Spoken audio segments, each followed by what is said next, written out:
Boo-doo-boo, doo-doo-doo, doo-doo-doo-doo, doo-doo-doo. Let me refresh. Oh, I need to let everyone know that I'm live. Let me do that. Pink Pony Club. I'm gonna keep on dancing down in West Hollywood. I'm gonna. Wait, where is it not showing up for me? Huh? Huh? Oh, I'm already live. Hey! Let me let everyone know that we are live. Pink Pony Club. I'm gonna keep on dancing at the Pink Pony Club. Everyone live right now. I'm like, hey, everyone. I'm like, hey. Let me just let the troops know. Florida. Live right now. First of all, I came live because so many of you people were commenting on my Finsta being like, Adam, I need a distraction. And then I saw one comment that was like, Adam, like, I keep having like panic attacks. Like, could you please go live as a distraction? And I read that and I went, I'm going to be thinking about that all night if I don't do this. So then I just came on. First, but I'm still letting everyone know. Pink Pony Club. I'm going to keep. Thank you, Auntie Linda. Yes. Yes. All right, I just need to let them know on Instagram. And then we're done. All right. Hey! Live right now. And then that's the last. That's the last of them. Hello, everyone. Hello. All right, that's everyone. Has been let know on social media. If you miss it, yeah, fucking miss it. All right. Hey, guys, anything happening? Hey, guys. Anything going on tonight? Anything? You doing anything? You stressing over anything? No? Great. Great. Hello, everyone. How are you all feeling? Mods, we're aware that there is going to be politics in the chat. Obviously, if someone goes too far or anything, they can be removed. But obviously, it is election night, and I know a lot of people are very stressed about it. I have also been watching so many live streams and so many update pages, and I'm staying awake tonight as well. I know we probably won't get the answer tonight, but I know that we're aware that like we'll get an idea. You know, maybe it'll be tomorrow, maybe it'll be the next day, but also it could be called tonight. I know a lot of people are waiting up. I know a lot of people are incredibly stressed. I'm just going to ask one thing, which is be as respectful as literally you possibly can. I know it's hard tonight, but try your best to be as respectful, and you can have your opinions in the chat. You can do whatever. Just, you know, we're going to be talking about red. We're going to be talking about blue. So, you know, just be respectful is the one thing I ask, and then we can have a productive live stream. Okay. So, first things first. My edible's kicking my ass. Would I have taken an edible if I knew that I was going to come on live stream? Absolutely not. But it's it's, you know what I mean? The world happens and you move with it. And that is me right now. I am, hey from Derry. Hey, that was really shocking to me. I can't believe that there's people in Derry watching. Where's everyone watching from? Oh my God, someone said, I'm just going to ask one thing, which is, please buy tickets to the tour. That does sound like me. That does sound like me. Okay. So I'm just checking in on things that are going on right now.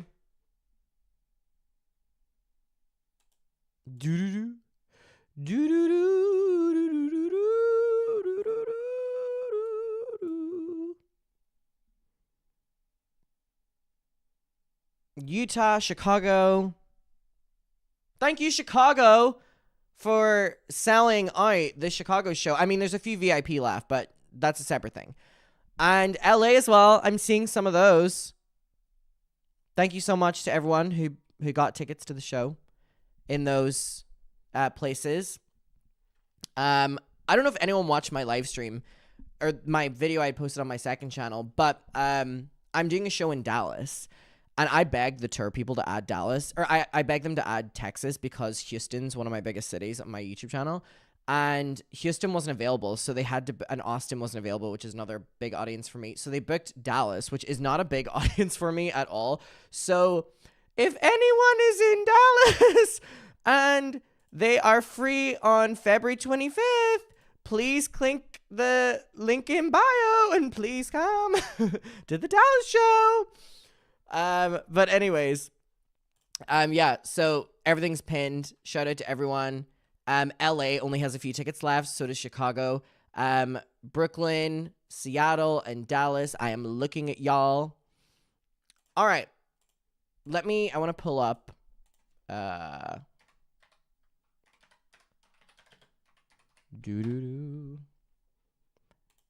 also got a list of cities today that we're thinking of adding. I just don't know if they're real or not yet. So I'll let you know whenever I do. There was surprisingly a lot of them. I don't know how many they're going to do, but I'm trying to find... Oh, here we go. I was trying to find this. I'm just looking at this too. Alabama. Okay, so Trump is... Oh, wait, is this just Florida? Or is this the overall thing? Oh, wow.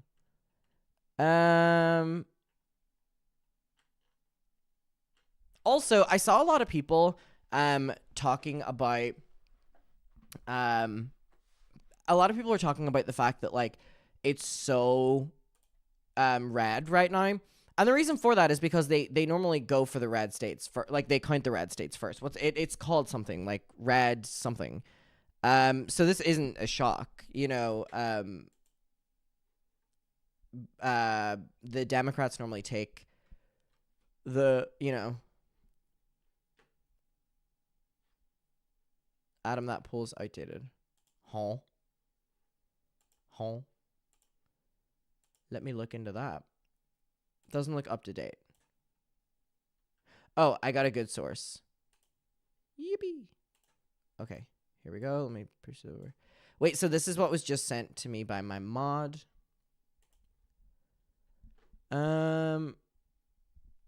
Okay. So obviously California is going to be blue.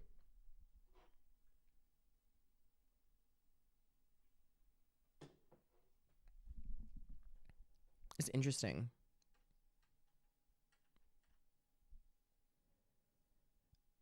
Biden congratulates Democrats on their victories.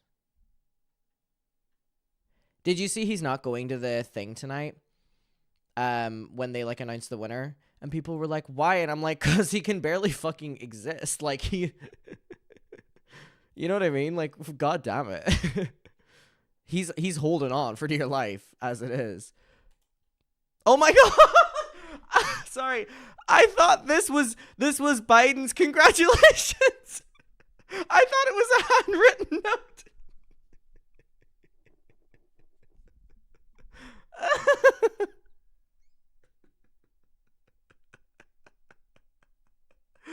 Oh my god.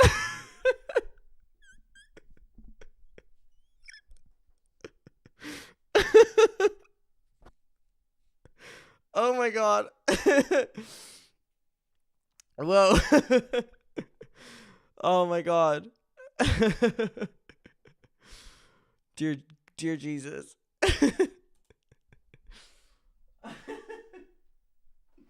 Wow. That was crazy.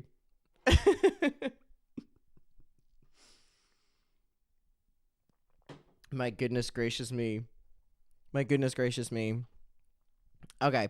You know where I want to start? I need to start going for my knees. Like pop bass and pop crave.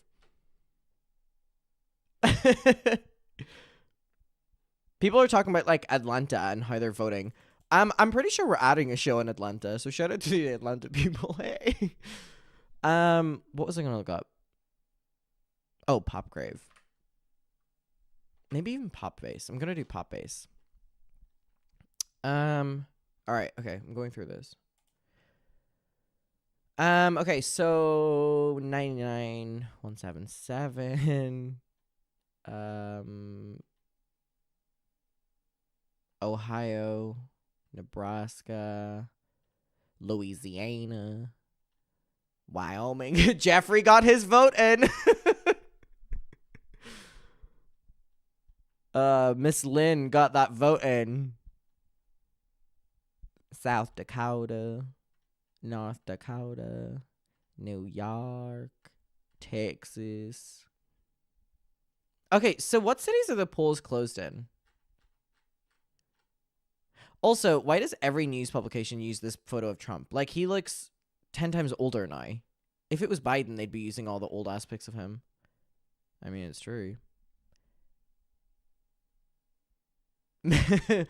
Miss Lynn got her vote in.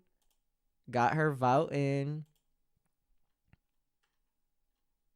Okay. I'm going back to this. Miss Jeffrey Lynn.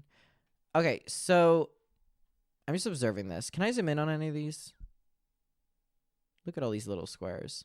Oh, this is the votes that they have per. Oh, okay. That makes a lot of sense. Lot of sense.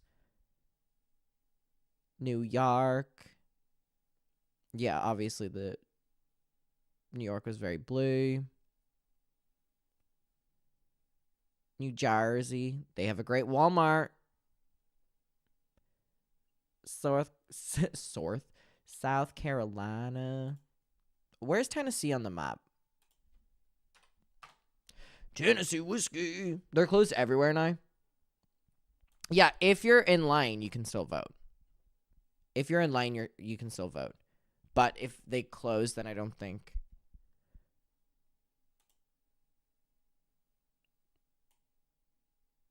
Trump's mewing.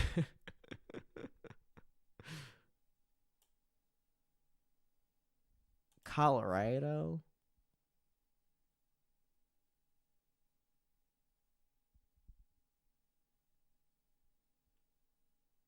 Just West Coast open. That amazing Lana Del Rey song. Down on the West Coast, they got their icons. I want to start looking at things on Twitter. What should I type in? Trending. Well, Twitter's so fucking annoying now because, Jesus Christ, all I see when I go on Twitter is like Elon Musk's tweets or Donald Trump's tweets. Adam, can you do a quiz labeling the states? Sure. I know none. Guess the USA states. Okay, US states map. All right, let's do this. Wait, this is so large on my screen. I'm going to try and make this a little bit. I need to make it better for you. Okay, wait. It's like a full-on... Wait, if I do this... Okay, I can just keep going back and forth. Play quiz. Enter the state. Oh, I have to do this? New York. Yes, okay. New Jersey. By the way, I know nothing. New Jersey. California. If I could spell it correctly. California. Is Nevada one or is that California? No, that's... Wait. Okay, let me move on to different. Chicago. Okay, that's not one. Wait, that's a city. Illinois, is that what it is? I don't know how to spell Illinois. Illinois. See, I don't know if I got it wrong or that's just not how you spell it. All right, we're moving on to another one. Okay, someone said Nevada is a state. Okay, I'm not going to look for any more. I'm trying to think based on my tour poster what they say. They say New York. Chicago's in Illinois, I think. It's I-L. I just don't know how to fucking spell it. And then Okay, someone commented how you spell Illinois. Okay, thank you. Huh? It's spelled stupid. Like, why is it spelled like that? And it's still fucking wrong. What the hell? I'm copying and pasting. What the fuck? Is that not one?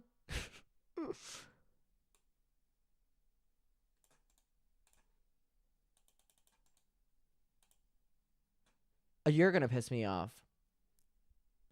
Okay. It has two. Fuck. Do a guesser, GeoGuessr one where you click the right states. Okay, that makes more sense. GeoGuessr. Let's explore the world. Okay. Okay. No updates to the thing yet. Play the game. Sign up. Guess. Do I have to create an account for it? Can someone send me a link to it? Hey. Hey. There's a lot of people commenting that they're from Dallas right now. Please, for the love of God, I am doing a show in Dallas in February. Tickets are linked. Please come. It seems my entire audience are in Houston and they do not want to come to Dallas, which is fine. Someone send me a link. For like the one where like it tells me and I have to click it. Thank you, Kenny. Oh, Kenny, you're a babe. This is the right one. Okay. Click on West Virginia. I meant it like that came out as like junior and like vagina. I'm Katie. Could you please raise a little bit of awareness of Spain and the current natural disasters if possible? Yeah, oh my God, my mom was telling me about that yesterday with all it's the flooding, right?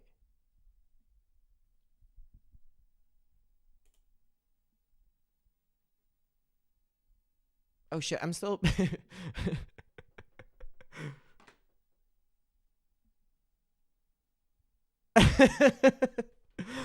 Okay, I'm gonna start. So I'm gonna start. Alabama. Okay. Alabama. It's gonna be somewhere in the middle, right? No. Alabama. Illinois. Okay. Oh fuck. It's not over here. Okay, Arkansas. Didn't even know that. Oh wait, is that it? Alabama got there in the end. Rhode Island. Okay, that's New York's here. New Jersey's. So Rhode Island's. That's Connecticut.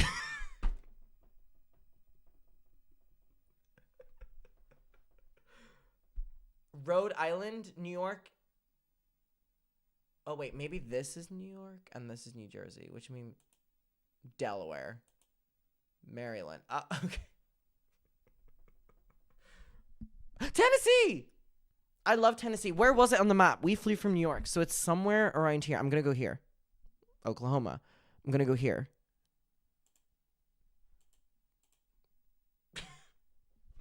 Right. Okay. Washington. Okay. That's near New York.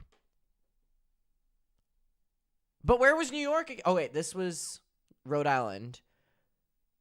We got the Amtrak's to Philly, and I'm pretty sure this is Washington. That's New Jersey. I'm going to guess here.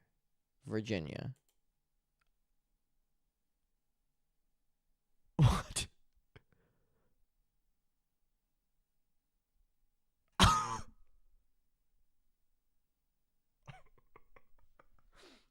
Oh my God!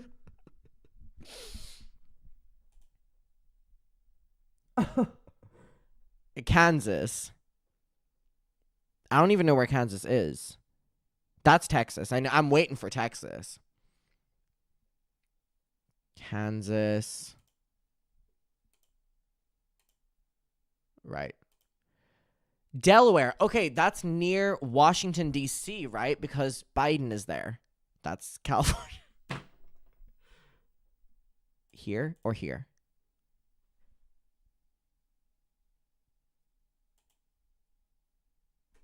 Right. Washington and Washington, D.C. are two different. Okay. All right. Massachusetts is near Boston, which is near New York. I feel like this was New Jersey and this was New York. Massachusetts is, here's Boston. That's Pennsylvania. All right. Ah, fuck. It was so close. Wait, why did I not? It's in New York, right? Illinois. Oh.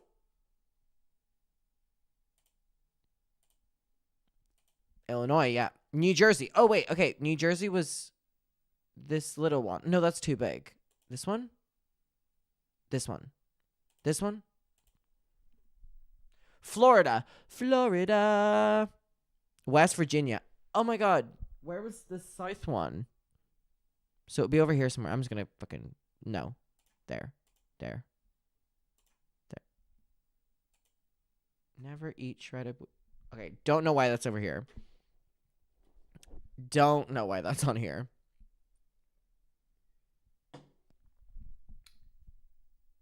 Kentucky. I feel like that's so Texas, like Kentucky. Yeah.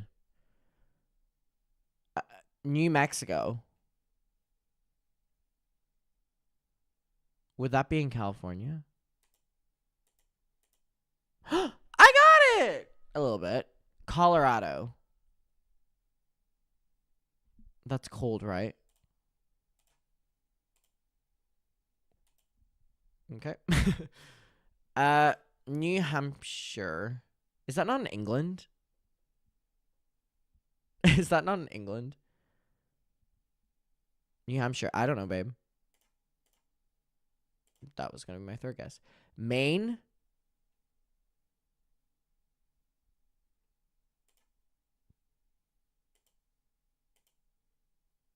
Oh, I keep forgetting there's parts up here.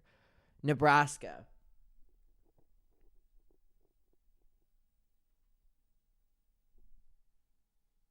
That's like California-ish. I wasn't far off. Vermont. Nope. Okay, that one's New York. Oh, that makes so much more sense now. Okay. Ohio. Oh, Ohio's. No. Yes. I knew that. I knew that. Wisconsin.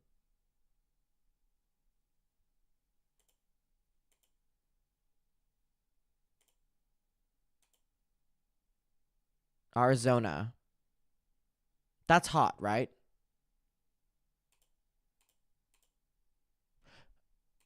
Ah. Wow, closer than I thought. Minnesota. Minnesota! Does anyone know that Biden meme? Minnesota. Come on, y'all. Minnesota. Minnesota!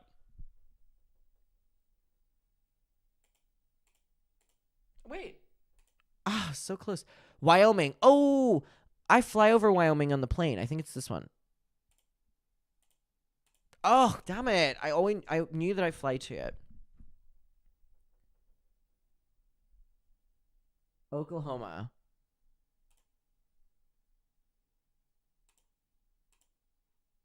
Ooh. Utah. Hot. No. Fuck. North Carolina. So it would be north. North Dakota. So it must be this one. Why are you over there? Why are you over there? Where are you? Oh, wait. Huh? Oh, there you are. Missouri. Okay, I got there in the end. Nevada. I know Nevada. Wait, so this is California, so this is Nevada. First time, motherfucker. First time. Pennsylvania. Got it on second go. Louisiana. Ah! South Dakota. Well, why are you up north? Iowa.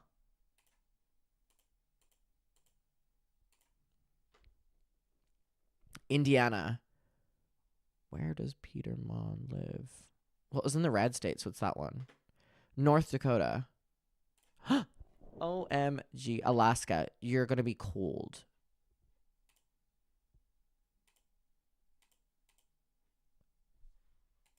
What? Georgia. Oh, another red state. The only reason I know these is because I've been looking at the map. So I know the red states, one of the ones I've been called. Mississippi. Michigan. Oh, it's this one. Hawaii. Arkansas.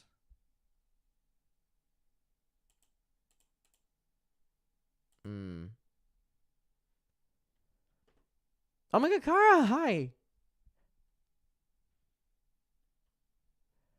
Virginia. Also red. Idaho.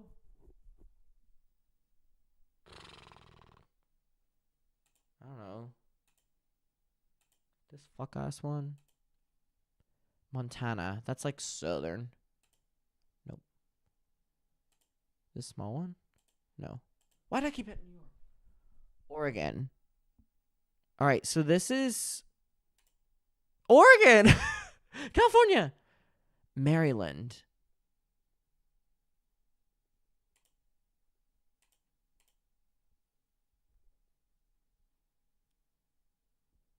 This that pretty girl mantra. Oh, I don't even know that was a place. South Dakota. Oh, easy. Connecticut.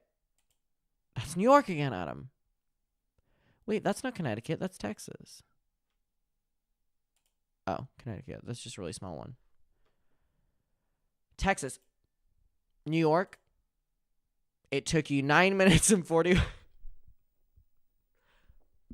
Wow. That's crazy how long that took me. I feel like I could like learn that really well. You know what I mean? I feel like I have the potential to learn that. This that pretty girl mantra. This tweet is so cringy. Us Brits trying to stay awake for the election in real time. Grow up. Grow up. This tweet pissed me off. Oh, I'm so tired. I'm a little baby. Shut up. Shut up. Why is every tweet about the UK? Even as a Brit, these swing states are stressing me out. Watching at 2 a.m. in the UK. Another sleepy one. I'm like, guys. Oh my god. Me in the UK trying to stay awake. Not y'all making it about yourselves. Dear Jesus.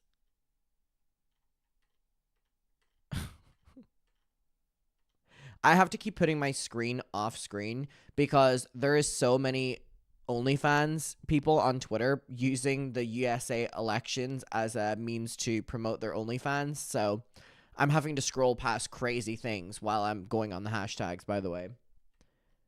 This that pretty girl mantra. Oh my god, these people are so annoying. Me at 1:40. Let me make sure they don't follow me first. Okay, great. They're annoying. Me at 1:44 in the morning in the UK, tired AF, hoping for more points for Kamala so I can have a somewhat peaceful sleep.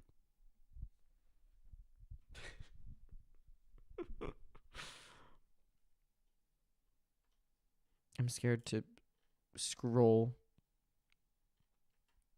Oh my god, here they go again. Watching at 2 a.m. in the UK. Another one. When it's 1 a.m. on UK time, but you're trying to stay awake to see the results. Oh my god, another one. It's midnight in the UK and I have to wake up tomorrow. What the fuck? What the fuck? This that pretty girl mantra. I'm scrolling on Twitter. Me, a European, so stressed out with a Taylor Swift gif. Oh my god. This that pretty girl mantra. I like want to poke this with a stick. Do something. One of you. This that pretty girl mantra. Colorado. Ooh, this is how I should inspect the map. Okay, so IA was... Wait, so Chicago is... Oh, no, Illinois. Did we ever get to the bottom of how that was spelled?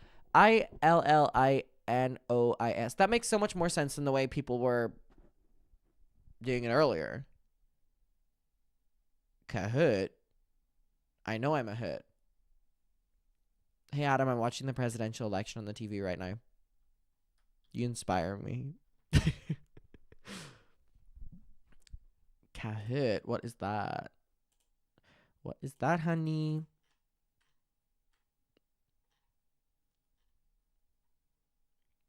Oh my god! This person just got a ticket to the show. This that pretty girl mantra.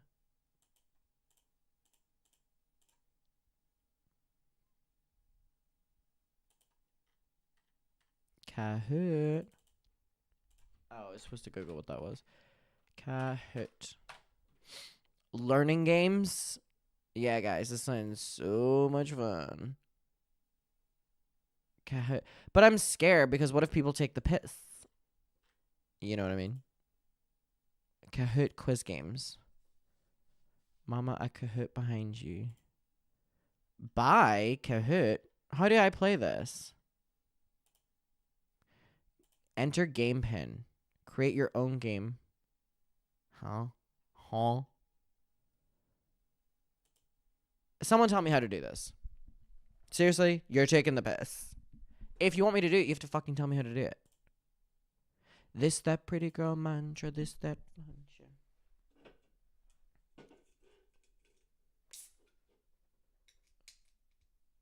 Ow.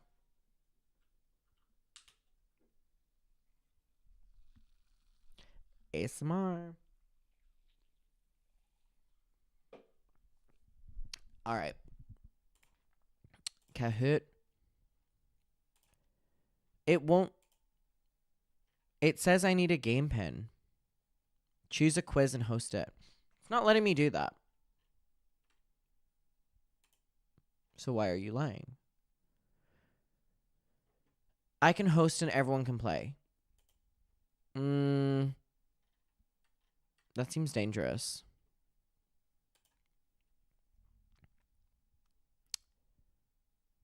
That seems dangerous. I'm checking the chat. This, that pretty girl mantra. It's not letting me create a game without doing a fucking login and stuff.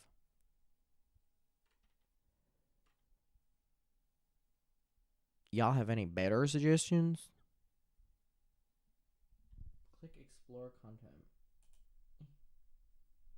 This, that pretty girl mantra.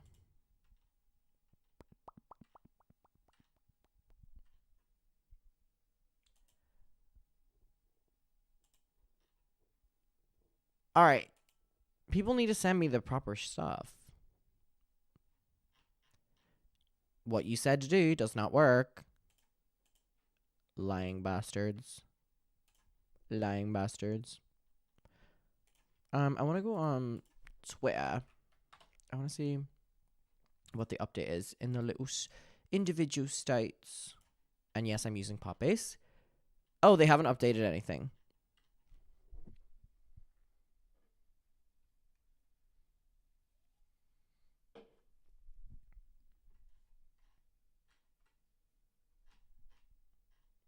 Wow, it's the first time I'm seeing these flags. Is that a bull? So Jeffree Star. Oh, scared things are going to be on my screen. You literally have no idea how many people's OnlyFans I've seen promoted under hashtag election 2024. This that pretty someone made a fan edit of Elon Musk and Donald Trump cuddling. I just saw it. It's really funny. This that pretty girl mantra. I need to stop singing that song.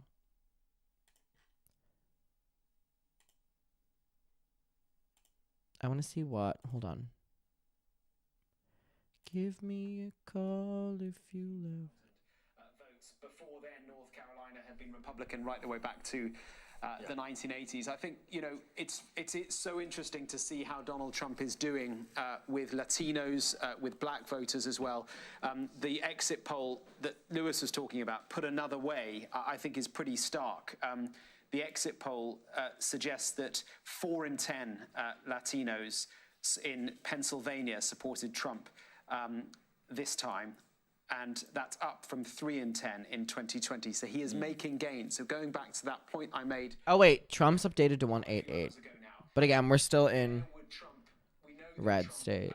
Quite a low ceiling. He had a high base, a low ceiling. The base of his support is solid, but the ceiling was quite low. Where was he going to make those gains to be able to punch through that ceiling?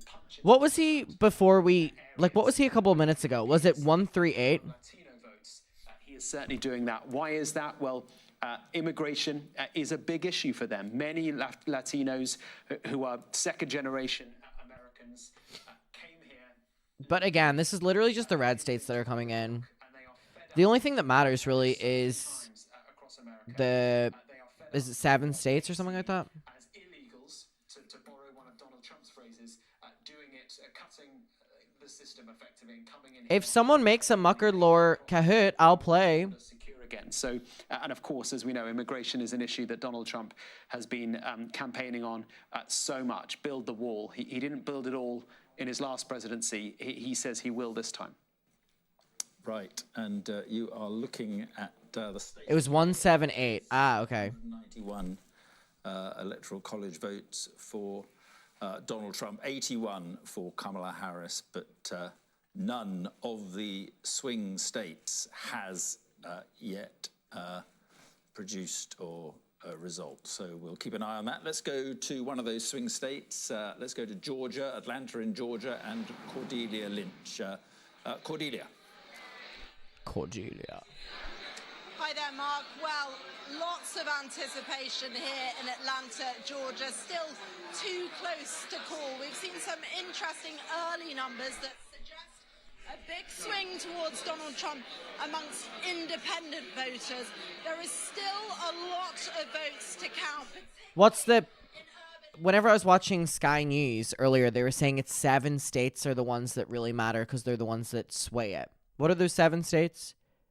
Georgia, North Carolina, Pennsylvania, Michigan, Wisconsin, Nevada, and Arizona. Data around independent voters. We've also seen, haven't we, an emerging narrative tonight around black male voters swinging to Donald Trump in some of the key battleground states. Well, I'm joined now by Lisa and Mark. Mark, what do you make of this? In certain battleground states, black men going towards Donald Trump. Why do you think that is? Well, some of them are young men looking for. What were they all again? Stimulus package that they got. Ohio. Nothing. He didn't even. It wasn't even his doing. It was the past administration. It was the Congress that did it. So, I don't know. Ignorance.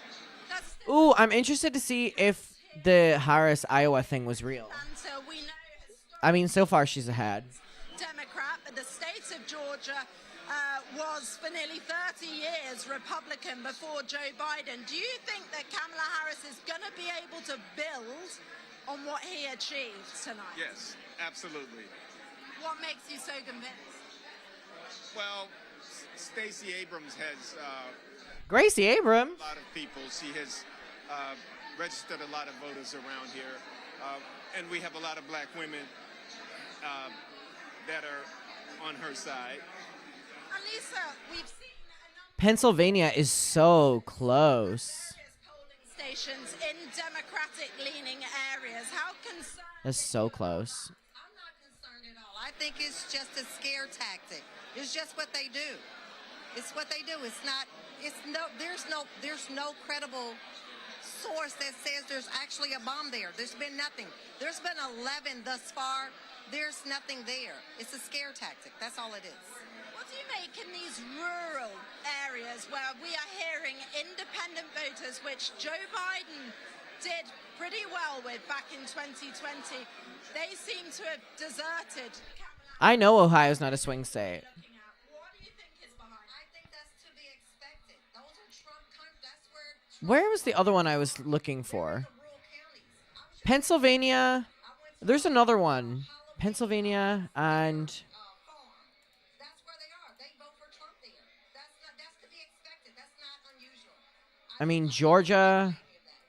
Georgia's really close. It's going to eclipse 80% of votes counted. for instance. I mean, Economy is going to be the defining issue of the election in Georgia this I think it'll be both, that and abortion. I think that that's pivotal right now, right here, right now. Women should always have the right to their own bodies, period. That's just the long and the short of it. So yes, I think that is very primary right now. Absolutely. We are surrounded currently by Yeah, you're alumni here from with alumni for Howard. so yeah, Georgia is really close. I don't think they'll call Georgia until the end. with so many of the alumni of the university Kamala Harris attended. There's been a Ooh, Atlanta is actually very, very. Is America ready for a female Look at this. Wow. with Kamala? I mean, 3 big ones. It seems that Do you think America is going to vote? the further outside of Atlanta, like Fulton County. Ooh, this is interesting. Columbus. Was the UK ready for Margaret Thatcher? Was Israel ready for whoever she was? What's at stake here for you if Kamala Harris is not elected?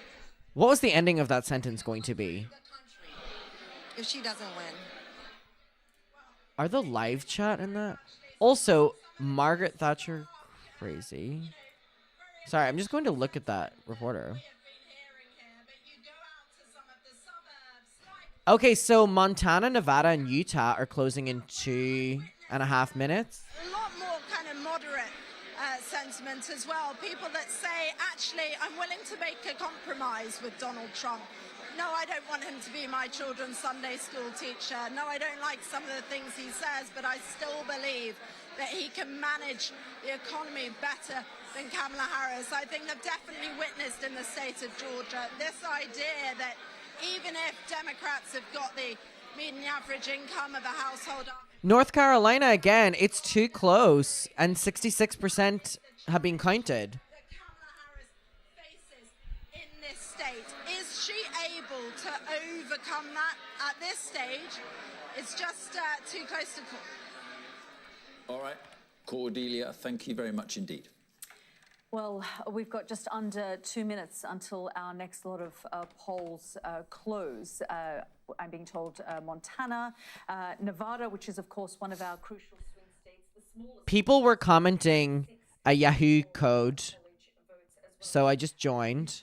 And Mark, Montana isn't a Hold on. swing state, but of course there is a crucial Senate race taking place there. Yeah, John Tester. This is that the pretty girl incumbent mantra. Democrat, senator, and he is fighting Tim Sheehy, the Republican. Sheehy's a former Navy SEAL, and Tester is a popular politician. He's a Democrat from Republican state, but he's popular. So let's see which way. Look what I did with my screen! And of course, as we've been saying, we're focusing predominantly on the presidential race, but the makeup of the building that's just a few yards behind us there is all important, and it could really impact. If Question one, I don't even know what the context of the. Is this about. both houses of Congress were to become Republican, well, then she would have a very, very difficult 4 years to be able to implement anything. On the flip side, if both houses were to go Republican, Trump wins the presidency. It's a free ride. Oh, was that right? And if Montana is called, then it could be called What? quite soon because she, polls had him about 5 to 7 points up. could be called quite quickly. Tim Scott has already held on in Florida. That's the Republican. Republicans have already taken West Virginia. It looks like some networks are already calling Texas for Ted Cruz. So that could give Republicans control of the Senate within the next hour or two. And that's important, as you say. And 15 seconds until those... Okay, this is not working. I've left. Talking about close.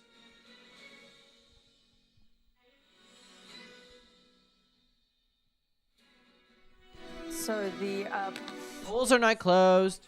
close, it's 3 a.m. in the UK, 10 p.m. here. 3 a.m. in the UK. That's right, honey.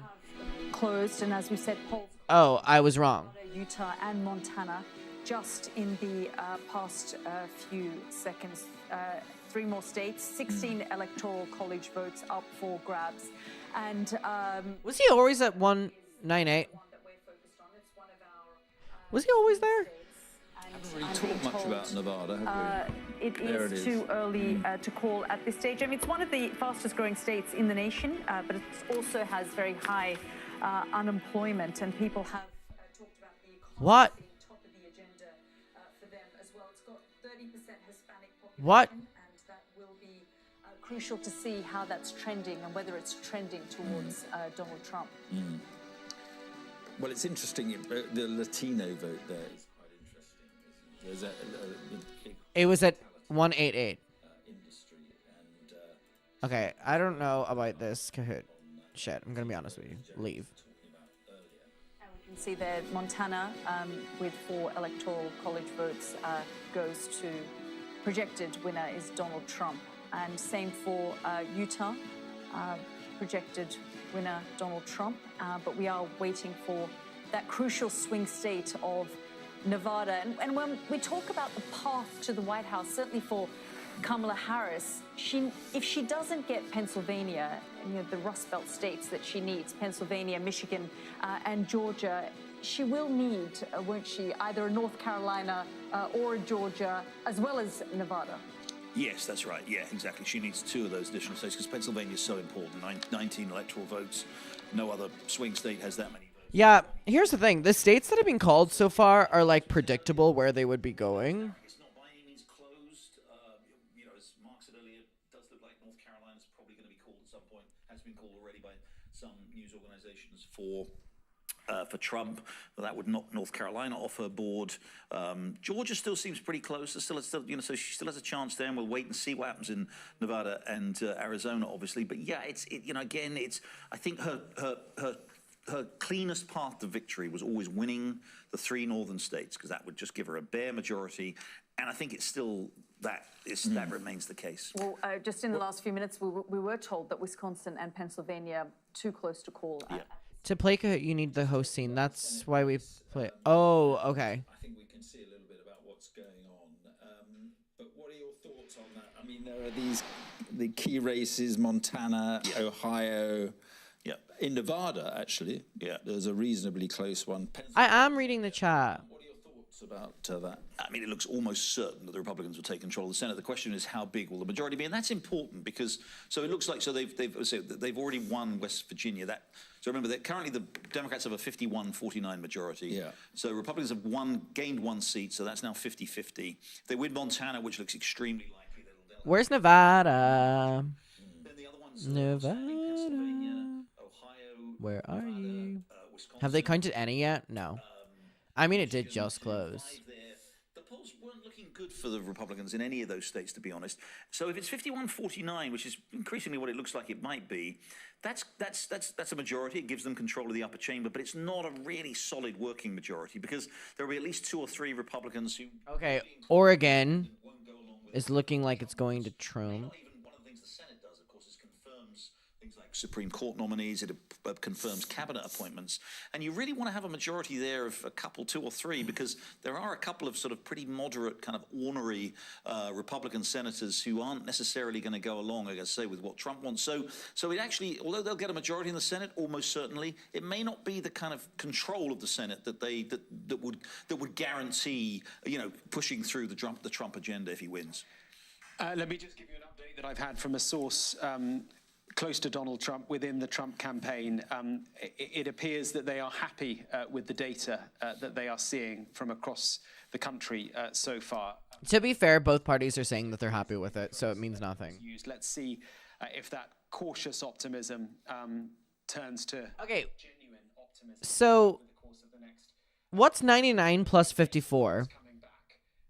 Suggest I'm trying to work out with the ones that, like, it's known that Kamala's going to get. Let's go to West Palm Beach now in Florida and speak with Angie Wong, Republican District Committee woman in Miami. Thank you very much. 99 plus 54 is 153. Is evolving. We've just heard our correspondent Mark Stone say that within the Donald Trump camp, they are cautiously optimistic by the data that they are seeing. Michigan's another 15. Absolutely. It is party season here in West Palm Beach.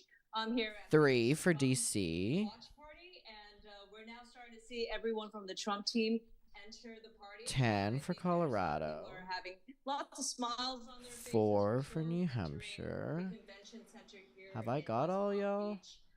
We are Okay, so she would be at 185. coming up.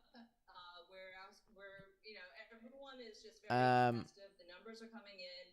Everyone is cheering in the convention center. We're having a great time. It looks like we're picking up Senate seats as well as congressional seats. So one by one, state by state, we're getting really excited. We're expecting Donald Trump to come speak later, maybe around midnight after he wins. And At midnight? Damn, they keep these old people up, don't they? here in West Palm Beach, we're expecting the White House, the Senate, and Congress. So it's going to be a big night, and certainly red wave, county by county. My county in Miami County just flipped red for the first time in 30 years. So it went from blue to red in this election. So you're saying, are you, that Donald Trump will be claiming victory in 2 hours' time? Well, it looks that way. It looks like people are very, very, very excited. If the numbers are all in, and of course, everyone's looking at Georgia, everyone's looking at Pennsylvania and Nevada. Those are going to be the ones that bring him over the top. Yeah, but I mean, if the Democrats win Pennsylvania and Wisconsin and Michigan, then that's not going to go the way that you're saying. Where's Michigan? No, it's very, very close, but we're very, very optimistic. Again, I think there's been a lot of good campaigning that happened this round. We saw President Trump just yesterday take 4 rallies. Where is I Michigan? think that's going to bump him up by the 2 or 3 digits that he needs in order to get him over the state, especially in Pennsylvania. There's a lot of honking around me, a lot of cheering. I think another state might have just been called. So I think, things are looking very, very I want to get to better update. Hold on. Better update page, I mean. Florida, because of course Donald Trump comfortably won Florida, but a real slap in the face of those who have been campaigning for reproductive rights. We saw that Florida abortion amendment to add the right to abortion to the Constitution has been rejected in Florida. Yes, and we've been pushing for that measure. Look, the reason why we're pushing for that measure as Republicans is because it really does remove the parental rights if a child gets impregnated. And also, we just want to have some kind of stop measure. No, he's still at 198 for right now, I mean. We don't want to have any sort of circumstance like that. But, ultimately, we do not. Polls have closed in 4 states. We want to know as parents if our child is having an abortion. And that is what that amendment is trying to get rid of. Trump got Utah, Montana, Kansas, in the state's hands, and we don't want that at all. Missouri. Okay, Angie, we'll leave it there. Thank you very much for joining us. I mean, as we can see, it's abortion rights on the ballot in some of these states, and in New York we saw it go one way, and in Florida the opposite. But if that is the way the Republicans are thinking about declaring victory in 2 hours' time, I mean, look, who knows? Donald Trump may just do that. He may just come out and say it's done, but it clearly isn't done. No, but he was always going to do that, I think, anyway. But I do think the way the results are trending right now, looking at some of the votes coming in crucial counties in states like Wisconsin and Pennsylvania. You know, that is, it's getting more and more likely that Trump will be able to declare victory, and it won't just be a sort of premature brag. Okay, Kamala got Colorado. Quite close to him actually winning. Well, because you think Kamala got Colorado. Yeah, I mean, the numbers again, we're not there yet, not even there. The numbers could turn around. So this is an update. We talked right at the start. The Republicans were very optimistic when they saw the early vote numbers that were coming in for them. They were coming in much larger numbers, way larger numbers than happened in 2020. As we know, in 2020, Republicans were discouraged from voting, in fact, by Donald Trump. They voted in huge numbers, but interestingly, this time they voted in huge numbers, much larger. Okay, so she's now at 109. The Democratic vote declined in huge numbers. Republican early vote stayed the same. That was always a pretty strong sign that actually this was going their way. Again, it's still too early to say, but this is the trend in most of these states. If Harris is going to pull this out, it is, you know, it's going to have to be a very, very narrow needle threading exercise in those 3 states. Could still do it, but it's going to be tight. And interestingly, Donald Trump, you know, although he accused the early voting and mail votes of 2020 as being part of this, you know, they stole the vote, he encouraged his supporters and Americans to go out and vote early for him. He did this time, yeah. No, exactly, and that's happened in great numbers. And again, we're seeing some of these numbers. We've talked a little bit about this before. Doing well among ethnic minorities. He's doing, you know, he's getting up to maybe 40% of the Hispanic vote. Some polls have got him up over 20% of the black male vote. He's won some historically black counties, black-dominated counties in North Carolina. You know, one of the remarkable things here, whether he wins or loses, Is Trump winning? I mean, they've called most of the red states right now that like people knew were going to be red. So this is like to be expected. It really comes down to 7% of the vote in 20. Nevada He could end up with more of the vote. So despite everything that's happened, and controversies and all of the Michigan. understandable doubts that people have about Donald Trump, he's Michigan, you know, Michigan only has 18%, but Michigan is very blue. he could end up with a bigger share of the popular vote than he's ever had before, with a much broader coalition. Certainly, Okay, I'm gonna in terms of pee really quickly, many more blacks, but I will be right back, okay? Asian Americans, probably a lot more Jewish voters he's going to get. You know, it's a very, again, win or lose, it's a very different Republican Party, a very different coalition that's voting for the Republican Party. Yeah, I'm just hearing in my ear that Ted Cruz has won his race in. Why are they playing music the second I leave? I'm like, seriously, are we trying to get me like copyright striked here? What the goddamn hell's going on? Literally the second I leave, they start playing this goddamn music. What the fuck? Trying to sabotage me. He seems to. I mean, can we listen to what he's saying? If he's. God be the glory.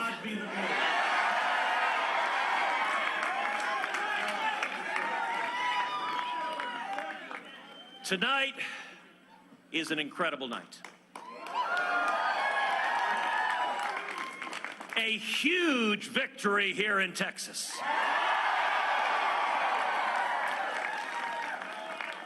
Right now, we're up by 8 points at over 600,000 votes. And they're still counting votes. It also looks very likely that we're going to have a Republican Senate next year.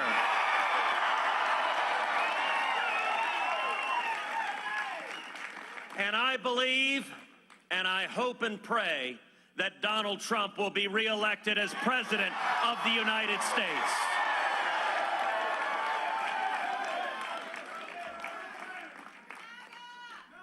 I want to say thank you, number one, to my extraordinary wife, Heidi, my best friend in the world. Such an amazing partner on this magic carpet ride of life. And I want to say thank you to our two beautiful and amazing girls, Caroline and Catherine.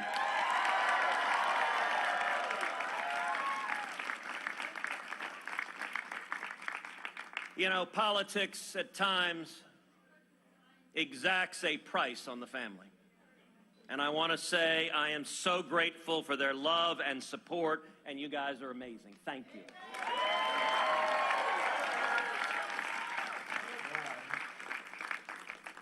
I also want to get... All right, this guy can shut the fuck up. Jesus Christ, I literally ran back from my bathroom break. Sit in silence for a second, please. Jesus.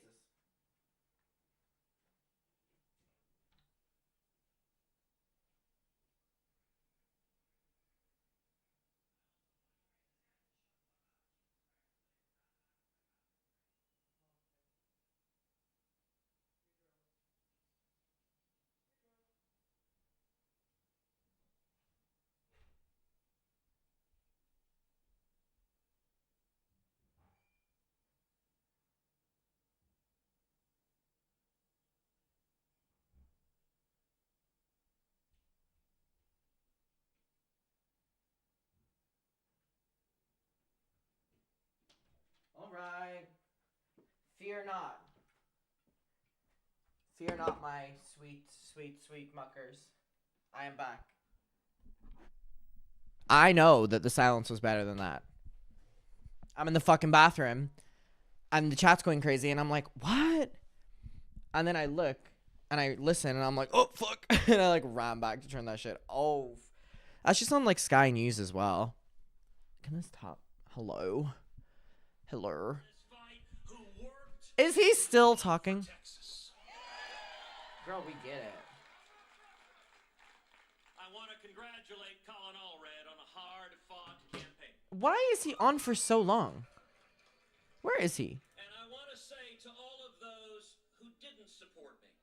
Oh, yawn. Yawn. Yawn. Oh my god, can he, like... Can they move on? Why is he on, like, every fucking broadcast right now? Hello? Let me find a different one. Among Generation Z, which are the youngest voting generation. Mary Jo, we've been talking to people. Oh, we're British. Oh, we're British, not one. Oh.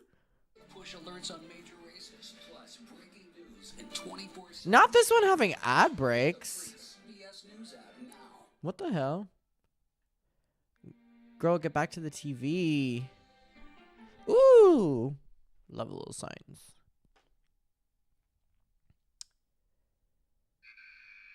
Oh my god, this one has a big intro. Oh my god. Dear God. My screen is so messy right now. Oh, is this their entire shtick? This is the live stream? Alright, I guess we're going back to the fucking... What was it? Ted Cruz or something? Fuck me. I was trying not to do that one. Can he please be gone? He's gone! Wisconsin and Michigan, they are very, very concerned about the results that are coming in Pennsylvania. She was up, and now, of course, Donald Trump has taken the lead in Pennsylvania. So they're concerned, but they haven't given up quite yet and are still optimistic that she has a path to the 270. Well, we have a bit of an update from Iowa now. Let's just have a look on our screen. As you can see, Donald Trump wins Iowa. So it just goes to show that Ann Selzer Des Moines prediction that was made just days, I think 24 hours before the election. She predicted that there was a sudden surge for Kamala Harris. And of course, she's... Oh, Iowa was already kind of thought to go to him. Polls are highly respected, but, you Well, know... she had Harris at a three-point win lead. It was within way the out of margin, line with yeah. everything that anybody had ever seen. I mean, there was no poll that had given any Trump anything. I want. Let me look up what the map looked like in the 2020 election at the end. Stands by, which is kind of old-fashioned and doesn't make adjustments in the way that modern pollsters do for things like, you know, recalled past vote and stuff like that. And look, she's obviously been a terrific pollster. She's got things right generally, but this every pollster is one poll away from reputational damage. Okay, I think this was the 2020 one. Yeah, 2020. So this was the last one. Oh my God. This was the one in 2020. So red. Georgia did go green, or Georgia did be blue in 2020. So Georgia is kind of needed a lot.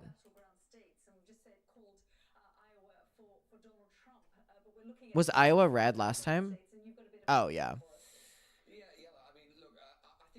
We're really seeing a pattern now, particularly, I think we can say we've got enough results to say that Donald Trump is doing well with ethnic minority voters. This was one of the big questions, outstanding questions coming in. Wait, I'm pretty sure it's red and blue everywhere it was last. Donald Trump is putting together one of the most racially diverse Republican coalitions that there has ever been. I mean, Maine. I mean, it's only 8% of votes, actually. Carolina, you can see Joe Biden won it by 49.6% to Donald Trump's 49.4%. I mean, Maine is needed. Did PA go last time? PA was Democrat last time. 52% of votes. I mean, it's very close. Oh, wow, it's very close. Right now, with 8% of the votes still to come in, very little votes still outstanding. He's on 51%. Kamala Harris. Nevada also in 2020 was blue, so Nevada is very important. If we look elsewhere as well, in terms of 0% counted. Let's look at Pennsylvania. At the moment, Donald Trump is leading Kamala Harris in Pennsylvania with 52% of the vote in. Donald Trump is at 50.6%. Kamala Harris is at 48.5%. Let's have a look as well at what's going on in Wisconsin. We can see here again, statewide, Kamala Harris is in front, but with only a difference of 2,219, with lots of Republican areas still to come in. And then let's look at Illinois, which is a state which is always going to go Democratic. It's dominated by Chicago. 112. Where'd that come from? Where did 112 come from? Cook County, which is the home of Chicago. You can see Kamala Harris is on 67.6% there. Okay, Trump got Iowa, but where did she get? Joe Biden was in 2020, winning Cook County, the home of Chicago, with 74.3% to Kamala Harris are now on 67.6. So I think we can say that Kamala Harris is certainly struggling to maintain that very diverse coalition. Kamala got DC? Oh, they gave her. Looks, despite everything, despite all of the comments that he makes, despite all of the fact that we've seen with Latino voters, we saw with Puerto Rico, Madison Square Gardens, and so on, he is nonetheless clearly appealing, and we'll have to wait for the data breakdown to be sure, but he is certainly appealing to younger voters, and in particular, ethnic minority younger voters in particular. Minnesota only has 3% of votes in, to be fair. Her path to the White House, and looking at states like Michigan, Wisconsin, Pennsylvania, and now, you know, from what we can see, Pennsylvania. I broke 2 of my toes yesterday, by the way. Why don't you take me to Wisconsin so we can have a look at some of those suburbs, you know, the WOW counties, for example? Yeah, well, let's look at what's going on in Dane County, which is the home of Madison, which is the state capital. We can see 75% of the vote in. Again, Joe Biden performance, 75.5% then. She's about 2 percentage points down. Let's look at what's going on in Milwaukee County. Joe Biden, 69.1%. Again, she's about 2 to 3 percentage points down. Let's have a look up in the north of the state with Ashland County, only 13% of the vote in. I want the Nevada votes. Please give me the Nevada votes. I want to see them. Where Democrats get their vote in. Again, she's about a percentage point down. This is what we're seeing again and again and again. Yeah, it's so sore. Well, she's probably doing a little bit better than she's doing in the Sun Belt. You can see she's usually about a percentage point. I ran into a fire door when I was running after the dogs because my apartment's have fire doors and I didn't have any socks on. And Joe Biden, how narrowly he won states like this, like Wisconsin. Look, he won it with a margin of 20,000. I'm just not walking much, but thank you for asking. You only have to be a percentage point down or half a percentage point down, and already Donald Trump is doing better. I think what we can see is that going into this election, there was a lot of speculation about, really, we said before, we said at the start of the show, this should be a Republican's year. Joe Biden is an unpopular incumbent president. She is associated with Joe Biden and an unpopular incumbent president. The economy is top of voters' priorities, and rightly or wrongly, Joe Biden is associated with an economy that... So polls have now closed in all 7 swing states. That's it, you guys. House level, we're seeing that this is looking to be a Republican year. Yeah, and well, we'll be watching all of that and discussing with Lewis. But for now, Mark, back to you. Yeah, thanks very much. Let's have a quick scoot around some of these swing states. We have Dominic Waghorn is in Pennsylvania. Yusra El-Bagir Where's Philly? Marieke is in Arizona. Dominic, if we can start with you and Philly, Pennsylvania, right? dead heat according to the Philadelphia. polls. Wait, And Donald I'm Trump confused. has a Yeah, it slight is, right? edge, with what 50% Yeah, Philadelphia. still to be counted. Okay, Pennsylvania. If Pennsylvania pulls through, it could like really change the game. Hello? Yeah, Pennsylvania could really change, or Philadelphia could really change things. Americans across the country are gathering in these kind of parties, waiting to hear what happens, expectantly nervous. Because that would bring her to 131. And then keep in mind she'll be getting New Mexico most likely, which will be 5. It's very close, but we'll say if she gets Arizona, California is confirmed.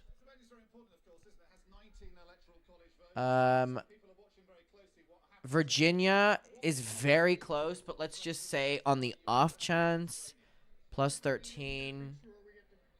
I mean, if she gets Nevada, that would be 6. And then she'd be at 220. What's left? She would get Washington. Washington, right? Plus 12. Oh, shut up with the cheating, dumbass.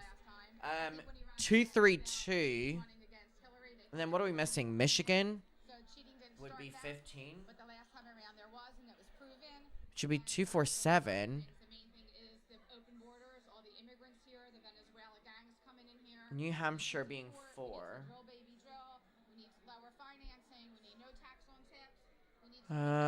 Is Idaho? No, I mean Idaho was red, so we can assume a red. Georgia. I mean Georgia with all that would bring her to 267. But I'm just confused. Oh, I forgot about these ones. Hawaii normally goes blue. Plus 4. Plus. What about Arkansas?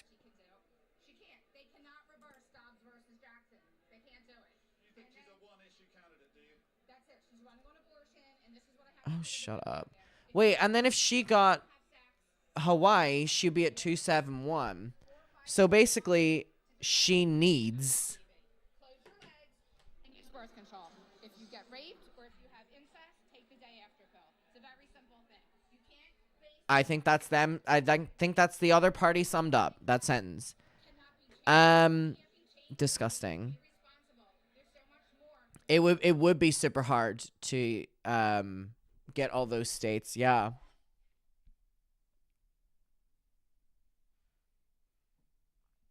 It's Arkansas. What am I saying? Arkansas?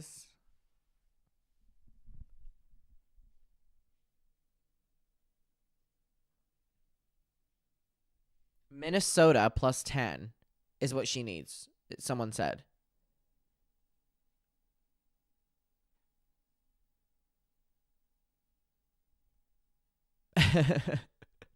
But not election math.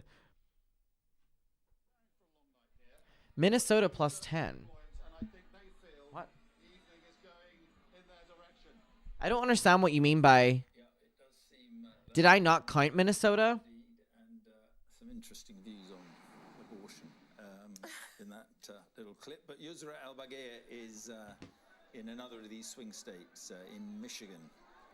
Yusra, what is the... Oh, Arkansas. Arkansas.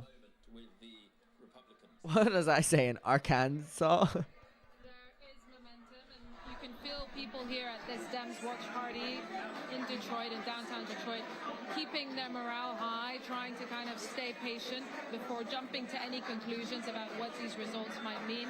But one surprising thing has been this exit poll from Michigan, showing that Trump has won with under 30s by 4 points.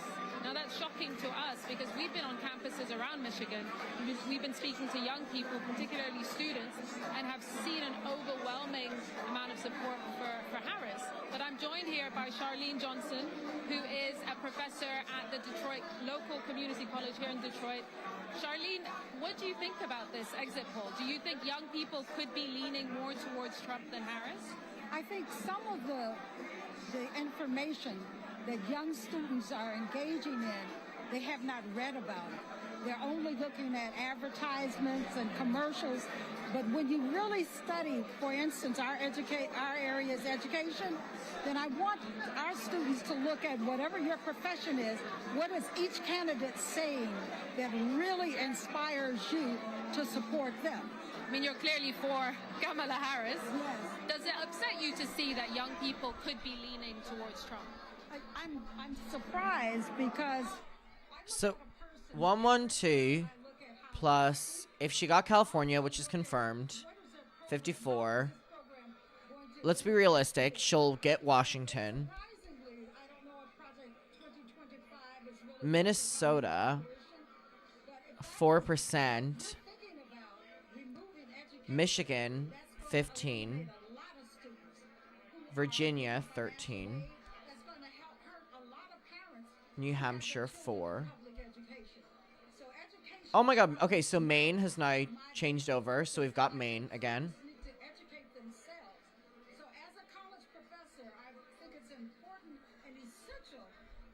So I think kind of guaranteed she's getting 212. Oh, I mean, she always gets Hawaii too. +4. I mean, the Democrats do. Which means I think confirmed there's going to be 216. Confirmed. Confirmed.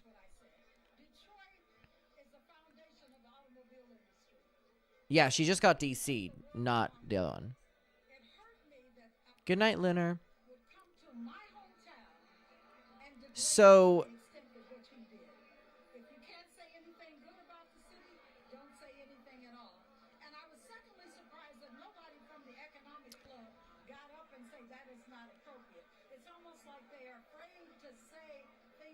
Oh, she needs Pennsylvania.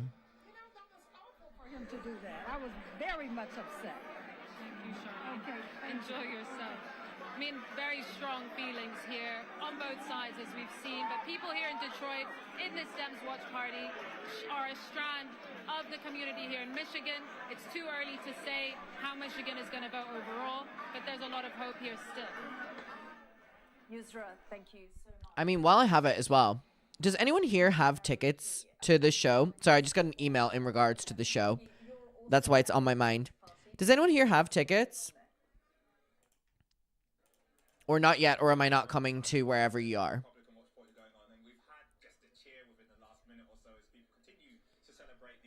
Yeah, I just got an email about it. Does anyone have tickets? Am I seeing anyone here? Is there a coincidence if anyone has bought tickets to any of the shows? Brooklyn, Chicago, Seattle, LA, Dallas? Who's here? Or am I not coming to your city? I'm feeling fantastic because I'm from Pennsylvania. So me being down here for work and knowing that my key swing state is doing very well at this point and that he's getting, you know, the majority of the electoral votes. Oh my god, a lot of Chicago people. Absolutely. I'm feeling fantastic. Oh my god, Chloe, I can't wait to meet you finally.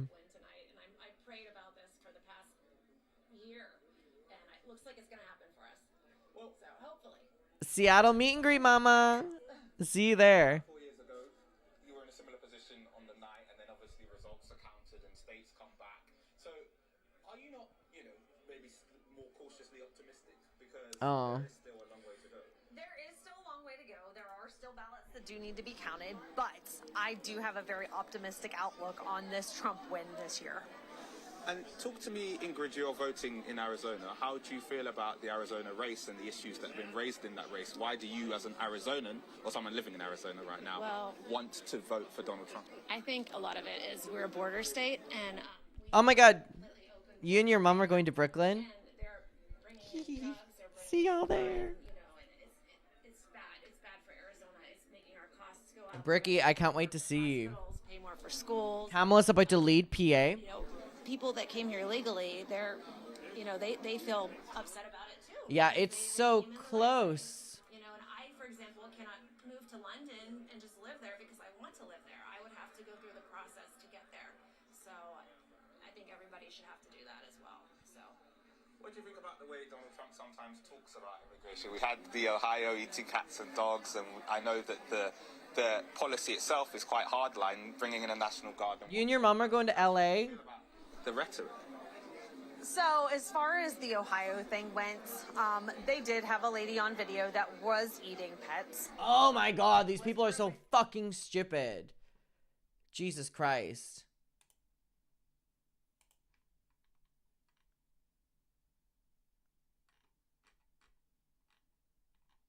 Uncounted votes. Okay, so there's still a lot of uncounted votes. This, that pretty girl mantra.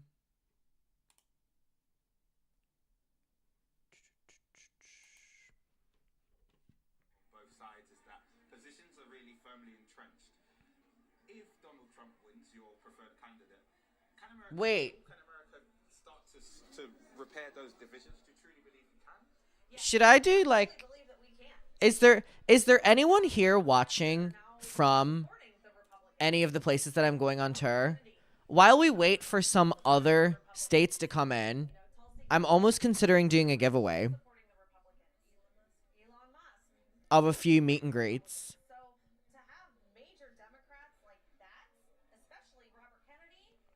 But I don't know if there's a lot of people in the cities.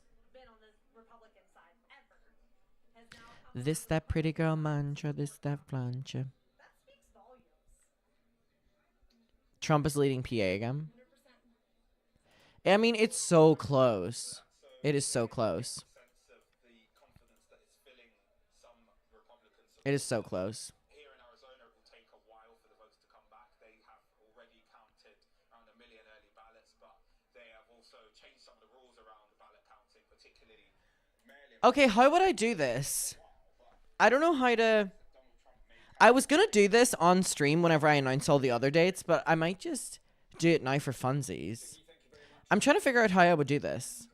A win for Donald Trump in Nebraska, and he picks up, well, he gets 3 of the 5 electoral college votes that are available. It's one of only 2 states to have 1 vote assigned. Was Nebraska...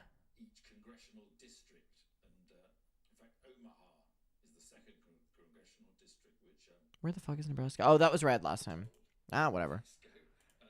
It was expected. Given what's going on, and it could give Harris a... It should. I mean, it should. Pretty solid. They're calling it... Democrat. Well, they call it Obamaha in 2000.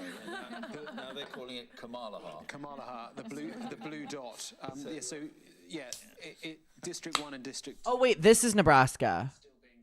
Oh, that's not good. We wanted... I mean, it's only 1. Ah, fuck y'all. I'm kidding. Most of the United States, where it's a winner-takes-all situation. So if a candidate wins the state, they bag all the electoral college votes for that state. That's not the case in Maine, up on the northeast coast. I'm trying to figure out how I would get people to contact me so that I could send them the ticket, though. Then if Harris was to win Nebraska 2, then she would get 1 electoral college, I guess. which would mean that she'd get it. Well, let's have a look at that road. How would I do that? I guess message me on social media. Mainly Instagram DMs. Message me on Instagram DMs if you're the winner. And just say that you're the winner. And prove that you're the winner. Like, prove with your username or something like that. Okay, I could do that. I could do that. I'll give away... Okay, there's no more meet and greets available for Chicago. Sorry.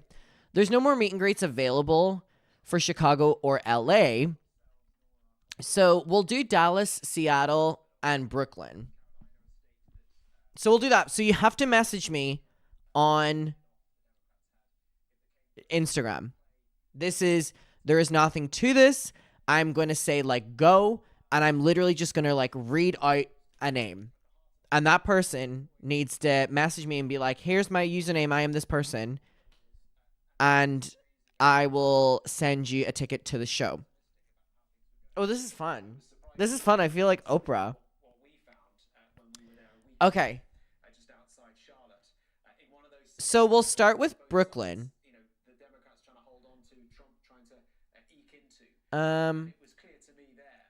I mean, everyone we spoke to, completely unscientific, but everyone we spoke to. Oh my God, this is so overwhelming. I'm trying to think. Why all of them? Economy, economy, economy. Yeah, really interesting. And we will talk about the economy in a moment. It's difficult to know at this stage whether all of these polls that we have been seeing over the course of the last few months have actually. Yeah, if you get picked, you have to. You have to send a photo of your YouTube from your YouTube so that I know it's you. And be like, you chose me for blank ticket. Okay? All right. We will start with my show in Brooklyn. Yeah, you have to send me a screenshot of your YouTube so I know it's you. Okay, so Trump is now at 204. Okay. Okay, so wait, this is Brooklyn. Okay, they're still meet and greet. Okay, perfect. So, if you are, this is messaging me on Instagram. If you are available and can come to the Brooklyn show on the 18th of February that I'm doing, comment me in all capitals. And you have to be able to go to the Brooklyn show. I guess I'm literally just going to read someone's name.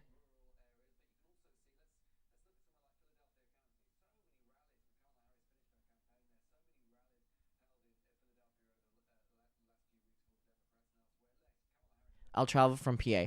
That's very sweet, but what if you're not able to make it?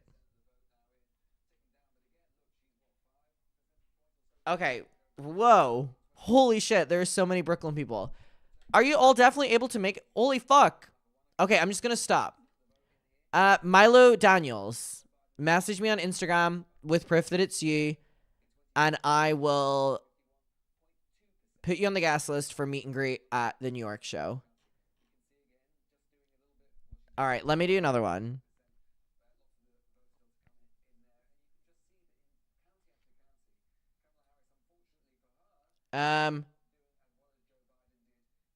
Wait, I'm literally just going to do this and, like, look. All right, first one. Marie Hutton. Hey, babe. Hey. Message on Instagram. And I'll put you on guest list for meet and greet.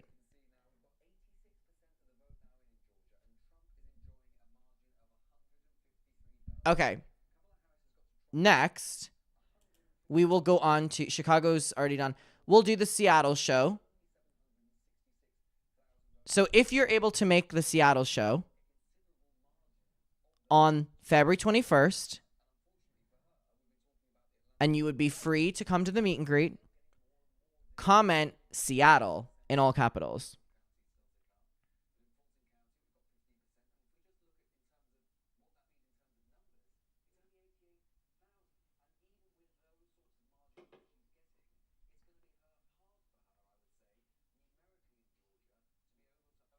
I'm waiting.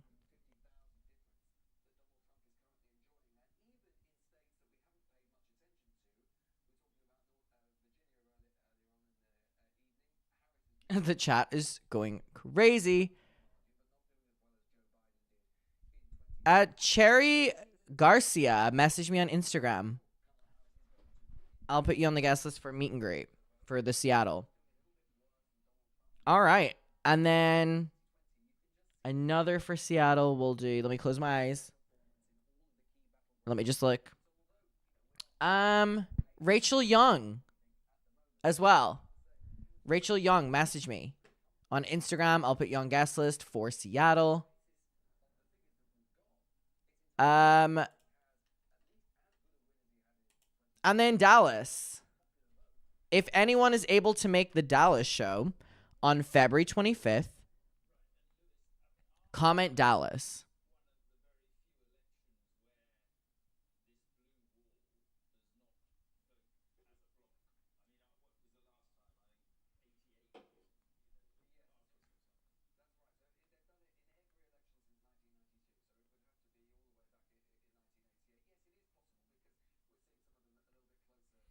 There's some VIP available for LA, but I know I'm going to try to get them to change the VIP to just meet and greet.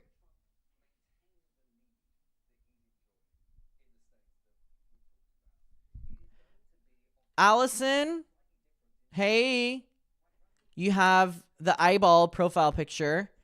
Message me on Instagram. I'll put you on the Dallas guest list. And also, I'm trying to get someone that has like a longer name so that you definitely know I'm talking about ye.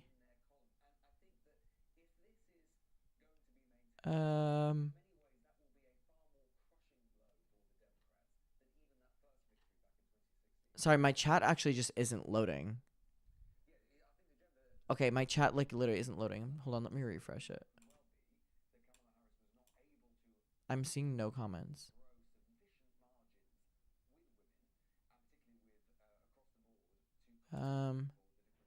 Wait, it's not. And by the way, for anyone who I said, if you can't reach me on Instagram, reach me on like Twitter, like literally tweet me or comment on one of my Instagram posts or something like that. Like I will find a way to get your info. All right. That one kid messaged me and I'll put you on the guest list. Sorry, I can see now. All right. And again, there's tickets available for all of those. I'm very excited to meet everyone and congratulations to everyone. Literally there was no order to that. I literally would just see a name that I felt like could be distinguishable. Shout out to everyone. If you're able to make the shows, Chicago and LA are pretty much almost sold out. There are still tickets available for Seattle, Brooklyn, and Dallas. And if you're in Seattle, Dallas, New York, please get tickets. And there'll be other shows added. Anyways, let's clock back into this. Whereas Biden 4 years ago was +9. Okay, so Trump 210. Given how aggressively the Harris campaign has been courting the female. I mean, PA is so close. Trail, particularly highlighting the battle around reproductive rights. I don't think that has quite landed in as big a way as they hoped that it might. And I think particularly that defeat, that heavy defeat in the state of Florida is worrying too, because abortion was actually a ballot measure in Florida. It was rejected. And so I think abortion may not have been as big a vote winner as they hoped. The mood here certainly reflecting what we're seeing in that early data. There's just a large cheer. People are watching as the results come in from Delaware. No surprises there that it's going blue.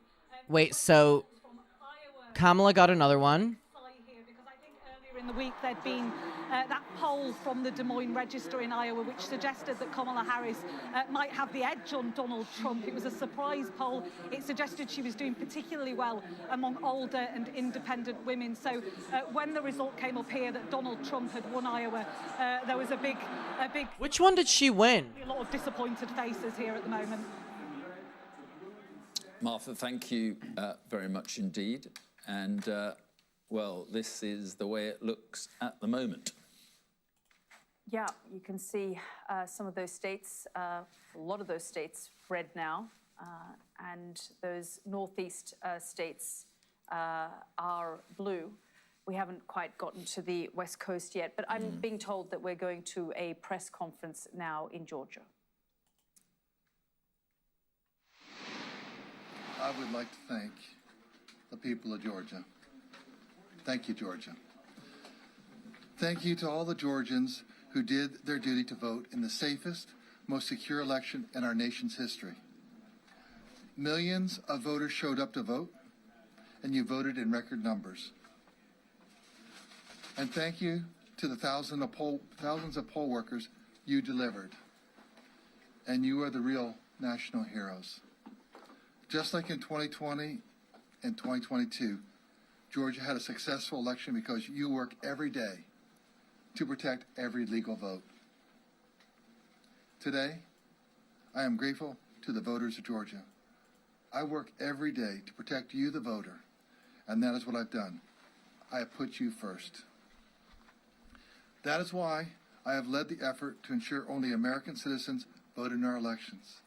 and why I fought for elections. I mean, Georgia is so close, but I mean, there's 90% of votes counted. So how many are left? I've also led the effort to clean and create the cleanest voter rolls in the entire country by joining a multi-state partnership to ensure voters only vote once. And to those who try to interfere in our elections today, Wait, in the places left, though, Kamala's leading. you messed with the wrong Georgian. Your attempt to This is interesting, you guys. Okay, shut the fuck up.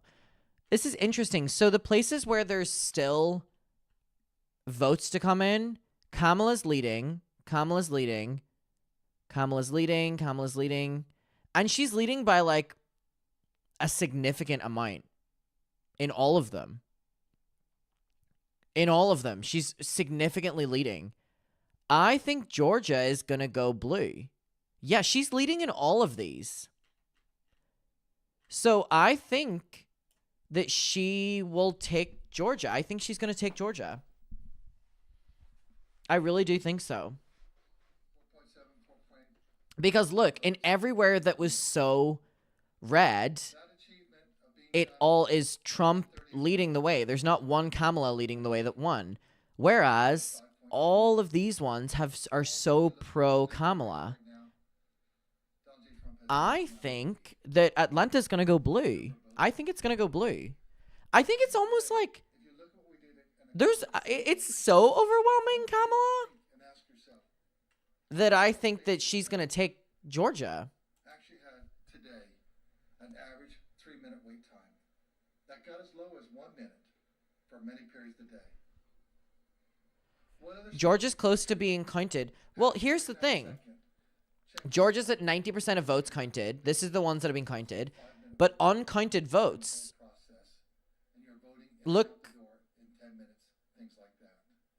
how many are left? Oh, wait. Did I mess that up? I mean, uncounted votes. They haven't counted them all. Maybe I was wrong. Oh. I think I was just stupid. They've already been counted. Wait, so why are these so shaded then?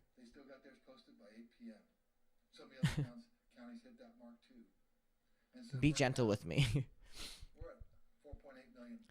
So wait, what's left? These. So wait. There's 3 blues still developing. Or no, 4, 5, 6, 7. No, I stand by what I was saying. I mean, it depends how many votes are in here. Right, well, that is the Georgia's. Yeah, I mean, it's all little red ones. Not delivering, was it 11,000 votes to 11,780 Donald Trump in 20? He's delivered them, but just 4 years later. But Donald Trump's not going to need to make substantially that call necessarily. Wait, shaded means they're counted? Is what he called the most secure election in the nation's history. Oh. Georgia. So there will be some relief over that. Wait, that's so... So wait, the big ones are the ones that are still being counted? In terms of what Lewis was saying, the demographics. Why would they be shaded? Who's voting for him? Look, I think one of the largest. I think you guys are trying to trip me up. It's a story which is familiar in other countries too, including Britain, which is that the left who dominate so many of these institutions, have sort of steadily turned off regular, what we might call working class, Americans call them middle class voters. These come with their elite interests, with their concerns about, gender and, race and identity, what we might call kind of woke, radical, progressive ideas. They don't seem to care about regular people. And we've seen. And so what you have in this country, you've had for the last 4 years, you've had very high inflation. And the overall economy has performed quite well, but people have seen their wages decline. And you've got an administration, a Democratic administration, a Democratic Party that obsesses about, the rights of transgender people, or, America's great sin of its past and what it needs to do. They have, throughout these institutions, and including a party of an elite. Dumbass. Okay.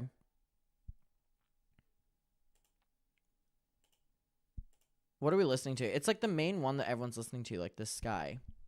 The Sky News. The Sky News. I'm like, that guy sucks. The fuck? Just, oh, brother, this guy stinks. Like, seriously, shut the fuck up. I'm looking at updates on my phone.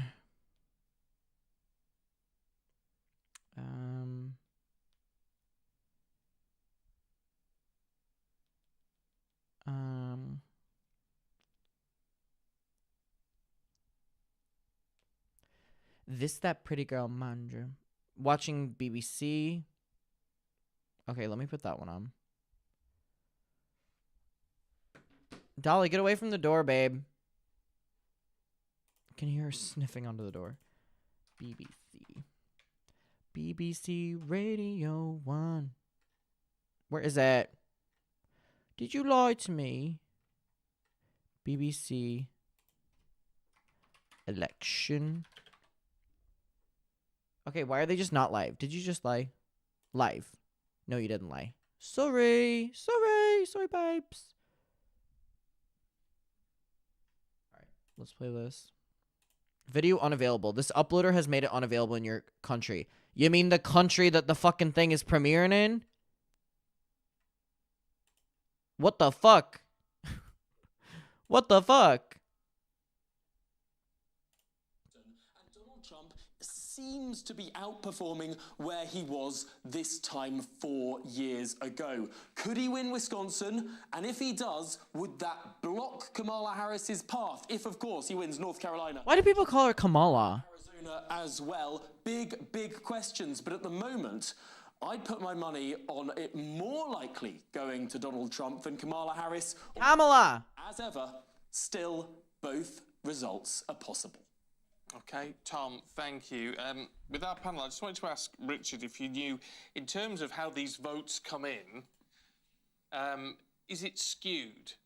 Or can it be skewed in terms of, I mean, traditionally we've seen Democrats more, the early vote has been more likely to be Democrat, or more Democrat-leaning, and what often declared... Remaining states have 5 more minutes left until polls closed. It can depend on state rules, it can depend on locality. What I think I've been seeing is that rural areas, low population areas have been able to get their accounts fully completed much more quickly. My advice to viewers who are looking at the totals is not to look at the statewide returns, but to look at the counties that have completed and to compare that county result to the previous election. And that way you can start to see where the swings are happening.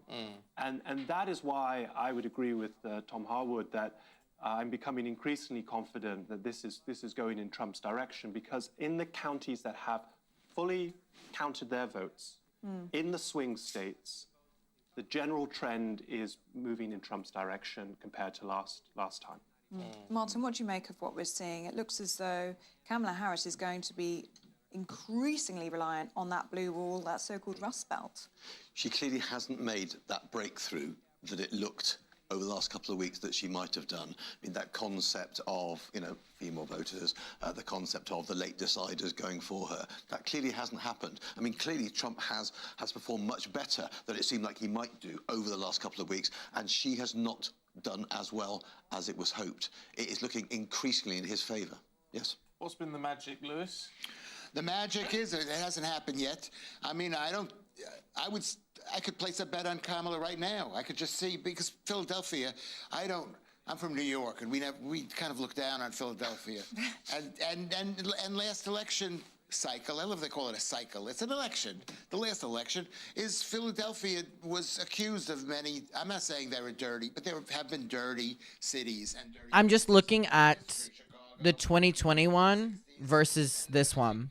And I think they're not gonna start cheating until they have to. I'm not saying they're going. God, even fucking this UK one is talking bullshit. Texas always red. Nebraska is, are they calling it on him? Oh wait, they have different districts. Confusing. Red. Red, red. Idaho normally goes red, but they haven't fucking counted anything yet.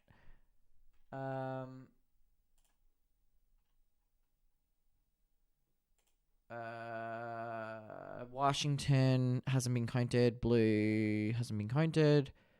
Nevada hasn't been counted. California hasn't been counted. Arkansas down here always kind of goes red.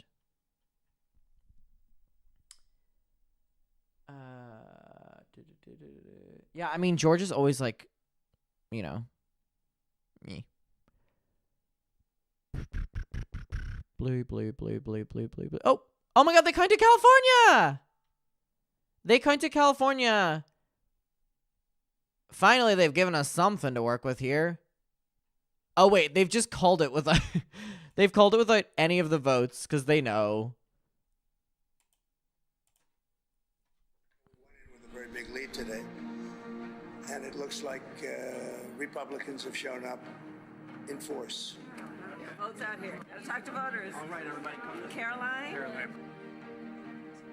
Well, the first person to predict a Trump victory in 2016, Ann Coulter, thinks Trump has defied the odds. I can't say I really expected Donald Trump to win, and it really looks like he's winning. He's outdoing his numbers. I mean, obviously, it hasn't been called yet, but he's outdoing his numbers pretty much across the board, you know, in this county, that county, what he got compared to 2020, and even in many cases, what he got compared to 2016 when he won. Well, as you would expect, we'll be with you every step of the way. A sea of red. Of course, the difference with 2020 is coming into the election, the polls were showing a very, very strong lead for Joe Biden, regardless of what Donald Trump was actually saying about how he was going to win a landslide. He's no whatchamacallit, he's no Ronald Reagan. But who could be Ronald Reagan in this day? Look who the quote-unquote enemy, whatever, of Donald Trump is.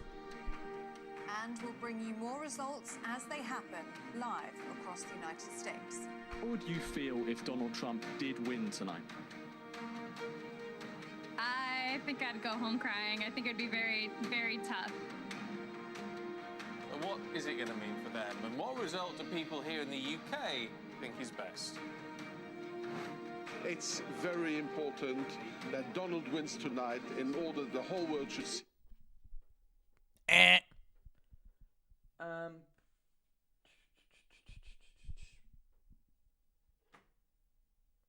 Dolly, babe, can you go in the kitchen, honey? Dolly, into the kitchen. I can hear her in my bedroom right now. Dolly, babe, into the living room. Out of the bedroom. Out. I can hear her walking. Into the kitchen. Not in here. All right, come over. Come on. This is not what I asked for. Oh, this was not what I asked for at all, Dolly. I literally told you to get back in the fucking kitchen. Like what? Like, yeah, this is so productive. Yeah, this is so productive. You're so right. Stop trying to lick me. What do you want? Why are you staring at me so deeply? Little bit of fucking privacy. All right, well, I guess we have a... Now she's lying down in my arm. Okay, I don't want you... Okay, you can lie down like... Okay, girl, you can like lie down like here. Why is she acting so weird? All right. I guess you just get comfortable there, babe. All right. I guess this is what we're doing now. Fair enough. Fair enough. In Washington, D.C. Hi, Stephen. I am in Washington, D.C., and there are a lot of Democrats here at this watch party, and I have to say, the mood amongst Democrats here, I think, is pretty somber. I want to ask these two gentlemen with me today, how are you feeling about the race today? Well, thank you, Stephen. The one thing I mention is we're not necessarily somber. There's a lot of swing states that are still on the line. We'll see what happens, and based on the results, we'll make a decision. Now, I know in Britain we have a parliamentary system, right? We have the Tories, you have the Labour Party, a lot of others. The situation in the United States is a little bit different, and when you look at it the way it is that you have a lot of Wait, they just called this. Was this here? Did they have this Washington? I'm pretty sure they just called this one as well, but it hasn't shown up on here. And Oregon as well. She's like really hot and like she's like breathing really weird on me. Oh, that's not what I was supposed to go on. different than that. You know, I can understand the New York Times is projecting one thing, Washington Post is projecting another. What we see He said Washington Post. Oh, we already had it. The way the swing states are going, it's too early to decide. Give it a couple hours, give it morning in Britain, we'll see what happens. Give it morning in Britain. I mean, right now there's a lot of time left, and we'll see what happens, over the course of the night. That's all I can really say right now. Wow, they signed defeated. Struggling. This isn't going to be a blowout for her. She may still obviously win, but it doesn't look like a landslide for Harris. No, it certainly doesn't look like a landslide Harris. And that, I think, is a mistake that I think a lot of international partners of ours are making, which is the fact that, this has always been a contingent election on a lot of domestic issues, right? So we'll see where the election goes. We're not sure what's going to head right now. And I don't think she's necessarily struggling, but I think that a lot of the election results that have to come in are contingent on a lot of small counties. Bucks County in Pennsylvania, Allegheny County in Pennsylvania. Those results will come in a couple of hours, if not in the next couple of days. So let's see. How would you feel if Donald Trump did win the election tonight? If it comes in a fair way, I'm no problem, in understanding the same way the election is resulted right now as it was in 2016.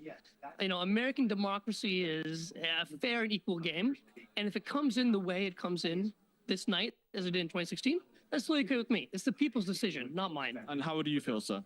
Yeah, I mean, every president, there's going to be highs and lows. So honestly, we'll see what happens, and we figure out sooner rather than later. And are you excited for the prospect of Harris becoming the first? They're putting a spell for her to get the presidency. For the first female president. More than that, though, I'd like to see the economy get better. I'd like to see inflation go down and all that kind of stuff.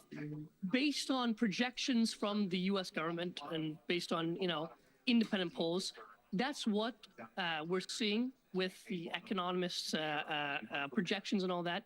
We'd like to see that, obviously, but if not, then that's okay, too. I believe the United States is stronger with either president, no matter what happens. Okay, thank you very much. I have two sad faces downstairs. Not every Democrat is worried, as we can see, but I think there are some people here who are indeed very anxious about these results coming in today. Cities where she has Thanks for bringing that to us in Washington, D.C. And those Democrat voters are still holding out hope. They're still optimistic. They're saying there's still swing states to be decided. It's all still to play for. Well, I mean, that's very true looking at the details, but I mean, we are hitting sort of 86%. Okay, I'm going to pee really quickly again, and I'm going to bring her. All right. Everyone so far, apart from Nevada, which hasn't started counting yet. Yes. So far, but it's it's very tight margins either which way. Yep, it's true. Let's go to the Big Apple, shall we now, where Ben Leo joins us live from New York City. And what's the sense of feeling there, Ben? Hi, guys. Yeah, it's very chilly, and I'm not just talking about the weather, the atmosphere. Oh, dearie me. I'm at the Comcast headquarters, which is the home of NBC News. Just behind me, they're holding an election night viewing party in the open. There's a big crowd behind me. It's like a wake. It's like a funeral wake, unfortunately. Everybody's miserable. I just popped into a bar down the road to get a quick drink. Everybody's got their heads buried into their beers and into their cocktails. So the atmosphere is not very good if you're a Democrat. Very few Republicans around, of course, because it's New York City. It's a liberal hotspot. But yeah, I think we're pretty nailed on now for a Trump victory. I said a bit earlier this evening, didn't I, Ellie and Stephen, that I was speaking to Republicans in a private members club here in New York City. They were quietly hopeful that it would be all decided tonight and that it wouldn't drag on for days and days on end. And as we stand at the moment, I think they're looking pretty accurate. Yeah, it's fascinating actually when you look at how particularly in these swing states, Lewis, which are the crucial ones. Lewis, beg your pardon, Ben. Which is what we're looking for in all of this. I mean, they haven't declared yet, but as you say, it's certainly creeping Trump's way. Yes, and I was just watching, all your coverage tonight, guys, has been top draw, but I was just watching Tom's enthusiasm with his map, explaining that Kamala Harris now needs to win those top 3 Rust Belt states, including Wisconsin, if she has a chance of securing the deal. That's, of course, if Trump wins Pennsylvania and North Carolina, which he looks like is going to happen. So, yeah, indeed, it looks like it's an uphill task for Kamala Harris. My interest now is, look, I think it's pretty nailed on for Trump as we speak, but my interest now is tomorrow and the day. Tomorrow. Stop being British. The response from the Democrats and the Liberals, especially here in New York City. I said earlier tonight that In New York. other major venues in New York where the police were readying themselves. There was riot vans, there was railings that they were getting ready to erect later tonight. So, are we going to see some sort of heated response in the coming days? Who knows? I hope not. I hope maybe Kamala will take some advice from our one friend Nigel Farage, who suggested, I shouldn't think she would. Our friend. Maybe she could, if she lost the election, I Donald Trump as a way of kind of keeping... just wonder how many more come in from here. Getting ahead of ourselves here. There's a long way to go just yet, but it's looking promising if you're a Donald Trump supporter. Yeah, one step at a time, Ben. Thank you very much. Not one step at a time. The very latest update with Tom. Here I am, and my map will appear in just a moment's time, because this is a very important development. Well, there's Ben, and here's me, and here's my screen. We're going to get to the map, because this is an important map. We can see a sea of red starting to bleed across the United States of America. Very important to note, though, of these states that we've been able to call, of these states that we've been able to declare, nothing here is unexpected. All of these ignore the swing states, really. And these are those swing states. Okay, so this is 2020 with Biden and Trump, and then this is currently. So if we look at it, I mean, over here is like looking the exact same, basically. We just need Nevada. Arizona going kind of red, whereas it was a strong blue last time. Or, well, not strong blue, but, in between. So actually that might make sense. These two, the same. This was all red last time, because obviously it has to do with the, the college votes.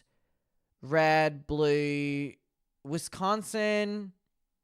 red, iffy, but was kind of iffy blue last time, which is interesting because Arizona and Wisconsin are like the halfway point of blue, and here they're the halfway point of red, so it can go either way. Georgia was really in the midst last time, halfway red here, and then this was red last time, this was blue last time. This map looks... Oh, and then Michigan... This is all blue as well. I mean, it looks very similar. This goes red, this goes blue. Republicans are currently ahead, but not just those. She'd also have to pick up Nebraska's second congressional seat district, the way that Nebraska hands out its 5, or is it 6 electoral votes, is that 2 go to the statewide winner, and then the winner in each congressional district also gets one of those seats. It's a bit complicated. Maine does much the same thing up there in New England, but Kamala Harris would basically have to win all of those Rust Belt states and a congressional district in Nebraska in order to make that map work. Could she do it? Yes. Is the balance of probability now in her favour? Perhaps not. Tom, thank you very much indeed. Why do you say it like that, Tom? Stuff was just saying to Lewis. He knows his onions. Yeah, it's very good. He knows his way around a map. He does know his way Does around our a map. Tom. So let's have a look at where we stand so far. Trump. Arizona's so close. Harris on 145, 270, as Tom was saying. is that magic number. And so as the way it looks, I mean, on the surface, as it looks like Trump is gonna get that. However, it could all change. Let's get the details from comedian Louis Schaefer, a senior lecturer in US politics, Richard Johnson, and the commentator and author Martin Whittock. Richard, talk us. I know because you're going through the. She got Oregon. What's that telling you? Well, at the start of Where's Oregon? Week, I think if people were having to call it, Where's Oregon? Oh, Oregon. Okay, so she got Oregon. It's another 8. North Carolina, win Georgia, Arizona, Nevada. That looks like the direction of travel in those states. The question was, could he win? If you aren't American, having a take on our politics makes literally no sense.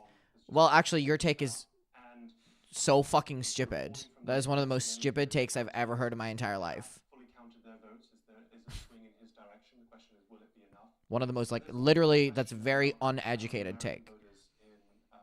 Yeah, it says she got Oregon. Got a little blue. Got some blue going on. Where's that inspiration coming from? I don't know. I like a little edge and a little pop in my hair, so I wanted to add something different, especially for the Teen Vogue part. For the Teen Vogue party. Tally and put it on the internet, which showed Harris in a. Again, this Oregon one was expected. Biden is said to have won by with 80-90% of the vote last time. Harris coming third, behind the Greens. Wow. Because there will be some. I've got a little blue going on for the Teen Vogue party. Migration of this kind of party move in a state takes a little while. It takes a couple seconds. But if that is true, and if that is a trend that we're seeing in Dearborn, that what had been one of the most strongly Democratic parts of Michigan is not voting Democratic this time. Because the Israel issue and the Israel-Gaza war is going to be, and It's not a war. Oh my God, it's not a war. Jesus Christ, I hate when people call it a war. It's not. Calling what is going on to the Palestinian people as a war? Fuck you. Fuck you. Gaza, how she will not be quiet. She can't. Okay, so what area was it they were saying?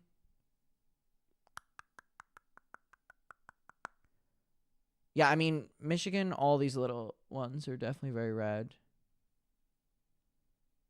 Ba ba ba ba ba. All right. When are they gonna update Oregon? I want to see a number. I'm gonna have a quesadilla. I would love a quesadilla.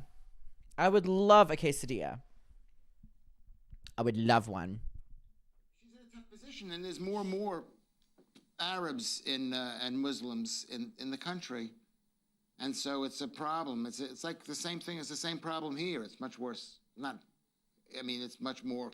What's the right word? It's more. I don't know, and clearly you don't know what you're fucking talking about. Jesus Christ.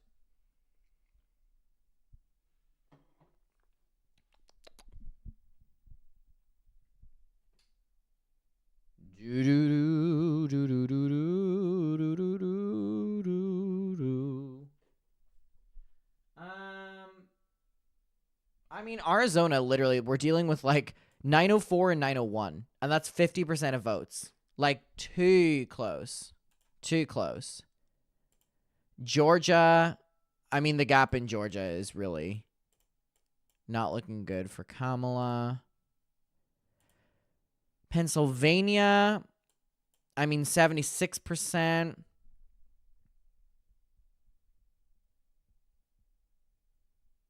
I mean, Philly blew it out of the park. Look at that. Wow. Kamala, like, landslided Philly.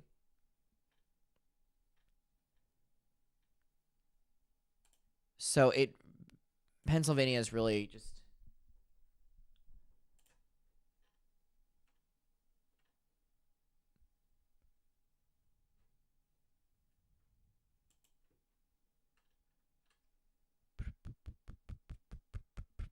Virginia.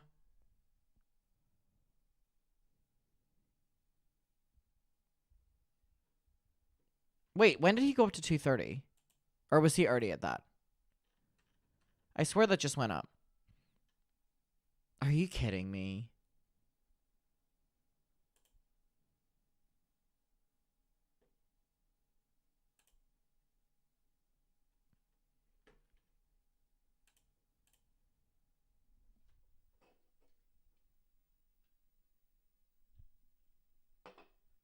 Votes in the rural counties.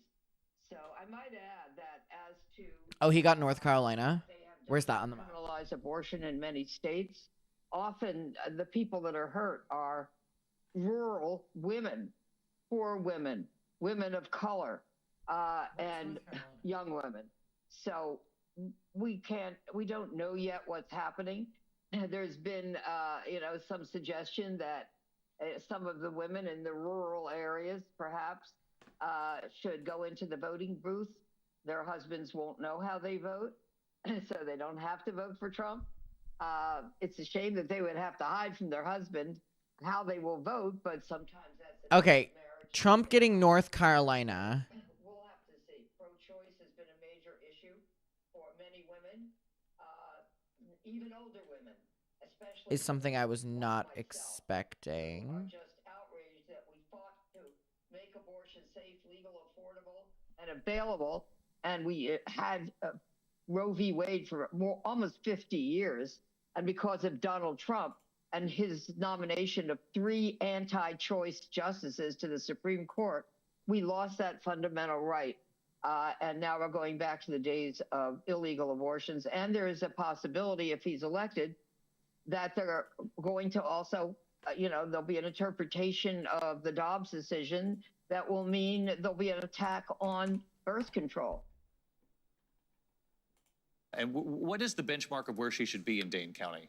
I mean, obviously she's beating him there, but a full point behind, and that's exactly it. And it's not just the percentages; it's often going to be turnout as well. And this is a county that Biden was able to get, I think, around 180,000 votes out of it. I talked to someone, a Wisconsin specialist, who said that's what you need for years now. Reince knows this better than anyone. Democrats have been running up the score in Madison, the liberal college town, and said got as much as they can, and maybe they reached a limit tonight. I think it's really interesting. North Carolina in 2020 was also red. Michigan, Wisconsin, which something to note. Like a broken record. We say this every 4 years or so. And I think it's interesting that both Reince and Donna believe that this is going to be very close, particularly in a state like Wisconsin. And, Reince is from there, so he knows Wisconsin. Wait, I lost my thing that I was looking at the updates on. Does anyone have it? Or wait, sorry, I think I literally have it right here. Sorry, I'm lying. Sorry, I literally have it. All right.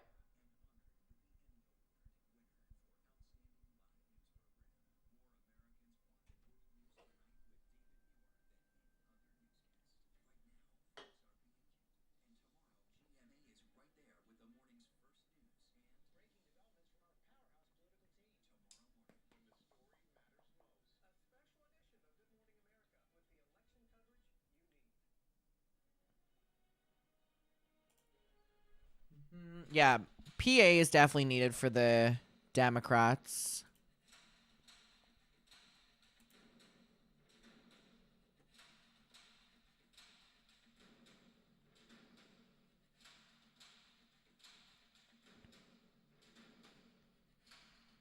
Dun, dun.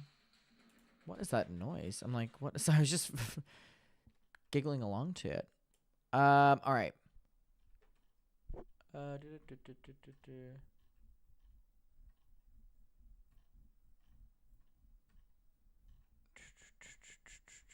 I didn't know that California had its own flag until I went on this trip. That's how stupid I am. Yeah, I think Pennsylvania is really gonna be one of the most important. I think it might even be the most important. Again, it's so true that this is so early. So nothing is really decided yet. But it looks like Pennsylvania is going to be very, very, very important. Like incredibly important. And it's Very, very, very close right now. So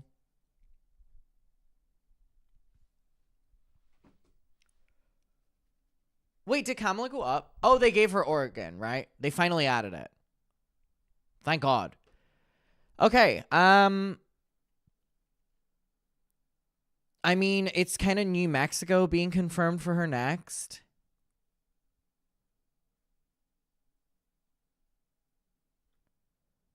So, I mean, she literally needs Nevada. Also projecting Harris will win California, Oregon, Washington, and New York. Here's where we know that stands right now. The candidate needs 270 to win. VP Kamala Harris at 165. Former President Donald Trump 214. Let's get right to Colorado. Nevada 6 points. Let's just say we get it. New Mexico being 5. Hawaii being 4. Let's also take a quick look at the Senate overall at this hour. New Hampshire being 4. Seats in play, one notable win. VA being 13. Texas is projected to hold his seat And then after a tight race with Democratic Representative maybe Maine. Let's go straight to our Whit Johnson. Maine. Mar-a-Lago tonight. Oh wait, this is Whit, let's talk 2. about Team Trump and all the supporters. How are they feeling? 2-2-1. So, yeah, Pennsylvania is needed. But also Minnesota. I mean, look at this. Minnesota only has 16% counted. Michigan only has 32. And Wisconsin is 60.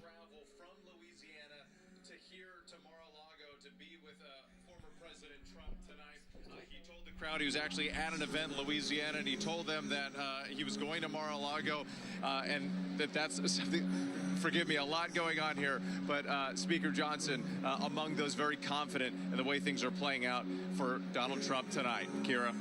And possibly Elon Musk showing up there as well. Whit Johnson, we'll keep checking in with you there in Mar-a-Lago. Now to the Harris headquarters at Howard University. Eva Pilgrim is there. Eva, let's talk about the atmosphere there. Well, Kira, I can tell you there has been a real vibe shift here in the last vibe shit. minutes to 45 minutes or so. We're actually starting to see some people that are leaving. There have been streams of people going. The crowd has thinned out just a little bit. You know, we've spoken with campaign sources who they tell us that they think that they can still hold the blue wall. But when we talk to people within the What's the blue wall? concern that's starting to build as they look at the margins in these blue wall states, in Pennsylvania, in Wisconsin, in Michigan. There's nerves, a lot of nerves tonight about the numbers that they're seeing coming in and just how she's performing versus how Joe Biden did 4 years ago. One of the things the Harris campaign keeps sending us is information about the long lines at college campuses. And one source said to me, we can't count on those votes for Harris. Kira. All right, Eva Pilgrim, thank you so much. I'm Kira Phillips. So glad that you are with us tonight. I hope you'll stay with ABC News. Our team is bringing you election results all throughout the night, led by our David Muir. Don't go far. Our race for the White House coverage continues. Yeah, what does the blue wall mean?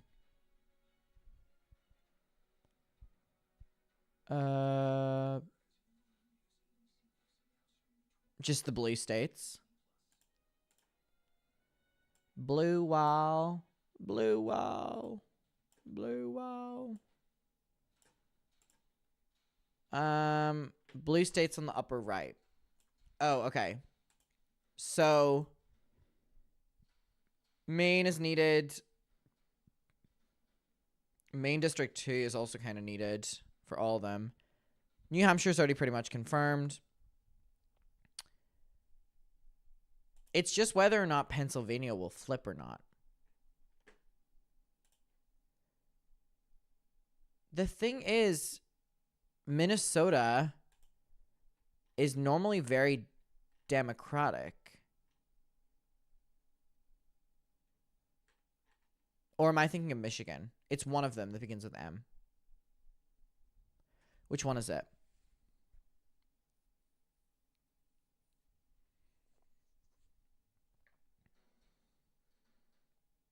People are saying the whole blue wall is showing red right now.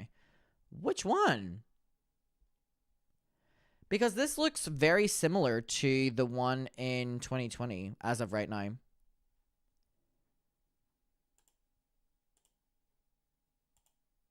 If PA flips red, it's basically over.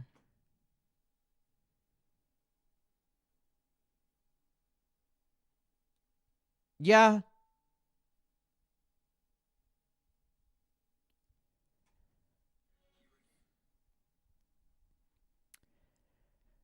She needs Pennsylvania, Wisconsin, and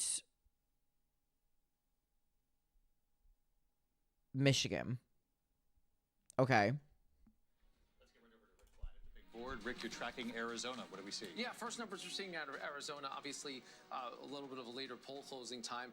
And this is about what we expected. It is a absolute horse race in the first big data dump that we've gotten. 51% of the vote in. So we think that is the early vote up through last week. So there's a big chunk of vote, including the people that dropped off ballots on Election Day that aren't there. The key county to watch here is Maricopa. It's the biggest battleground county in the country. We still have more than 1 million votes outstanding, so any of the numbers we're getting now are really... God, that's such a crazy number. I will say we were keeping an eye on one smaller county to see if it was true that Donald Trump was making inroads with Latino voters. This is a heavily Hispanic community down on the U.S.-Mexico border, and you're seeing Donald Trump beat that 538 benchmark by about 5 percentage points. This was a place where it's that 5%. Hillary Clinton got 70+% of the vote. Joe Biden got down to about 67. Harris is below that right now with about 60% of the vote in. Arizona is so close. I mean, they have 1 million more votes, and it's only 3,000 away. 538 benchmark. And it's a little bit intriguing to think about. We talk about how the blue wall is now the main strategy for Harris, with things looking good for Trump in the South. There is a bit of a backup plan. If Harris were able to win Arizona and Nevada, it could potentially trade off a loss in Wisconsin and Michigan. Nothing trades off a loss in Pennsylvania, but a Wisconsin and the Michigan could be offset with a win through those two western states if we get to that point of the night. Okay, so now let me pull out my calculator again. So with their estimates,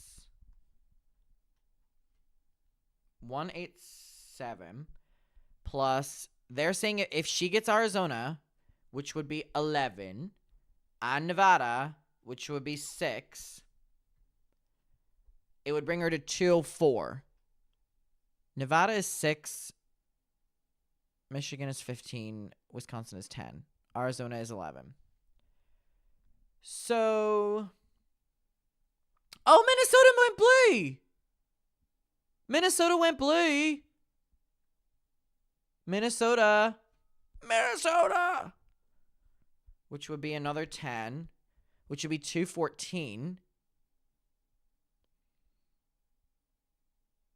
So if Minnesota stays blue,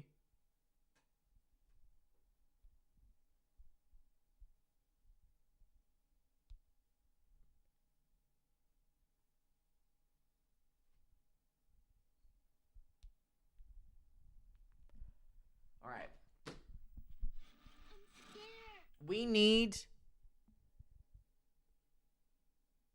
I mean, Pennsylvania needs to flip.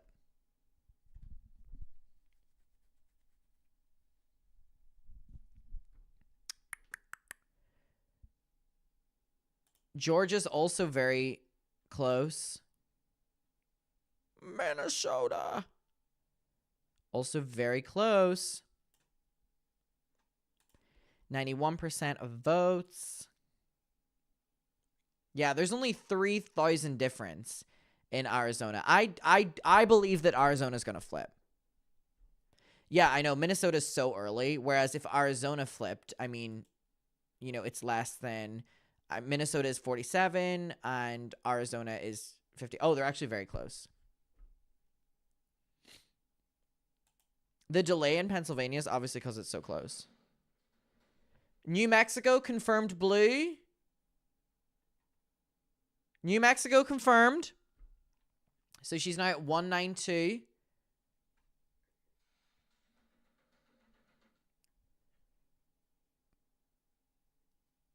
New Mexico. So if she got Arizona, she would have that entire lip.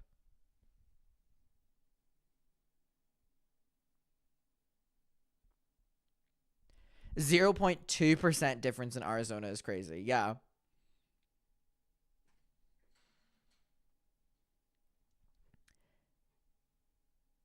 Yeah, she would get all this. Sorry, what is this music that is playing? Like, I have no idea what is going on here. Where's that even coming from?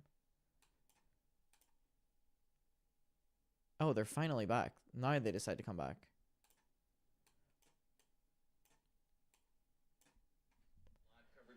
Oh my god, it's the sexy guy. Yay. Again at this hour, and we have another state to call, Connecticut. Vice President Kamala Harris picks up the 7 electoral votes in Connecticut. We'll take you out to Minnesota. We have a Senate race to call. Senator Amy Klobuchar, she was seeking a 4th term, very popular in her state. She's been projected the winner at this hour. She returns to the Senate for a 4th term. Big shakeup in Ohio tonight. We reported on this earlier in the evening. It was going in this direction. The states the Blue need to focus on are PA, Michigan, Wisconsin, and then they have the most electoral votes. Okay, so PA, Michigan, and what was the other one? And Wisconsin. So these right here. From Ohio and Rachel, you're with the board. This is a pickup. Hawaii has not been counted, but it basically will probably be Democratic. Especially for Democrats and any hope that they have to sort of hang on to the majority in the Senate. Sherrod Brown faced a huge challenge of trying to build back the Democratic coalition. He didn't perform as well in counties just outside of Youngstown. This is Trumbull County. You could see he underperformed here. This is also another one where Donald Trump won. Sherrod Brown won this county, Wood County, back in 2018, not performing as well here either. Bernie Moreno was Donald Trump's choice in the primary. This now means that Donald Trump has handpicked 2 of the Ohio state senators, of course, the other one being Senator J.D. Vance, his running mate. All right, Rachel, thanks. We do have a state to call. This is a big one. It's North Carolina, 16 electoral votes. Go to. Wow, they're super delayed, aren't they? I guess they like wait a little bit longer. We already knew he was getting North Carolina. Let's show our viewers how this played out. North Carolina now in Donald Trump's column, and we can start doing these hypotheticals, the sort of the rest of the pathway to get to 270. Yeah, this is Georgia is not confirmed. Battleground state that has been protected by ABC News. So this assumes that everything else happens the way that we expect. A big if. We haven't gotten results out of a lot of safe blue states in particular tonight. But this changes the electoral math in some very significant ways. Right now, Donald Trump is in a commanding position, not just in North Carolina, but also in Georgia. If you were to award him those 2 states, he is at 251 electoral votes. That leaves him the opportunity to win the Electoral College just with Pennsylvania. If Pennsylvania falls for him, that's enough. But let's assume that doesn't happen. Then you've got some other possibilities. We've been talking a lot about the other blue wall states, Michigan or Wisconsin. You take one of those and any other state on the map, and you've got 270. So you can do that with Michigan.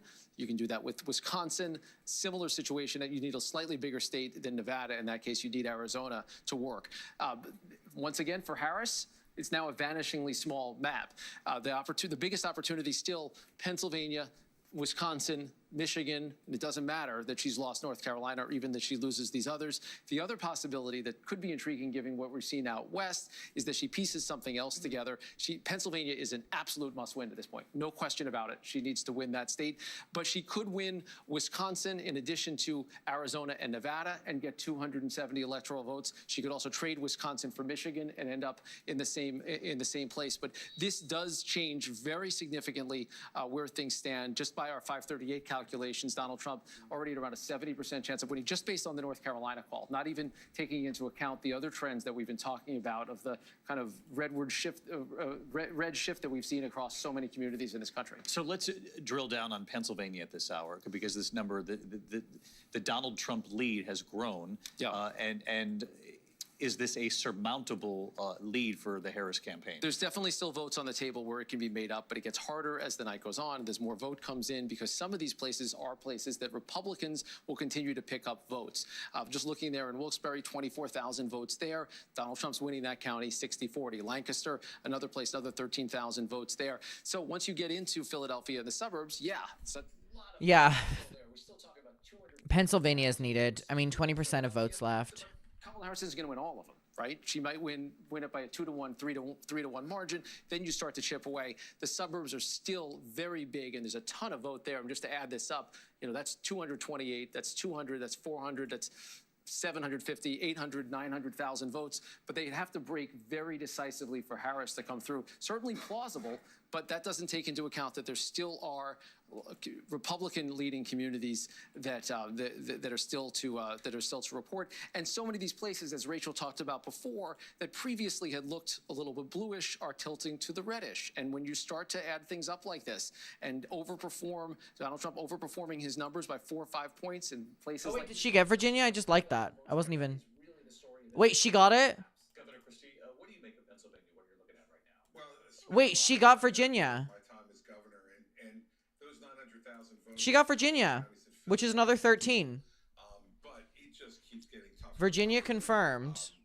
You got over a 200,000 vote lead now, so it gets tougher. But that part of it's not over. So she's now at 205.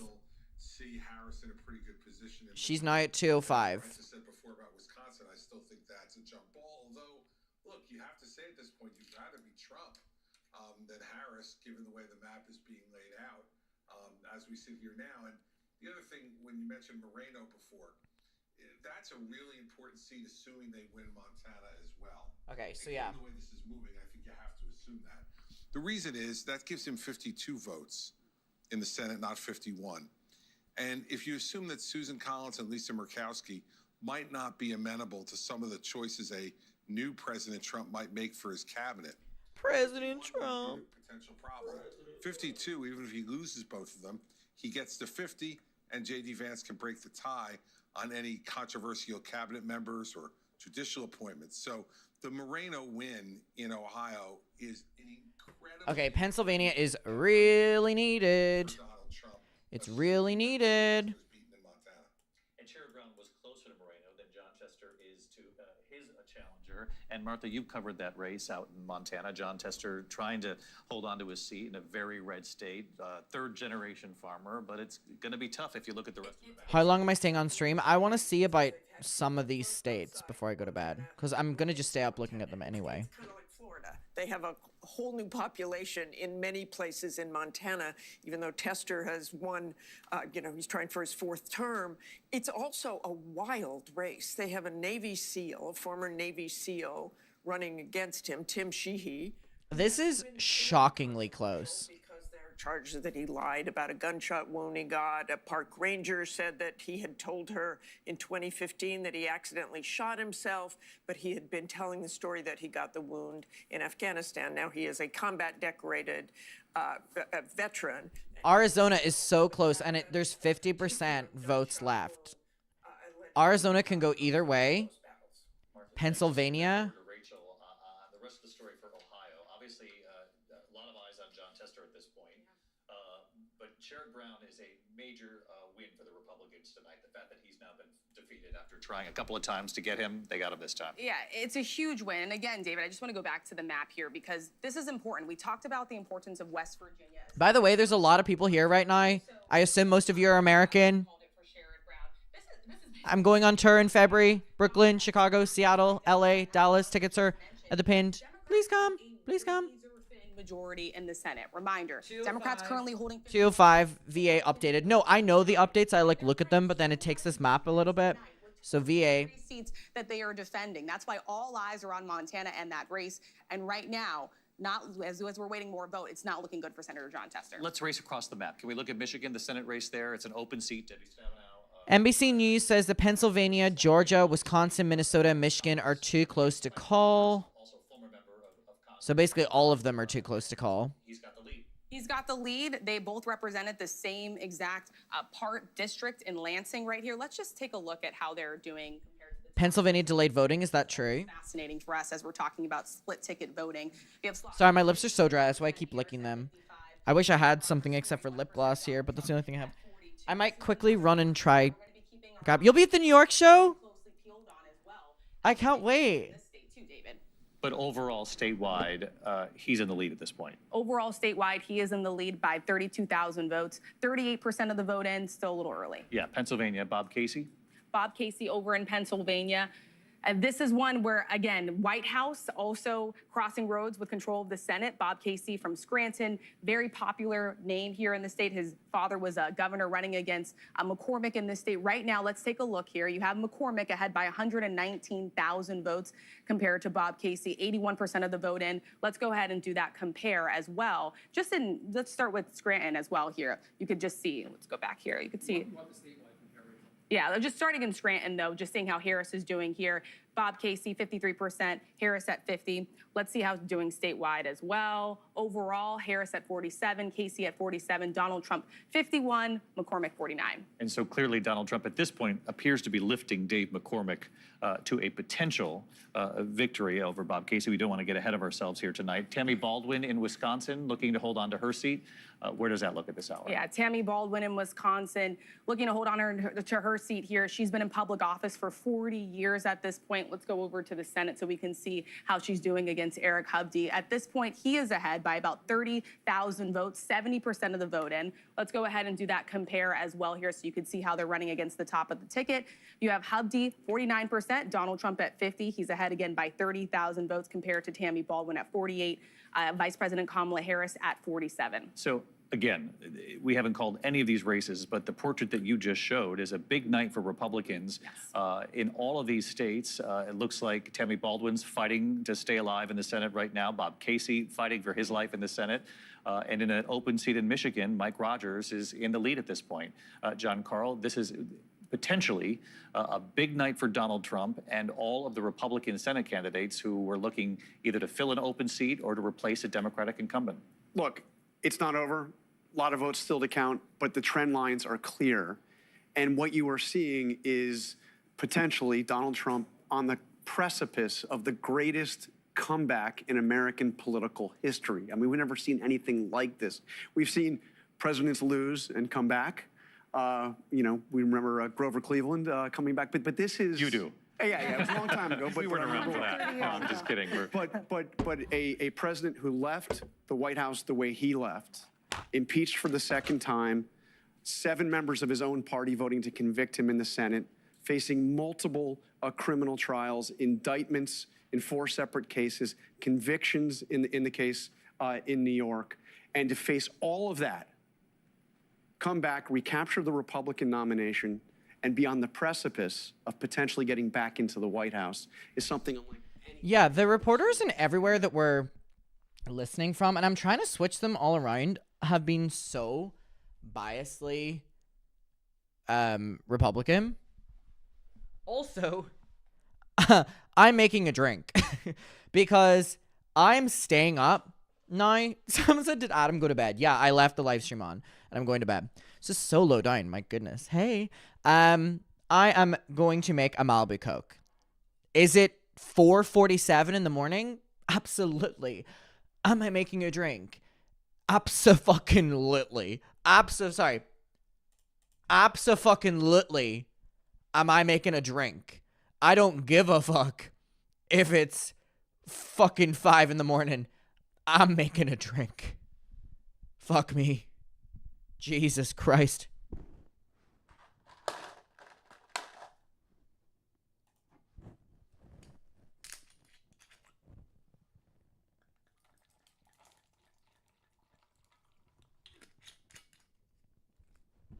I fucking need this.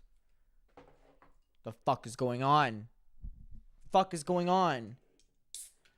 My breakfast? I have not had a Malibu Coke in a long time. What is blocking? Oh, it's the Malibu bottle. I have not had one of these in a very long time. So I'm very excited. Something to give a little bit of joy right now.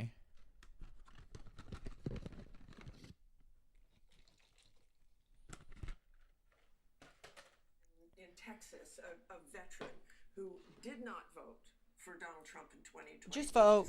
Just vote. Nina. Just vote. Just vote. Let me try it.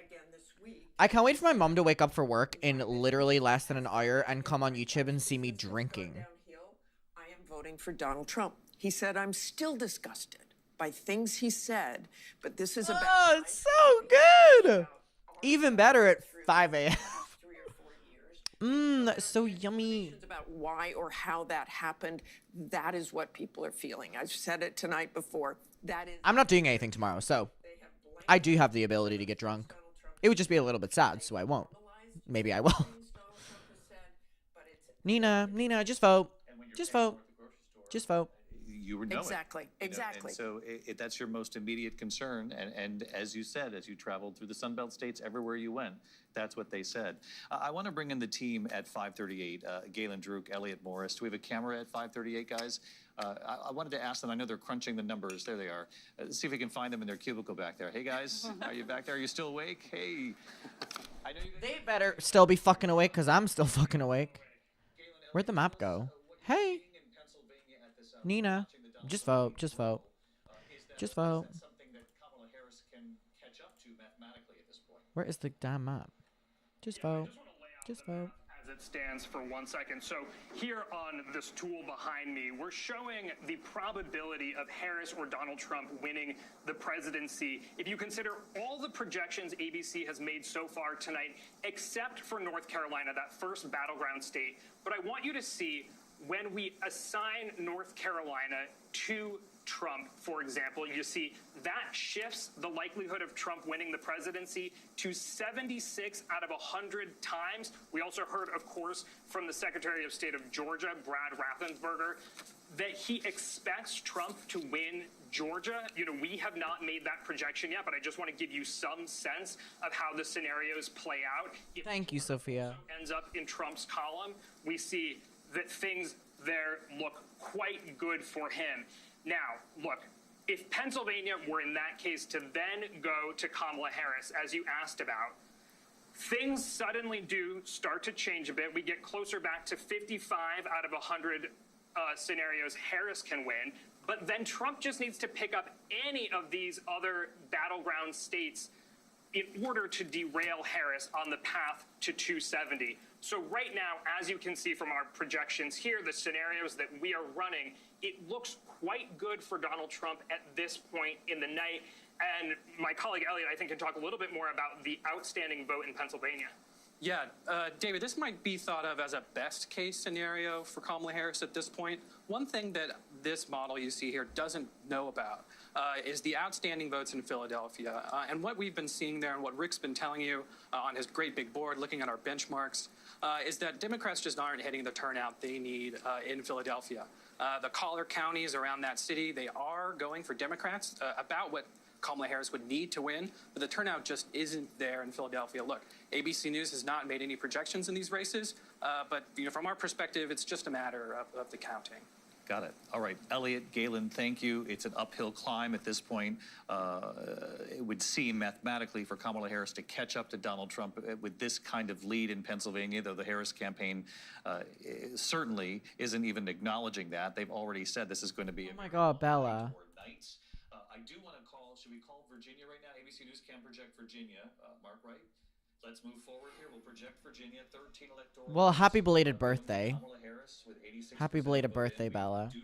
Take note that this is later in the evening than we thought it would be to actually project Virginia and its 13 electoral votes for Kamala Harris, which does signal tonight, Rick Klein, what we're seeing across the board. Yeah, to think about the fact that Harris is only going to win, well, we'll see what the final number is, but the fact that it took this long to get to it is significant. And it is worth noting right now, Donald Trump is up in all 3 states of the blue wall. Pennsylvania, it's a 200,000 vote margin. Michigan, it's about 100,000. And Wisconsin, it's 82,000. Now, we've also been saying throughout the night tonight and for the last couple of years that People keep saying I need to refresh. This website is a refreshed one. It just is delayed for some reason. For similar reasons. It's because we have a large number of votes that are left in urban areas that tend to be bluer. So that's the story that we see right there. In Pennsylvania, it's Philadelphia. In Michigan, it's going to be Milwaukee. A lot of vote left, as Reince has been talking about. And that's in Wisconsin is Milwaukee, and in Michigan is Detroit. So lots of votes are still out there, but they would have to break in a very big way for Kamala Harris. All right, Rick Klein at the big board, thank you. We're going to drill down on Wayne County in Michigan, actually the Arab American population, and whether or not that could make a big difference here as well. Our coverage continues. We're going to stay on these 3 states. very close race in those 3 states between Donald Trump and Kamala Harris, though Trump leads in all 3 at this hour. We're back in a moment with our ABC News live coverage. Yeah, that's the thing that's really interesting about this is all of these states are so shockingly close. I mean, we have 50% of votes counted in Arizona, which means 50% more. We're literally only 7,000 votes different. So it can go anyway. Georgia, 93%, obviously less. And there's less than 200,000 difference. Pennsylvania, 82%, and we're literally like 150 away. Minnesota's, 53%. Wisconsin, 75% of votes counted, kind of close.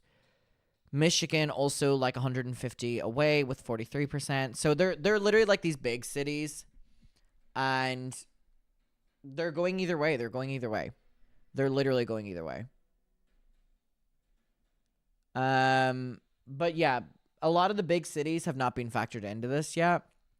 And it's a lot of like the outer areas. So it'll be interesting how they go. Tennessee whiskey, you're as smooth as Tennessee whiskey. Love that song. But yeah, Pennsylvania is definitely the little problematic child right now. You're as sweet as Tennessee whiskey.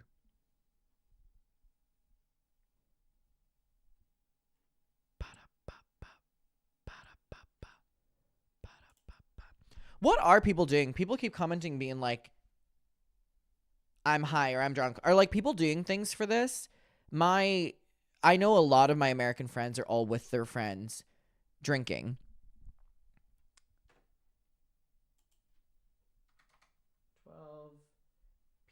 People are saying to do a 12 p.m. So I'm going to do 12 p.m. PST to figure out what time that is. Does anyone know what time that is? 12 p.m. PST to UK. You got to go to sleep? Well, good night. Good night. Okay, so that's 8 p.m. Obviously for UK, which is in the morning time. You're as sweet as Tennessee. Sorry, my friends are texting me. You're as sweet as Tennessee whiskey. You're as fun. I don't know that song. Love that song. You're as sweet as Tennessee whiskey. Sorry, I was responding to my friends. Ba-da-ba-ba. Ba-da-ba-ba. Ba-da-ba-ba-ba. Oh, Pennsylvania, please pull through.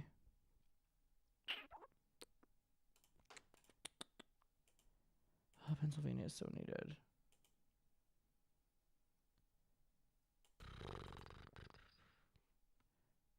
I'm like trying to find more links to like show everyone right now. 1 second.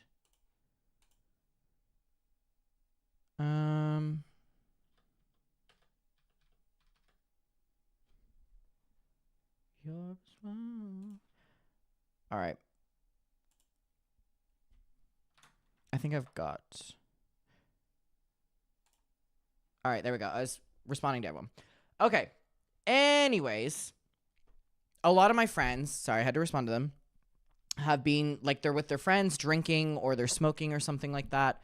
Or a lot of people are just like so like they went out for dinner to get their mind off things. Some people have been in bed all day. How are we doing? What is everyone doing?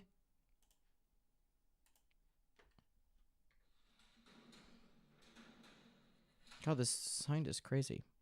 Just finished the second channel video? Well, thank you so much. I appreciate that.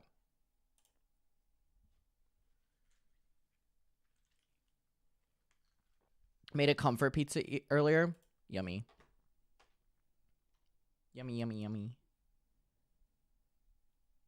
Oh my, I forgot I was wearing this shirt. I forgot I was wearing this shirt.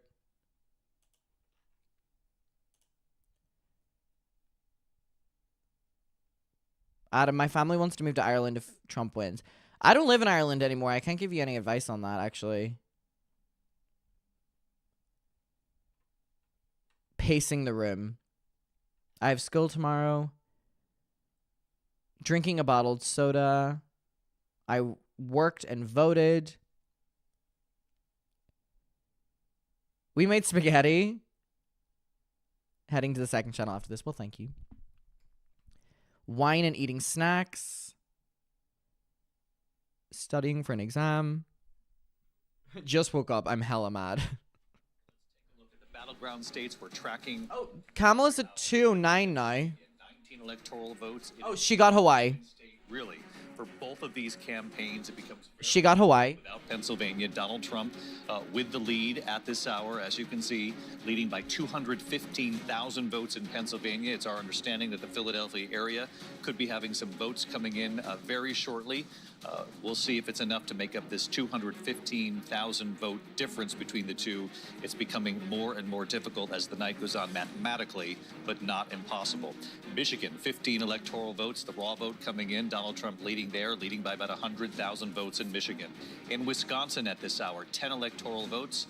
Kamala Harris trailing Donald Trump by about 87,000 votes in the Badger State.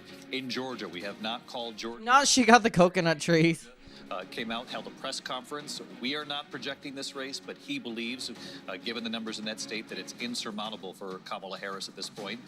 Donald Trump leading by 118,000 votes or so. In Arizona, out west tonight, 11 electoral votes, a very close race there. Look at the margin of difference between the two of them. All of these states, as you can see, close races. In Nevada, 6 electoral votes. Everyone tell Adam to come to Boston on tour. I think we're planning on adding a Boston show. In Nevada. Those are the battleground states that we're tracking. Now let's go to a state we can project at this hour. We can project that Kamala Harris will win the state of Hawaii, 4 electoral votes. So let's go to the map right now. The race to 270, Kamala Harris winning 14 states. Washington, D.C., Donald Trump, 24 states. There you see the electoral count, 189 to 230 at this hour. And as he's at 247 now.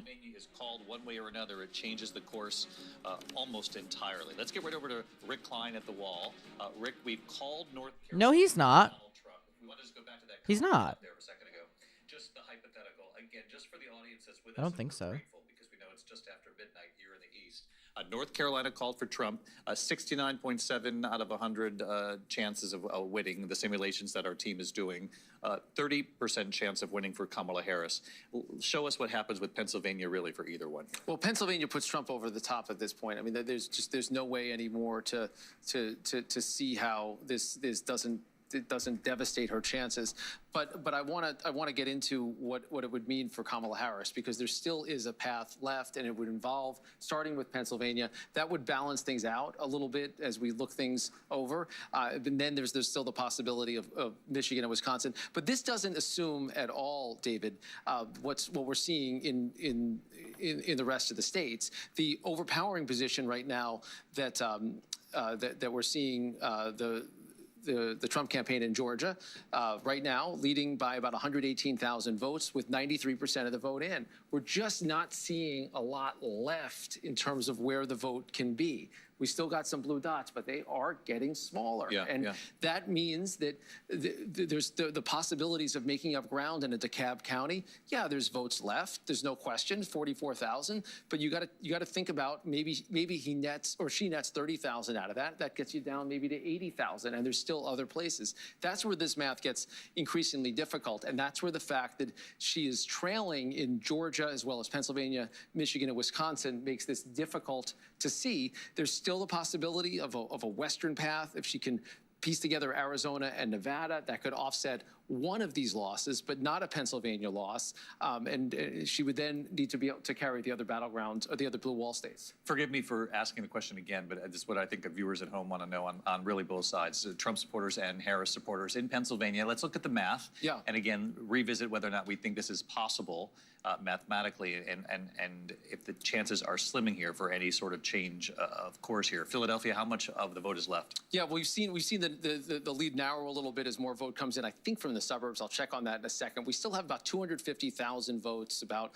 a quarter of the overall vote in the city of Philadelphia. This is overwhelmingly Harris territory, but it is less overwhelmingly so than it was for Joe Biden, and it is still below where we think she would need to be running according to the 538 benchmark. So she just isn't running up the kind of numbers.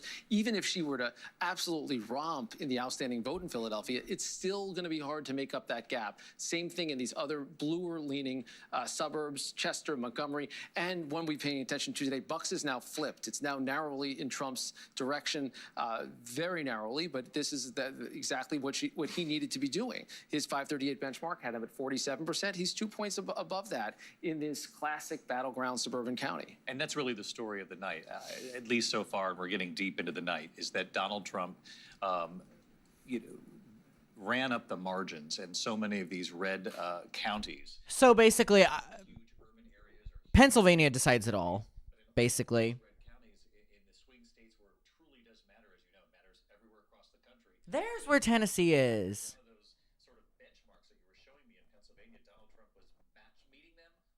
Adam, come to Miami. I think that we might be adding a show in Orlando, but not Miami. Where he was projected to need to be to win this. Addie, happy birthday. Two here, a point or two there. That adds up. He's adding 25,000 votes in a smaller county near State College. Rachel talked about what it means in State College. This is a place that Kamala Harris, frankly, needed to win if she's going to be competitive. It is really the story almost everywhere, not just in the battleground states, but in the non-battleground states. And that's why we've seen a map develop tonight that saw Florida and Texas get projected very early. Iowa, despite that Des Moines Register poll, went very solidly for Donald Trump. That's looking now like it's a 13-point victory for Donald Trump. And why we're still sitting here at a little after midnight, and we don't have a projection in New Jersey. Damn, do they have these reporters working like all fucking night? Or do they like... they leave and like, do they have it in their schedule that they work for like 24 hours? Because obviously they could switch out reporters, but the reporters will want to be on the story all night. 4.3 million more votes than Kamala Harris. That will change the popular, but that will change, especially with California's vote. But that is an astounding number when you realize he lost the popular vote both times he ran. In fact, both times he was around 46, 47%. Now, if this were to hold, it will not hold, to be clear. But he's got a shot at hitting 50%. At hitting 50%. Reince, did you get a chance to reach out to the former president? I talked to him a few minutes ago. He's pretty obviously excited, wanted to know how I felt about Wisconsin. I feel really good about it. And if you look at Wisconsin, what you'll see there is that the president up over 95,000 votes. And there's going to be a ballot dump in Milwaukee, which is when they get the flash drive from all the absentee ballot early vote numbers. So I thought that the president would win by 40 or 50,000 votes once that happens. But if you look at Green Bay, what you're going to see there is that's going to be a big win for President Trump there, only about 35% in. That's going to keep coming the direction of President Trump. So, Vamfe, I know. Rick said, I mean, Kamala Harris is bleeding in every direction. The other point I want to make is that something I've been trying to argue for the past couple of weeks is that Wisconsin, Michigan, and Pennsylvania in 2016 went all three for Trump. In 2020, all three for Joe Biden. And one of the reasons I think that is that when you think about the undecided voter, they're the same person in Wisconsin, Michigan, and Pennsylvania. And there's a reason why these states run together. I'm not saying that's going to happen. There's a lot that go tonight, but it certainly is how it's trending. And are the candidates not like really quiet to anyone else? Like, I swear to God, last time, like, I heard more from, like, Trump and Joe Biden than what I'm hearing from... I mean, have Kamala's team said anything? No, their last tweet was 5 hours ago. Wait, 210? Who'd she get? Who did she get?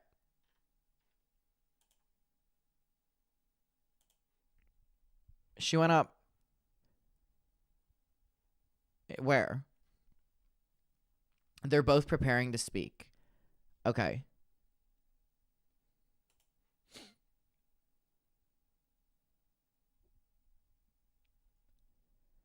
But yeah, I'm surprised that there's no even like words of encouragement or anything coming from Kamala's camp. Nebraska district is where it came from. Nebraska district 2. Let me see if what Trump has said online. Like, is he being? I swear I've seen videos of him being like, "Stay in line." Yeah, I mean, 2 hours ago. Yeah, he's been tweeting. Saying that we've known for months now that the American people. It's interesting. He's been very active. That's what they were saying in the polls. I do want to get to Rebecca Jarvis real quick. She's down. Yeah, I know they have press stuff. And you know, you and I talked about this, Rebecca, leading up to the election. This sort of you can throw stats at people all you'd like, and I don't mean you. I mean just when we report this, because it is what it is. But you can't replace that with how people truly feel at their own family dynamic and whether or not they just remember a time when their money was going further. Yeah, absolutely, David. You can define the economy in many different It's because it's so close. They both don't want to say anything. Fair. look very strong, but the way voters define the economy right now is on inflation. And I talk to voters all the time who are stretched. Even though inflation has come down, prices have not. And the typical American family is paying about $1,200 a month on the same goods and services as they were 3 years ago. While paychecks are up, people are stretched. And Come on, Pennsylvania. It's the rent check, it's child care payments, and people, when they look back 3-4 years ago and they remember paying a much lower amount, that's where they see the economy. And even to the point They play it safe and stay quiet until the big result. back then, there were bankruptcies, there were stock market collapses, there was massive worldwide calamity. The economy was in a much, much worse place in terms of the worldwide picture, and yet that was a jobs question and a foreclosures, a housing question. Not everyone lost their job back then, not everyone had their house foreclosed, but today, when you go to the gas station or you go to the grocery store, every person has that nagging issue around prices and inflation, and that has been a real deficit for Harris coming into this. People keep saying red mirage. My fucking toes that are broken anytime I they hurt so much. Ow, fuck, that's actually really sore. I feel like my toes, I broke 2 of them. I feel like they're getting more sore. Ow. Ow. The Biden administration, that this is really the Biden-Harris administration and the economy and how a lot of voters feel about where the economy has been. All right, let's research this. Oh, fuck, this is so sore. I don't know what's happening. Ow. It's like getting worse. Fuck. Ow. Where it stood in 2020, it was a 10-point race. Ow. Right? So look at New York. This is actually I don't know why it's gotten so sore all of a sudden. Okay, Sure. blue shift. A blue shift. I'm just gonna try to elevate it or something like that. Someone said Detroit is turning blue. Where's Detroit? Detroit. Wow, I'm so bad at this. Detroit. Where is it? Hello? Detroit. Where are you? Whatever. Blue shift. A blue shift, also known as a red mirage, is an observed phenomenon under which kinds of in-person votes are more likely than overall votes count to be for the Republican. Which consists of in-person votes are more likely than overall vote counts to be for the Republican Party, while provisional votes or absentee ballots, which are often counted later, are more likely to be for the Democratic, which is blue. This means that the election day results can initially indicate that a Republican is ahead, but adding provisional ballots and absentees... Oh, Detroit's Michigan. Sorry. Eventually shows a Democratic victory. Confusion about the blue shift phenomenon has led some Republicans to call the legitimacy of elections into question. Blue shift occurs... Oh, that's what happened last time. Stop the count. Recount the votes. Blue shifts often occur because younger voters, low-income voters, and voters who relocate often are more likely to vote provisionally and to lean Democratic. This phenomenon remains poorly understood by the general public and election experts and can cause confusion given that Americans are accustomed to learning projected results on election day, and oftentimes the projected results announced are then an accurate representation of final results. Interesting. So, I need a recount. So, what was the projection for Pennsylvania? Does anyone know? What was the projected? Let me look.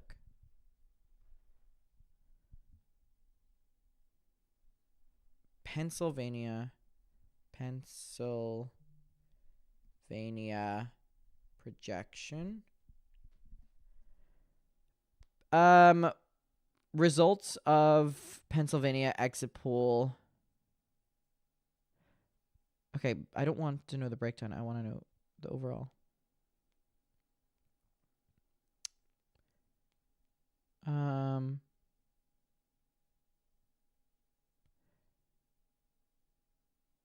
Good night.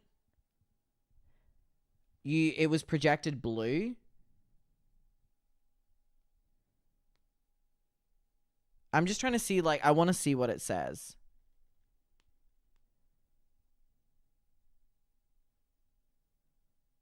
But then I have one saying that Trump, it would be a projected winner.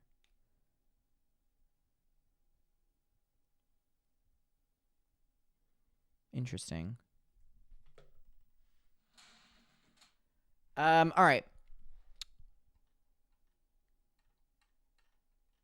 So, yeah, basically this concept of the main votes that have came in right now are all from people in person, which tends to be Republicans.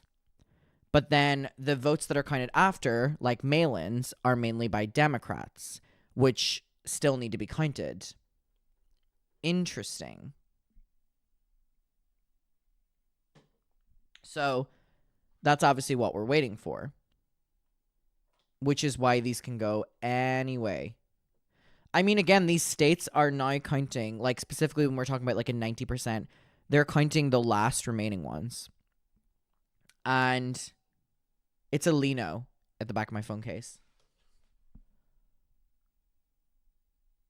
Hello.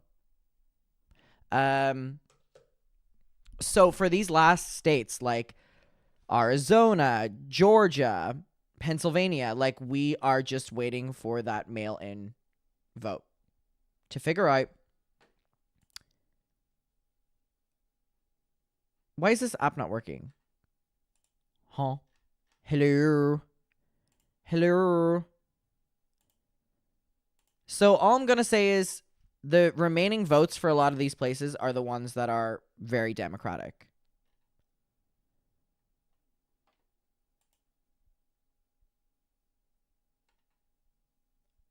But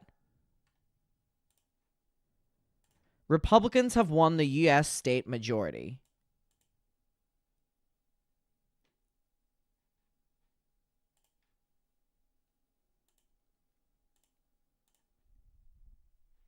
Let me... And again, I can't stress enough how close this is. Like, he's at 230 and she's at 210. That is 20 difference, right? But it all goes down to Pennsylvania.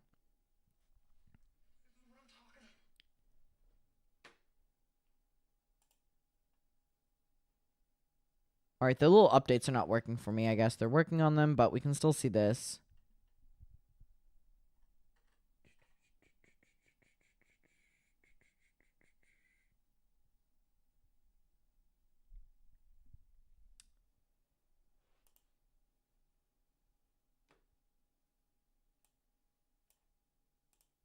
Okay, so this website is severely probably rammed with people that it's freezing. Electoral votes, Donald Trump with 230 electoral votes. Everyone now waiting to see how the blue wall will go, actually, which way the wave hits when it hits shore, I guess, because it's very close. Kamala Harris's campaign believes it still has a pathway through those 3 states of Pennsylvania, Michigan, and Wisconsin. So if they do not get Pennsylvania, it's over. Yeah, we just got a couple more votes, another big chunk of votes out of Delaware County, Delco. This is a heavily Harris County, and we're seeing her do fairly well there, but not quite at the 538 benchmark, which is problematic in a close one. We're down to a 160,000 vote margin. We still think there's lots of votes out there, and if you're poking around, we're still waiting on Philadelphia of the 177,000 votes expected there, 120,000 votes in Montgomery, another 60,000 in Chester. That's where I've focused a lot of attention, but there's still some Republican areas that are outstanding. Johnstown, which is an area that is going to go a lot redder, almost certainly. Right now, they've got about 58,000 votes, too. So it's kind of take 1 step forward, 2 steps back, potentially, as Harris tries to make up ground. Show us Michigan. What do you got? Yeah, Michigan is really not going to come into clear focus until we see a lot more out of Detroit, out of Wayne County. Wayne County is the biggest. Let's see Detroit. It's also really where the Democrats vote. It's also... Oh, never mind. Has had kind of a lukewarm reception to Kamala Harris and to Joe Biden both. Right now, she's only netting 36,000 votes out of Wayne County. That's obviously going to go up quite a bit. We'd expect that it has to, but. Well, we just saw a little jump in the vote here that changes some of the numbers. It gets it down to 160,000. So that's going to take a while based on our reporting. But really, we're just waiting on the urban areas in all 3 of those big battlegrounds. And Wisconsin, where are we now? Yeah, Wisconsin right now is a 96,000 vote margin, and Milwaukee is just going to be the one that we're waiting on so much. 190,000 votes in Milwaukee alone, as we've been talking about. Let me find a different website. If anyone finds a different website for me to use, please let me know. This one is obviously very busy because it's barely loading. Chris Christie, what do you make of what you're seeing here? Well, look, I think there's a few things to look at tonight. The first one is I got asked this morning by George on Good Morning America about these conflicting poll numbers, and the 72% saying we're on the wrong track versus the 60% unfavorable for Donald Trump, and which one was going to govern. And I think what we're seeing tonight is wrong track governed over his unfavorables. They don't like him, but they trust him on some of those issues. Let me try find And secondly, a better one. for Kamala Harris, she Election had a more imaginative campaign to what she did. map. And here's the thing, Joe Biden gotten out a year ago. This might be a totally different race. He's got to be thinking about that tonight. It's the beginning of a bigger conversation we're going to have probably right after this break. We'll be back with much more. ABC News Live coverage. I'm trying to find it here. I'm not finding the Google one that everyone's talking about. Google U.S. election map. U.S. election map. Oh, sorry. I do see it. I don't know why I wasn't just using this. Okay. God, he's so orange in that photo. Wow. Pennsylvania. Or wait, I want to see Detroit. Okay. Milwaukee. I thought that was in Hawaii. Nevada, really nothing. Does Nevada only have 2? What the fuck? Arizona. Wow, Phoenix is very blue.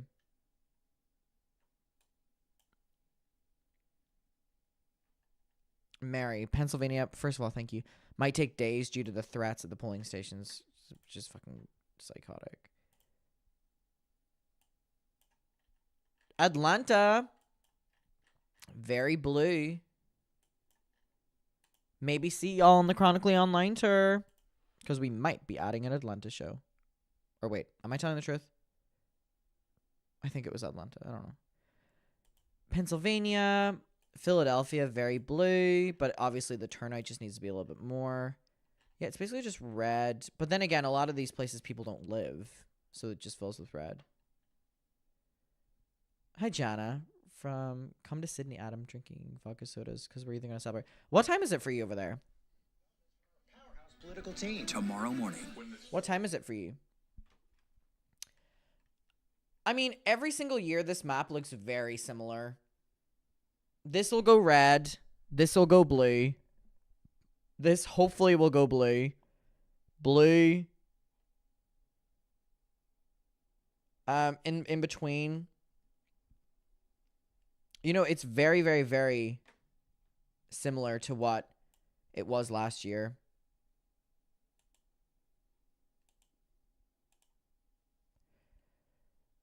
But yeah, the Republicans have won the U.S. Senate.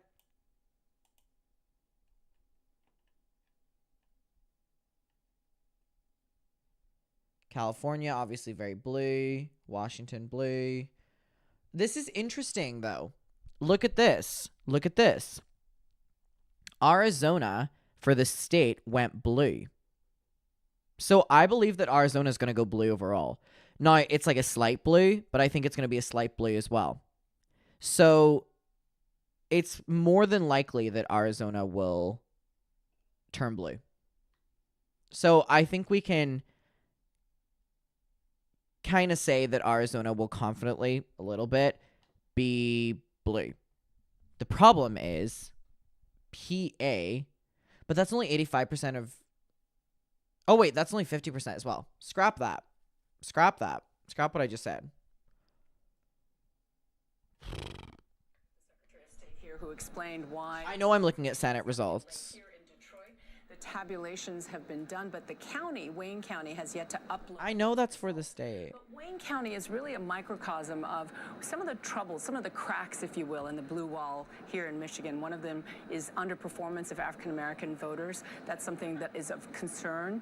And there are many other factors here in Wayne County that we're going to have to continue to watch tonight. Kira? All right, we'll continue to check in with you, Juju. I'm Kira Phillips. Stay with ABC throughout the night. We have all your election news here in 2024.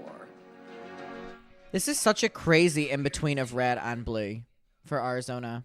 I do believe that Arizona's going to flip. I mean, look. It's these big ones. I believe Arizona's going to flip. I don't think it's going to flip by much, but...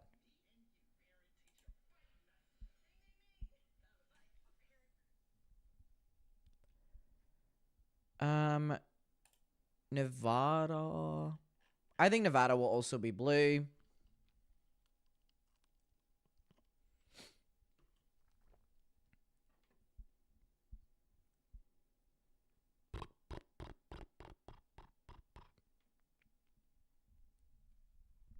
I really do believe that Arizona will go blue. I think it'll go little blue, but it'll be enough.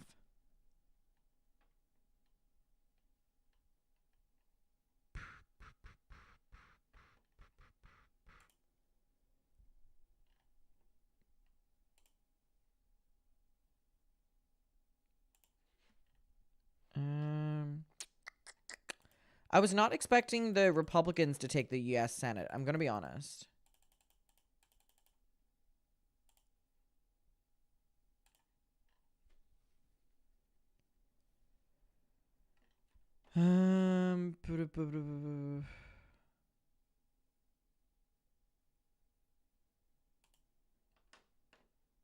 This is such a good point. No matter what happens, may this election be the death nail in this self-congratulatorily. Gen Z will change the world. Gen Z, white men vote like every other generation of white men, and in some cases even further to the right. I love this. Nevada ballot counters. Sleeping. What are you tagging me in?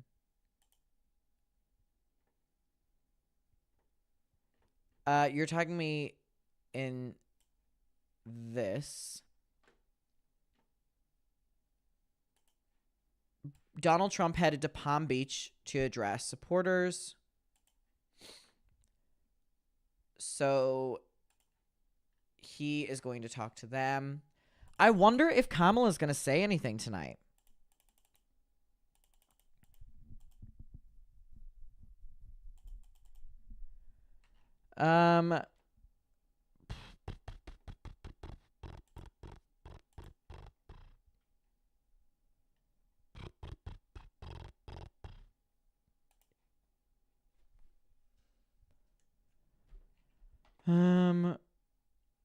Palm Beach is in Florida, right?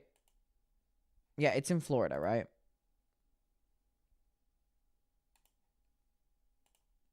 So he's going to here. Wait, why is he going to Palm Beach? Why is he going to Palm Beach if, like, Palm Beach is so blue? Now, what the hell? Why is he going there?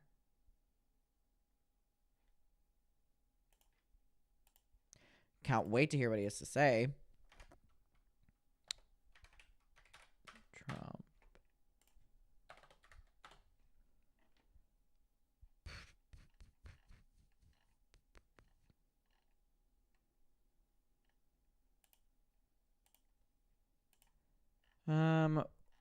All right, I'm going to keep an eye on him at Palm Beach. It's near where Lago is, one of his residencies. I think it's because he owns a house there. So, so someone has just tagged me in this. There is still no sign of Harris at her watch party at the university. She could be speaking at a nearly deserted campus. Well, is that true? That seems like just a hater. Let me look up Kamala, because I saw that there was a campus doing something, but where is it? Harris watch party. Okay, let's check in on this. Let's check in on the watch party, shall we? Oh God, it's just like a bunch of music playing. Harris watch party. Kamala Harris returns to her hired university for a watch party. Was she supposed to be here? They're just playing music really loud. I wonder if she's gonna speak at it. That's the school she attended.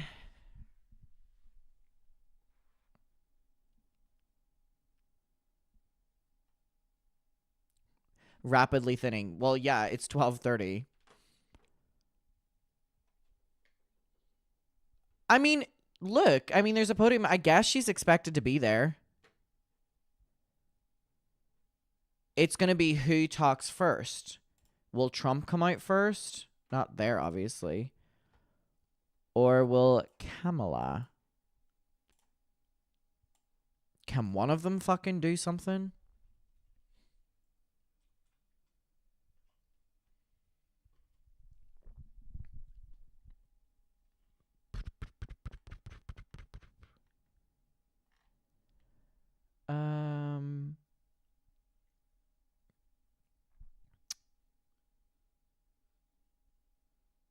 People are saying she left, and then other people are saying she's gonna come out. Wait, I'm so confused. So are people just like waiting here? Are people literally just like waiting here all day? That seems incredibly boring. Let me check in on Trump watch party. Is that what it would be called? Trump watch party? Like, where's his? In Florida? Florida. Trump hosts election night watch party at Mar-a-Go property in Florida. Ah.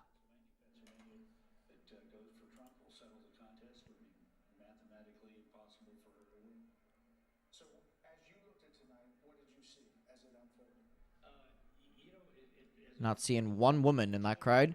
All right. So two very different vibes at the watch parties. Clearly.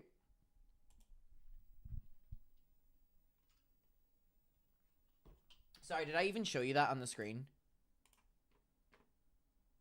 I don't think I showed you that. It's just a crowd of men.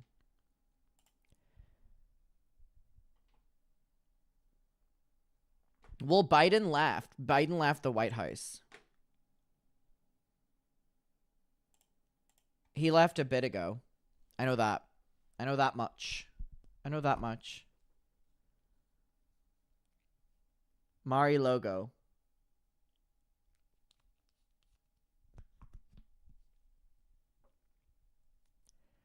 Oh. Hacking Hack just sent me another one.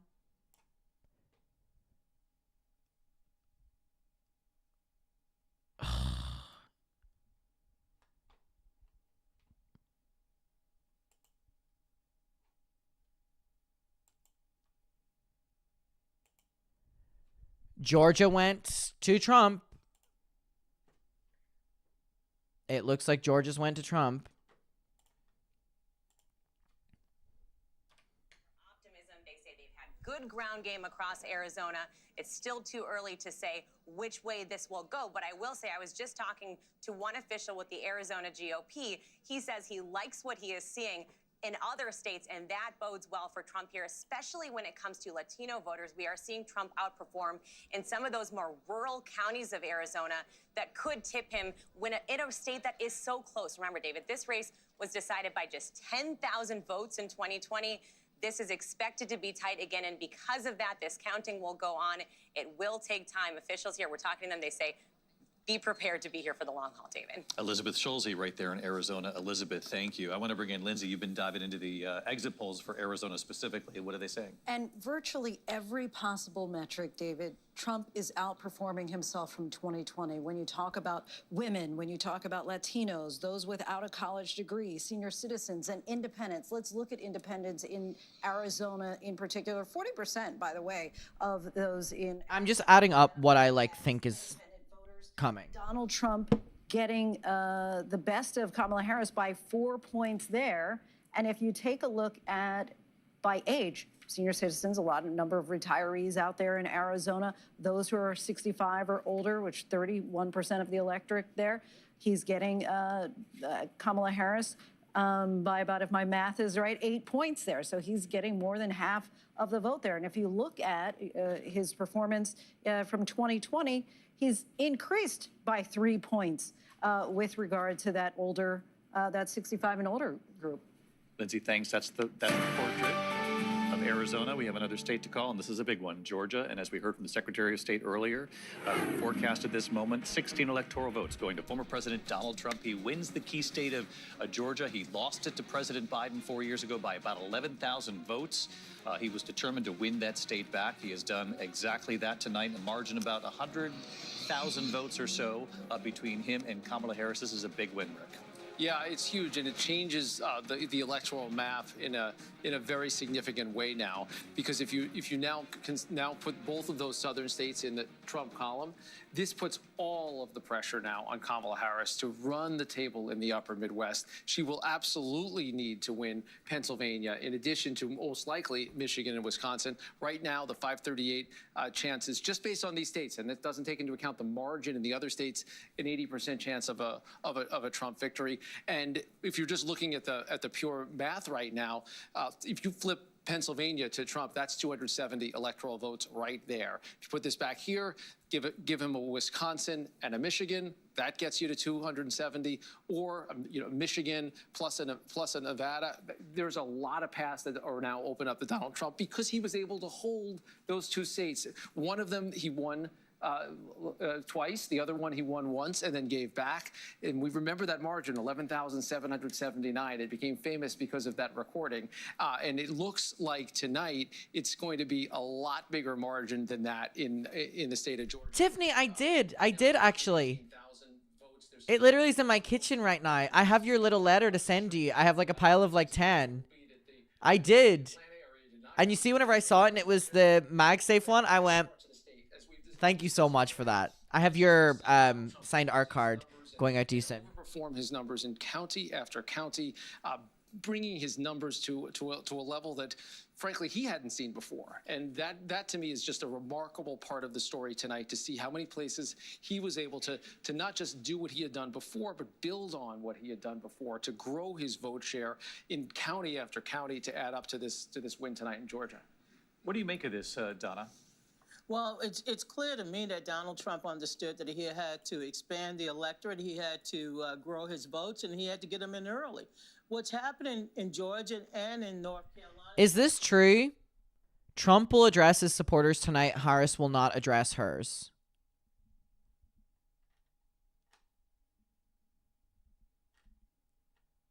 Wait. Did something happen? The chat's going crazy. I think chat's just like putting good energy out there. I like your spirit. Harris will not address hers. Is that true?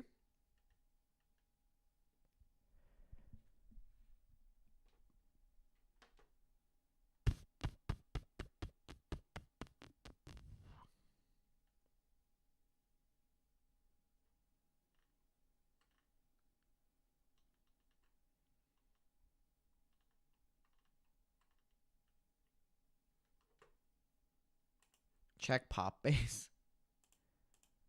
Okay. Oh, was it just about him getting...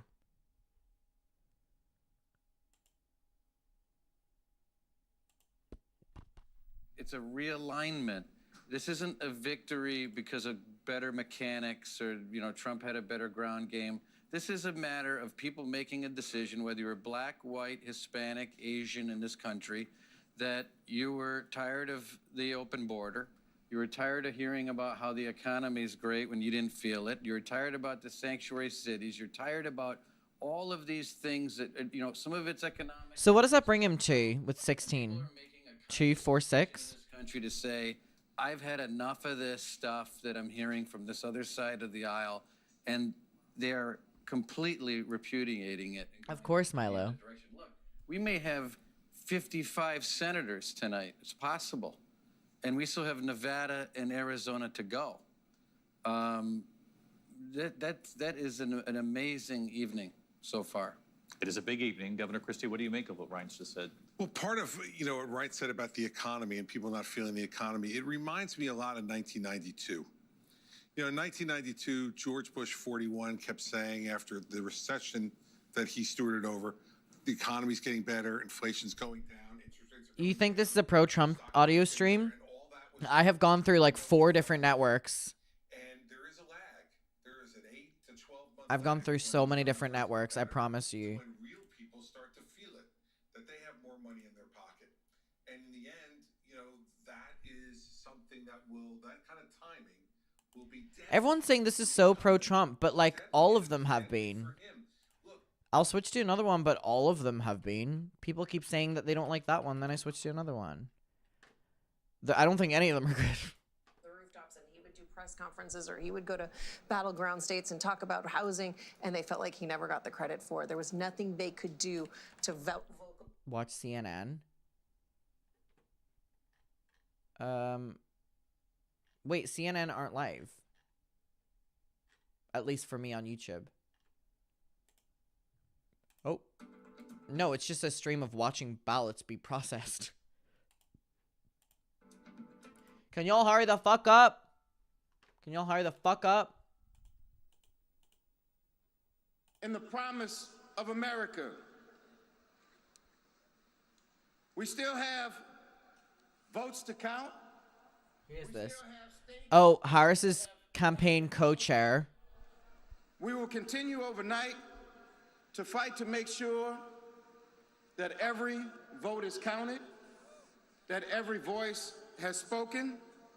So you won't hear from the vice president tonight, but you will hear from her tomorrow. She will be back here tomorrow. Damn, the crowd hated that. You family, not only to address her supporters, but to address the nation. So thank you. We believe in you. This is not good. Keep you and go HU and go Harris. This is not good. No, it's not good. The co-chair. Yeah, that's not good. All the, like, this is the college that the full thing was she was going to show up at the college and speak. And now she's not. That's not good. Considering that Trump is about to speak.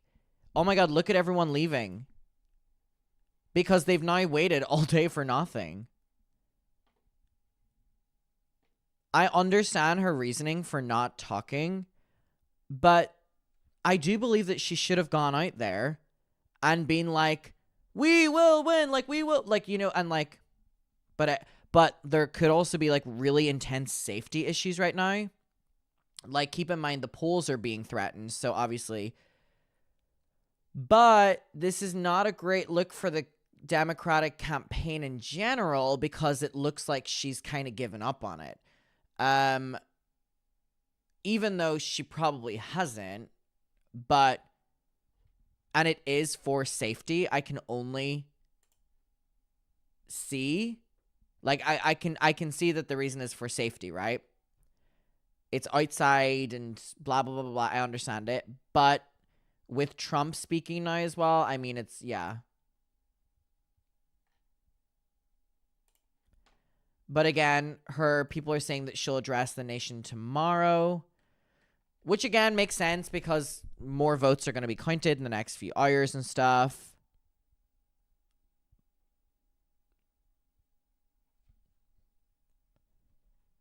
But still, him talking and her not talking are it doesn't look good for the party.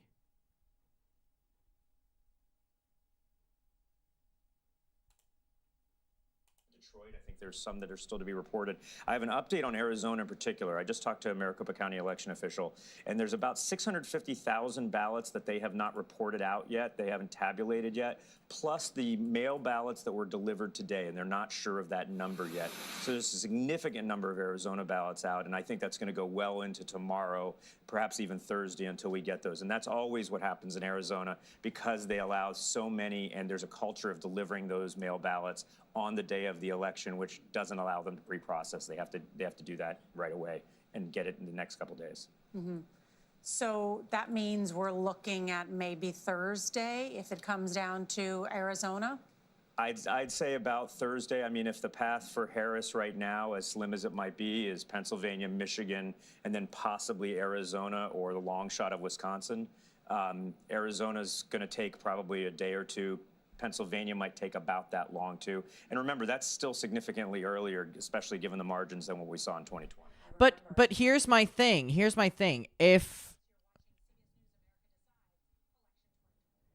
But here's what I'm saying. If Trump has already won Georgia, which is 16, if they announce Pennsylvania, which is very close, and announce Wisconsin, which is very close, then he's at 275. So he would have won. Now, obviously, it's up to those last votes, but I mean, they've already declared him Georgia. Pennsylvania's at basically 90%, and Wisconsin's at 85%. So I understand that for some, it's going to take days, but if those ones get confirmed, then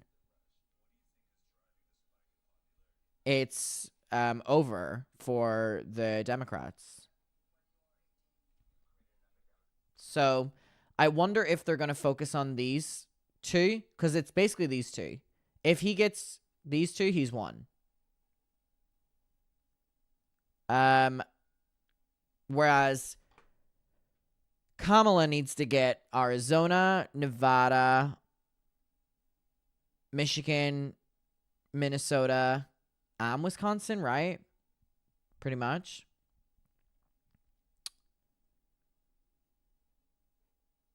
So Kamala needs to win more, whereas Trump really only needs to win 2 more to take it home. They called Georgia. Yeah, we know. Yeah, and I know it can be flipped. I know it can be flipped, and I know as well that the last remaining ones are always going to be more Democratic leaning. So there is a chance it's going to flip. But I'm just curious whether it's not and they're going to announce it. You know what I mean? This is the biggest one. Like, if they announce Pennsylvania soon-ish, then it's over. Because, like, it's going up as we speak. It's going up as we speak. I mean, Pennsylvania is literally, like, less than 10% away. They have called Georgia. They did. It just hasn't updated on Google.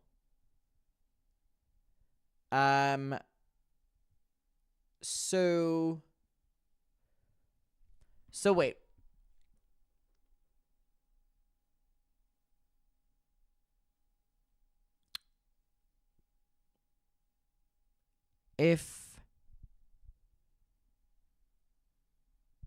Yeah, basically.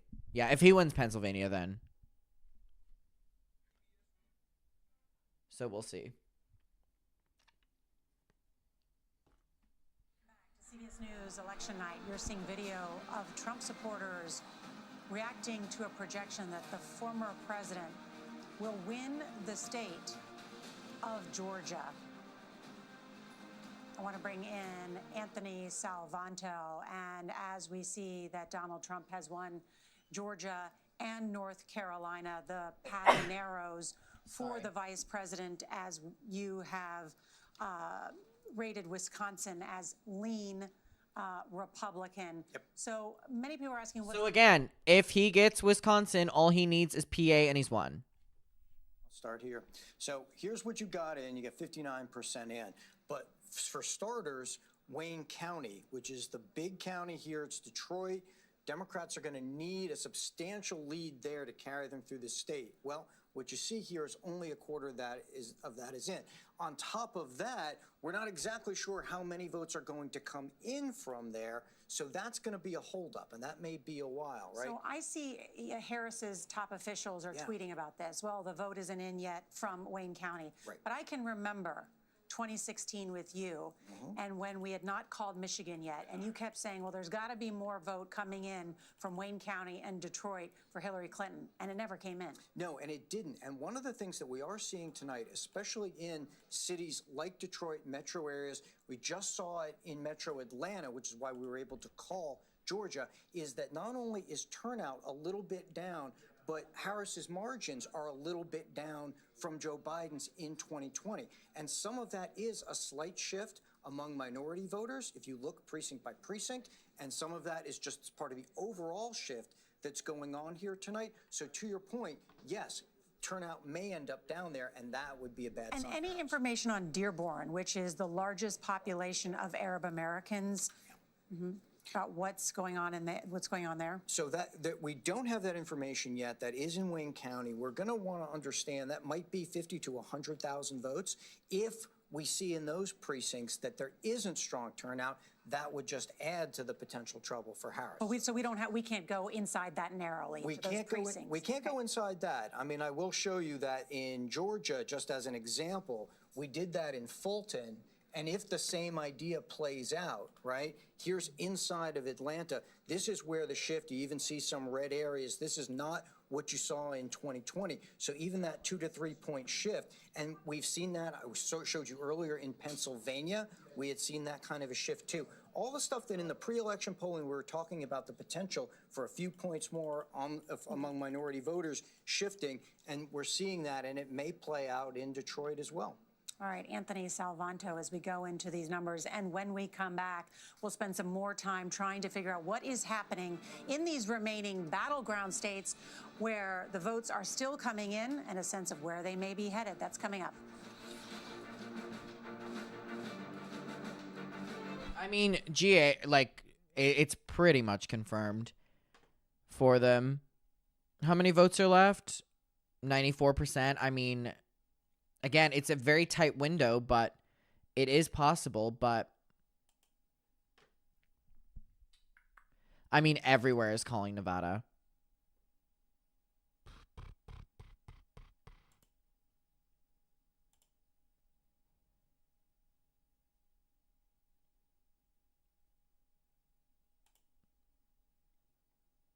If the turnout in Philly is good, then... Because that's Philly now at 90%. Philly's now at 90%. It's now at 90%. You know what I mean?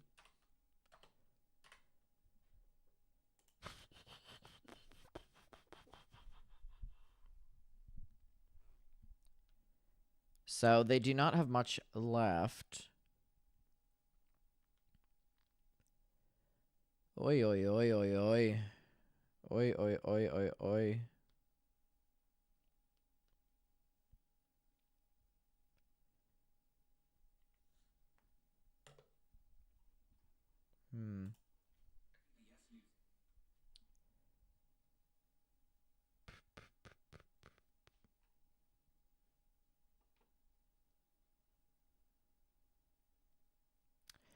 Yeah, I mean, Nevada is going to help, but it's only 6.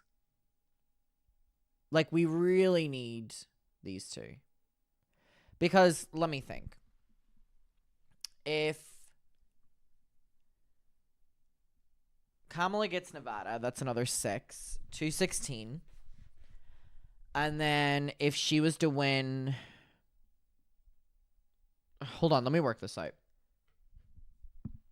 So, she's at 210. Plus 6 from Nevada. Plus 10, I guess, from Minnesota, which could also be flipped. She'd be at 226, which is not great. And then PA is 19. But she would still need to win one of these, right? Ideally fucking Michigan. But she'd still be at 260. So she would also need Arizona or Wisconsin. So basically, she needs Nevada, which has just started counting 4%. And obviously, these areas are very Republican. So it'll be the turnout in the cities that'll be the thing. But for right now, Nevada is obviously a light red.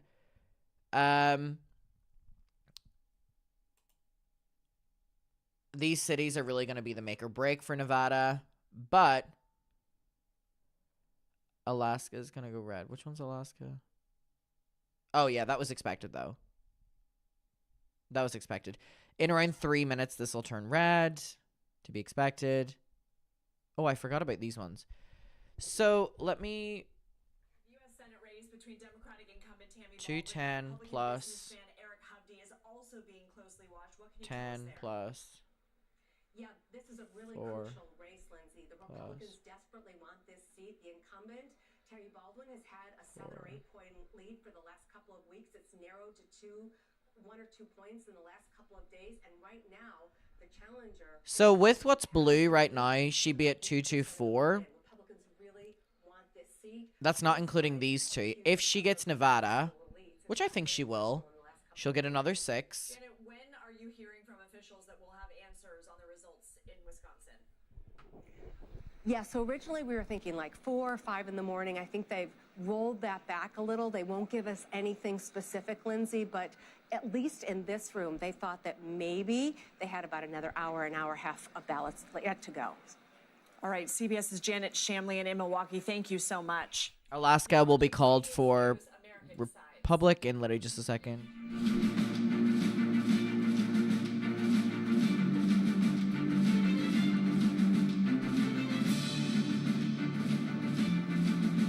I love the music. Very fun, you guys. Very fun.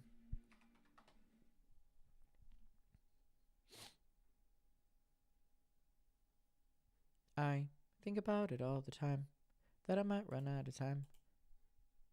My baby, and the baby might be mine. 'Cause one day, I might think about it all the time. Think about it all the time. I think about it all the time, that I might run out of time.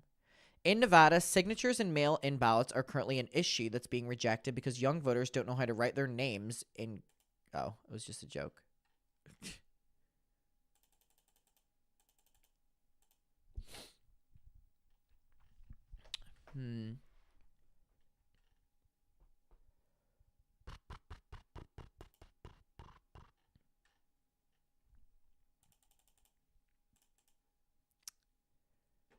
They updated the map to the 247 for he got Georgia. I mean, we knew he was going to get Georgia.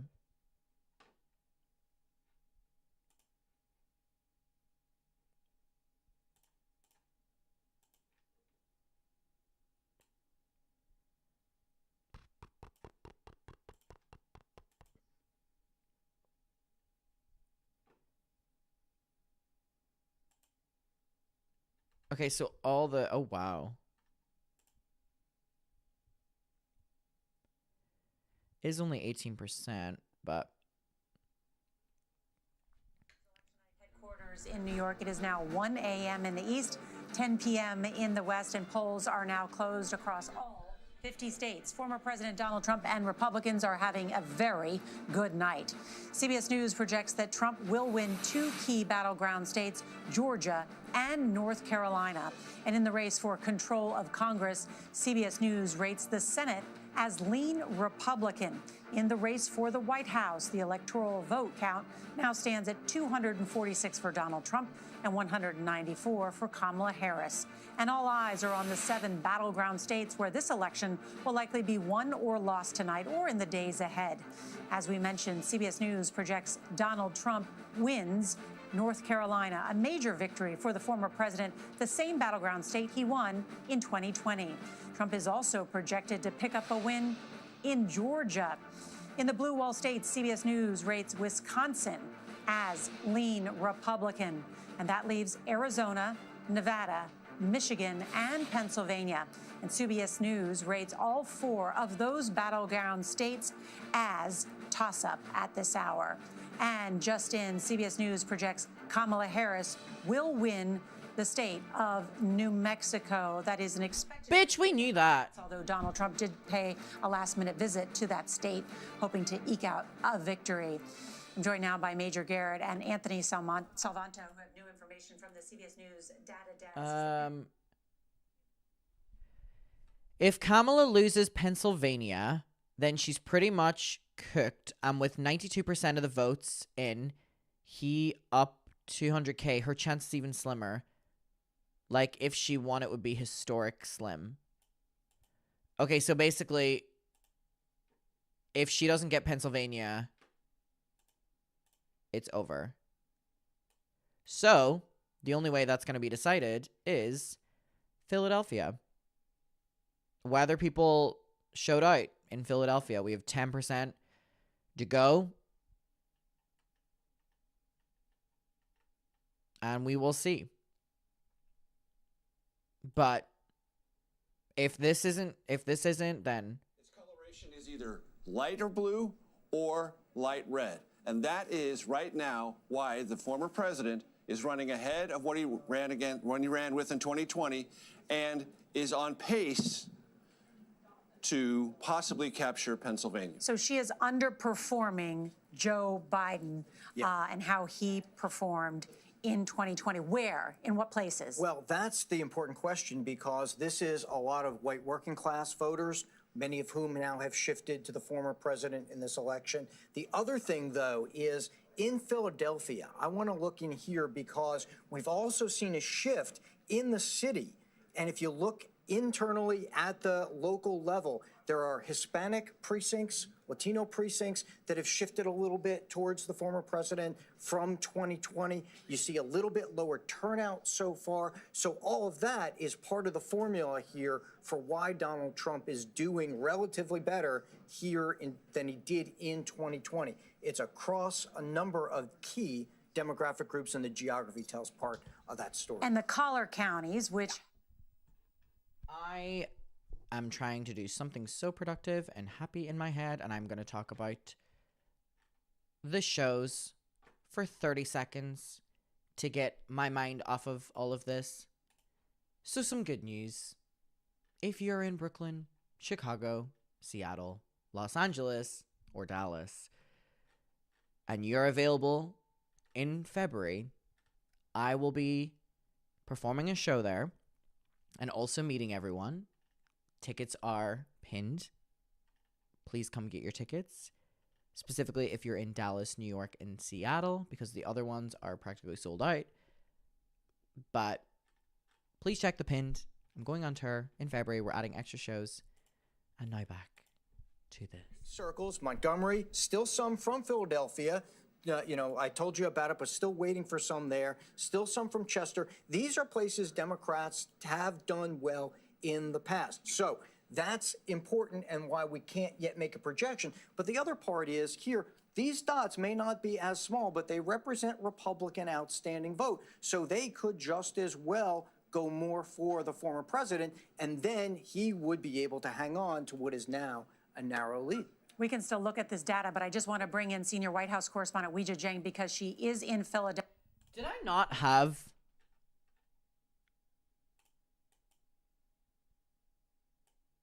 Hold on, I'm like, oh, my computer's about to turn off. Did I not have the ticket link on the screen whenever I was, or when I was talking about the shows? I don't think I did.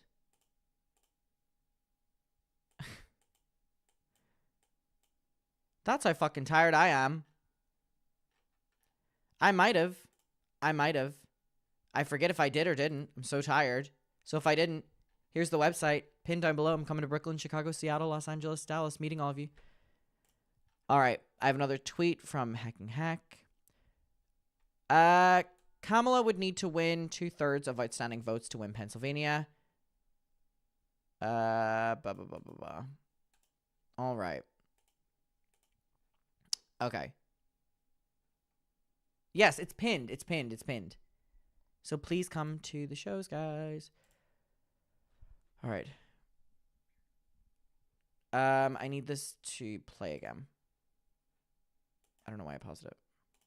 98% of that vote is in, and it looks like Trump is poised to flip that because right now it's 50% Trump, 49% Harris. And they said to them the biggest hint was the fact that the Teamsters did not endorse anybody because their rank and file were really supporting Trump and they weren't prepared to make a formal endorsement. But Trump sources said that they really wanted to look at the rank and file across the board when it came to workers. And that storyline is playing out.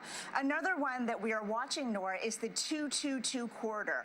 Of course, that is where there is a heavily populated Latino population, and everyone was wondering whether the vile joke made at the Trump rally last month would make an impact. But we now know that in Berks County, for example, which is part of that corridor, okay, I'm gonna go pee again. BRB. % right now for Trump, 43% for Harris. And then he was also able to flip, it looks like he's on the path, Northampton, which is in that corridor as well. 92% of the vote is in. It looks like 51% for Trump so far and 48% Harris. So that did not pan out the way that the Harris folks had anticipated. And then you talk about Philadelphia. When I was talking to a Trump source a bit ago, they said, look, it just wasn't going to happen the way that the Harris team planned. So they are feeling very good tonight, Nora, the Trump team. Yeah, Weijia, as you are saying, all those counties, Major here is pointing to all of them. So if we can take them on screen, because Weijia has just expertly laid out what some of the challenges are for the Harris team tonight in these counties. I was so interested, Weijia, that you mentioned Erie, because Erie, and I know Major will know this, in 2016 was the one county where many people who accurately predicted that Donald Trump would win the presidency talked about Erie, Pennsylvania, the handmade signs, that everyone was putting handmade signs up, and that was the early predictor that Donald Trump could win not only the state of Pennsylvania, but also potentially the entire presidency. It was a phenomenon throughout Pennsylvania, Erie and much of eastern Pennsylvania, Nora. Back in 2016, I remember talking to members of the state legislature in Pennsylvania. They would run out of signs. Yes. And people who supported then nominee Trump made their own. Yeah. And that was sort of a bonfire that went all over eastern and northeastern Pennsylvania, and Erie was a classic representation of that. That's what the turnout was in 2016. I'll go back and let everyone see what happened in 2020. Joe Biden flipped it, and here we are now. Kamala Harris running behind in Erie County. All right, can we just go back and look real quickly? So Pennsylvania, a challenging environment for the vice president, but still a number of votes to come. Oh, she's going to need 68% of the outstanding vote? She's going to need 68% of the outstanding vote according to our estimates. And we place her estimate at 58% of that 68. So there's a 10 percentage point gap. That is problematic for the Harris campaign, and that, Nora, is putting it mildly. Look at our model. Here's that range, but it is getting narrower by the hour. The range for Trump is moving up, and that is positive direction for the former president. Well, this is when we should go to Maurice Dubois at the Path to Victory and see if there's a path to victory for Kamala Harris that does not include Pennsylvania. Okay, Nora, thank you so much. Well, this map right here will bring it home for you. This is our expected votes per state. The red ones for Donald Trump and the blue ones for Kamala Harris. Of course, two states that we are projecting to go into the Trump column, Georgia and North Carolina. And so now you see how the path for Donald Trump has widened significantly. All he has to do is take Pennsylvania, and it's game over. That brings it home right there. Let's go, 270. So if Pennsylvania is not available, however, Wisconsin appears to be leaning red, as we say tonight. That brings him to 261. Then all he needs to do is to go out to Arizona and take the 11 there, and that brings him over the top. So conversely, for Kamala Harris, we say the path has narrowed somewhat. If she is able to get Pennsylvania, she's going to need it. She's going to need Michigan. She's going to need the blue wall, Wisconsin as well. If Wisconsin isn't available, as we say it leans red tonight, she would have to go to Arizona to get to 270, and that would do it right. No, that would be 260. What am we doing here? 260. If Kamala gets the remaining battleground states, then she'll win. But she needs Georgia, Michigan, Nevada, and Pennsylvania, and Wisconsin and Arizona. My thing, but the map tells the story, doesn't it? So yeah, the paths are narrowing for Harris. They're getting wider for Donald Trump. Here we are, 1 o'clock in the morning. Nora, let's send it back over to you. All right, Maurice Dubois, thank you so much. And we have breaking news at this hour, just into CBS News election headquarters. CBS News can project Republican Deb Fischer will win re-election in the state of Nebraska. And that means we can now project that Republicans will take control of the Senate. This flips the Senate, which Democrats had controlled, with Vice President Kamala Harris's tie-breaking vote. Scott McFarland. You see the number behind me, Nora. That's the magic number for Republicans. They're there. We're projecting 51 seats. That gives them control of the U.S. Senate. That gives the next president a Republican Senate. So impactful when it comes to Supreme Court nominations, a cabinet, legislation, border bills. All of this now will go through a Republican Senate, which, by the way, does not have a designated leader yet. Mitch McConnell is stepping back. Let me show you how we got to 51 and tell you what's still ahead. First off, Ohio, where Sherrod Brown, a resilient Democrat in Ohio, had strong labor support, had strong backing in the 3 C cities of Ohio, Cleveland, Columbus, Cincinnati. Someone tweeted and said, and this is all you right now, they said the following. Oh, wait, where'd their tweet go? Oh, it was so funny. Where'd they tweet? They tweeted and said, I'm watching History of America through Adam McIntyre. What a time we live in. True. There's 2. Montana is, at this point, projected as a lean Republican for Tim Sheehy, the businessman from West Virginia. I'm sorry, the military veteran from Montana, the 3-term Democrat John Tester there. Democrats haven't really defended so much in the battlegrounds. They have a good situation in Arizona, where the Phoenix Congressman Ruben Gallego has a lean standing right now against Carrie Lake, the Republican in Arizona. Michigan, Pennsylvania, Nevada. Those familiar battleground states are also battleground states for the U.S. Senate. We deem Michigan a toss-up right now. Mike Rogers, the former congressman, against Alyssa Slotkin, who, by the way, represents the same district Rogers once did near Lansing. In Nevada, the incumbent Jackie Rosen against Sam Brown, another toss-up state for the presidential race, toss-up state still for the Senate. Democrats playing defense there, and they're playing defense in Pennsylvania, where Bob Casey, the 3-term Democrat, in a toss-up race against Dave McCormick. So at this point, Nora, you get a sense. Republicans have secured a majority. Now it's a matter of margins. Democrats are vulnerable to losing 2-3 more seats as this night goes on. And for the Senate, every single piece of that puzzle, every single seat along that margin is impactful. Fascinating to see those numbers and the Republican performance amongst those Senate candidates there, including Dave McCormick in Pennsylvania. That's his second race for the Senate there, of course, and looks like he is in good position to win the contest there. One of the things is we're now past 1 o'clock in the morning, and as more of the vote comes in, and we know it has been a strong night for Republicans and Donald Trump. The question is, what was the composite of the electorate? Where did Donald Trump do well?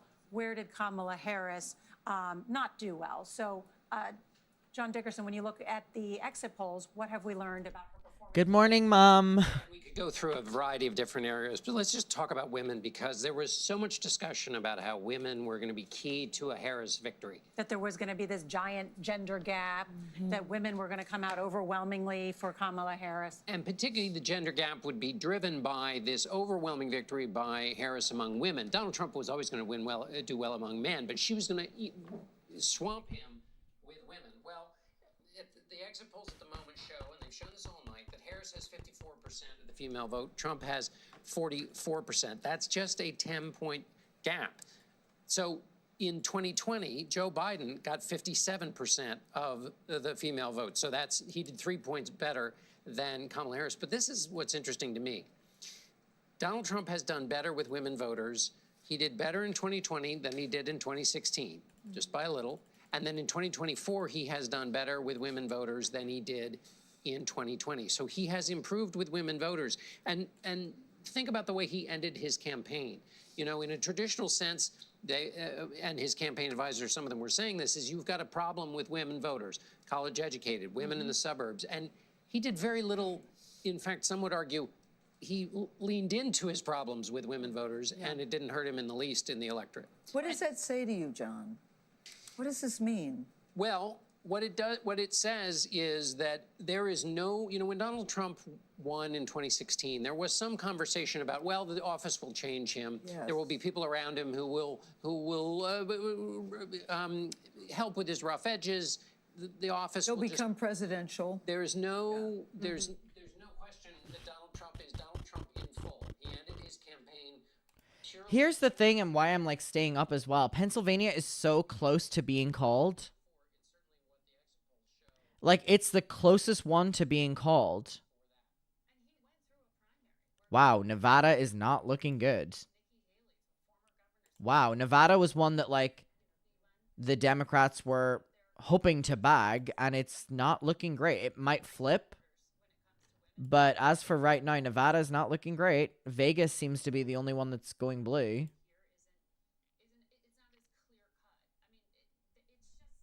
Interesting again and again to come back to the two things that Trump voters told us.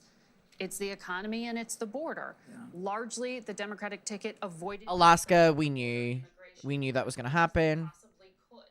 There's going to be a lot of analysis of should they have leaned in and talked about it in a way other than there was a bill that should have would have passed. Well, or whether Joe Biden, as one of his first acts as president of the United States, should have repealed so many of those executive actions and initiatives that had really locked down the border, that Donald Trump successfully was able to run against him. Let's talk about the border when we come back, because Cecilia Vega did some incredible reporting for 60 Minutes about the promises that Donald Trump has made, not only to secure the border, but also a mass deportation. Thank you. It is past 1:30 in the morning, almost 1:30 in the morning. So she's the expert. We'll touch base with Cecilia in just a moment. CBS News, America Decides, election 2024. We'll be right back. I'm surprised at Nevada. Keep in mind, Nevada was very blue in 2020.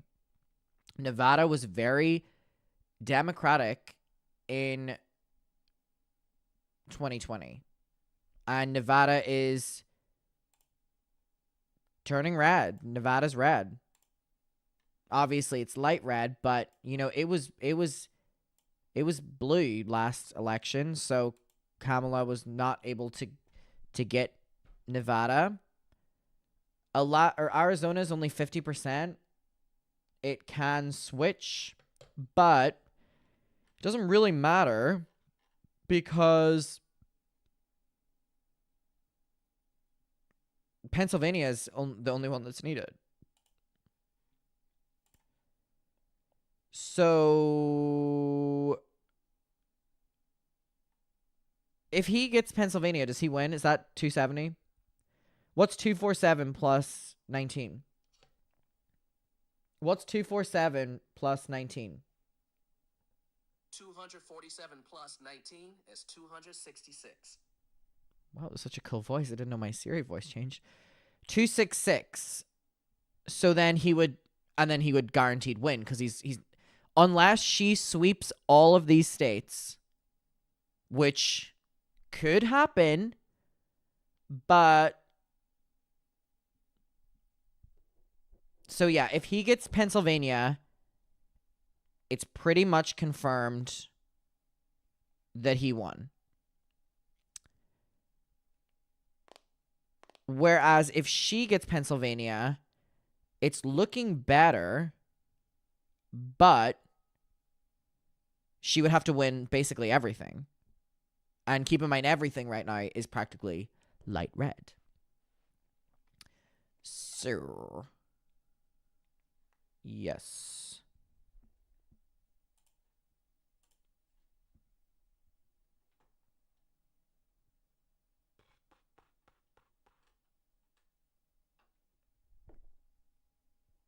It's saying it's too close to call in Nevada. Too close to call. Clearly more news, more smart conversation. It's too close to call. Now, why are you promoting another stream in here?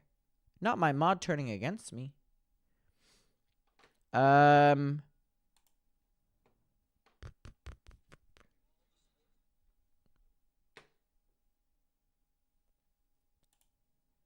Ba-da-ba-ba-ba. I think they're going to call this quite soon. Because it really changes everything. Not Big Sister General. Yeah, it really changes everything if she gets... Or if he gets Pennsylvania. Or if either of them. She's at 214. Okay. So she got 4. Okay, Trump has won Alaska. Just confirmed. So Trump has won Alaska. So he just won this. I'm just seeing on Twitter.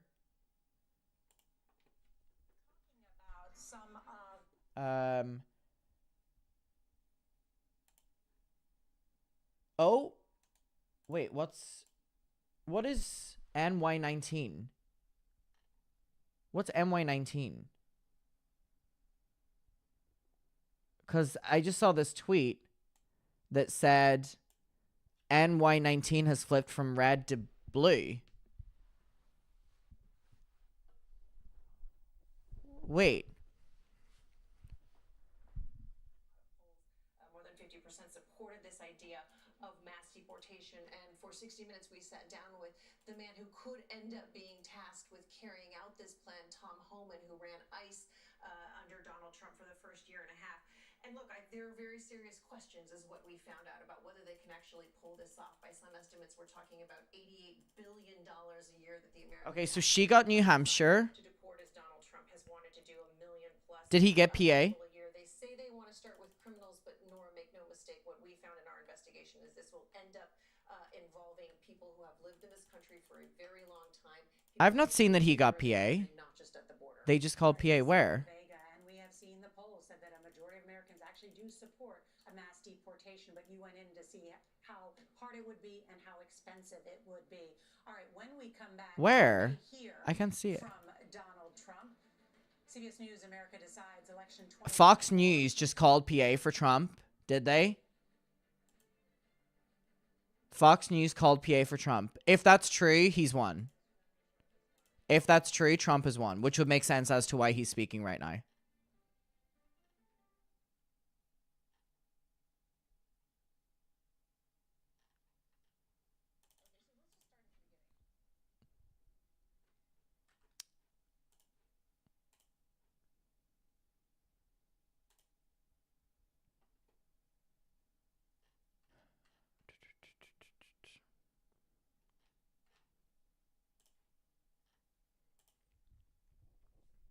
Consider the source, though. Okay, people are saying it's just because it's Fox. Fox always does that. Why are y'all trusting Fox? Ba-da-ba-ba-ba-ba.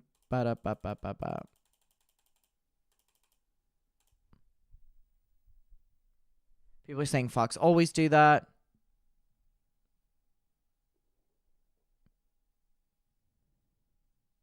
He got it. ABC just announced it. Did he get it?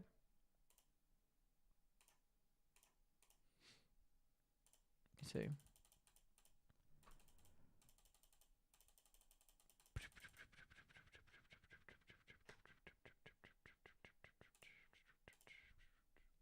see. ABC announced it. Open the map, Adam. I'm on the map. It just doesn't update.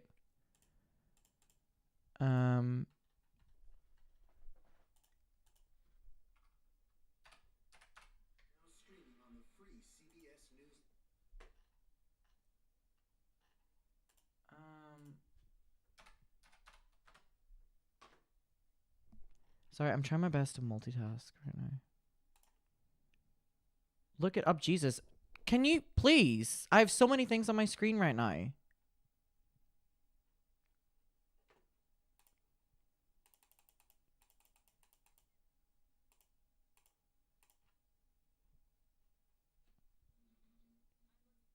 CBS Broadcast Center in New York with coverage of CBS News America Decides. Donald Trump has flipped Georgia and taken North Carolina in a sharp blow to the Harris campaign. What's happening in the most important battleground, Pennsylvania? Well, for that, let's check in with CBS's Weijia Jiang in Philadelphia. Weijia, what can you tell us? Well, Lindsay, the story that we had been talking about nationwide is really panning out here in Pennsylvania, and that is the gender gap and the difference between how women and men are voting here in Pennsylvania. We know that when it comes to women, it was 55% so far for Harris compared to 43% for Trump, according to our CBS News exit polls. And for men, 41% Harris and 57% Trump. All right. It's important to note that. All right. It looks like Trump has won. It looks like Trump has won.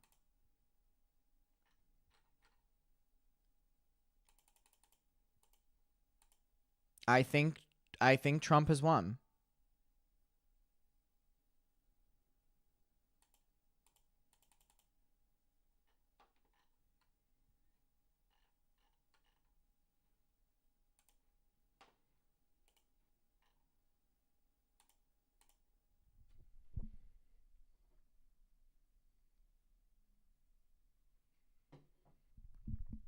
I know he's going to speak very soon. I think that's when he's going to call it as well.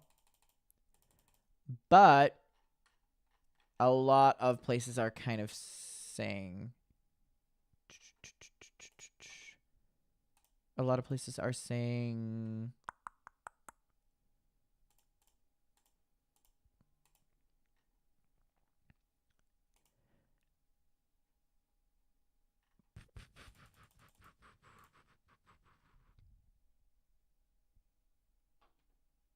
I know AP still haven't called it.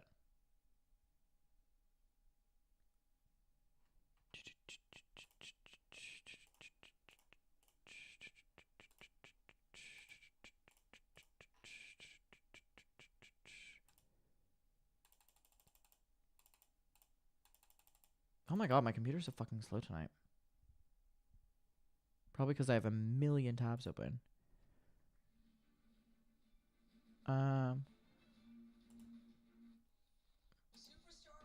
Yeah, I'm seeing a lot of people saying that it is still Fox that are calling it, but people are saying that ABC also called it. So I'm just trying to figure that out. Ba ba ba ba ba ba ba ba ba ba ba ba ba ba.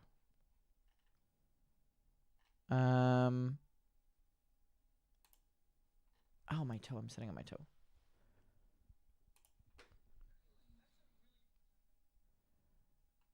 Ba, ba, ba, ba, ba, ba, ba, ba, ba.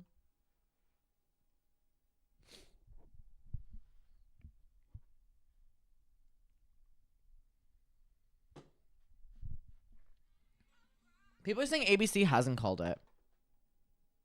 Kara, thank you for being here.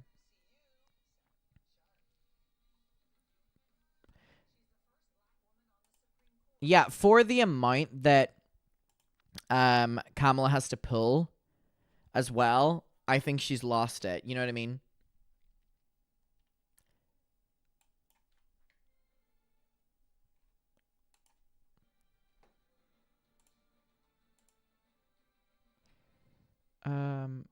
Yeah, that's still Fox News. In the morning, and just in from the data desk, CBS News rates Pennsylvania as lean Trump. Keystone State there, leaning Trump, as we have just about 94% of the vote in. Doing well, Donald Trump doing very well in rural areas, and there's still some vote to be counted in the Philadelphia and Pittsburgh area, the cities there. Let's take a look now at the blue wall. This was the easiest path to victory for the vice president, Kamala Harris. Michigan still a toss-up at this hour, but those two other states that the vice president would need if she were going to take the blue wall strategy, Pennsylvania and Wisconsin, at this hour, CBS News rates them as lean Republican. As we had mentioned, her path to victory has narrowed significantly. Here's the electoral vote tally at this hour. Trump with 246 and Kamala Harris with 194. And you can see there, Pennsylvania still in white, Michigan still in white. Is it only 2% left in Philly? We've also not or in? And of course, Nevada and Arizona states we're looking at very closely. Let's check in with Tony DeCopel at the Palm Beach Convention Center in Florida, the site of Trump headquarters tonight. Tony, I know you have been there all night. It seems like the crowd has erupted in cheers a number of times, given that this has been a positive evening for the former president. Yeah, good evening, Nora. I said at the beginning of the night that everyone here knew one thing for certain is that it would end in tears one way or the other. Tears with a loss or tears with what they say would be the greatest comeback in political history. It appears by the feeling in this room that it is the latter. While we were in commercial break, we're saying lean Republican for Pennsylvania. Meanwhile, Fox News, which is playing on the monitors here behind me, they have called that race for Donald Trump. And when that moment happened, it got loud in here. There was a roar. There was reverberations. The phones came out, and the expectation is that the phones are going to stay out because our understanding from the pool report is the former president and possibly now next president is on his way to this location. He is expected to speak. We've seen some evidence of that planning going on behind me. They've got the Make America Great Again sign, Trump Vance on the front of the podium. They've come out to raise the teleprompters up a little bit higher. And now the question becomes, if Donald Trump does appear on that stage to make remarks, which Donald Trump do we get? Do we get the Donald Trump election night 2016 version or 2020? In 2016, just to refresh people's memories, he was incredibly magnanimous and gracious. He said we owe a debt to Hillary Clinton for her service to the country. He reached across the aisle, asked for guidance from non-supporters, said the time had come to bind the wounds of division. That was the tone on that night. Of course, 2020, a very different mood. What will we get tonight? That's one of the questions. The other thing we're all chewing through right now is what went wrong for Democrats tonight? Why were they unable to capitalize on what seemed like some momentum in the final week? I put that question to some of the Donald Trump supporters here in the room, just saying simply, you know, Democratic heads are exploding all over America. How do you explain what happened to them? A couple of the quotes I got from people is, look, Democrats have lost touch with everyday Americans. Beyonce doesn't pay my bills. Democrats turn their back on us, and if you turn your back on us, eventually we're going to turn our back on you. Pennsylvania is almost completed.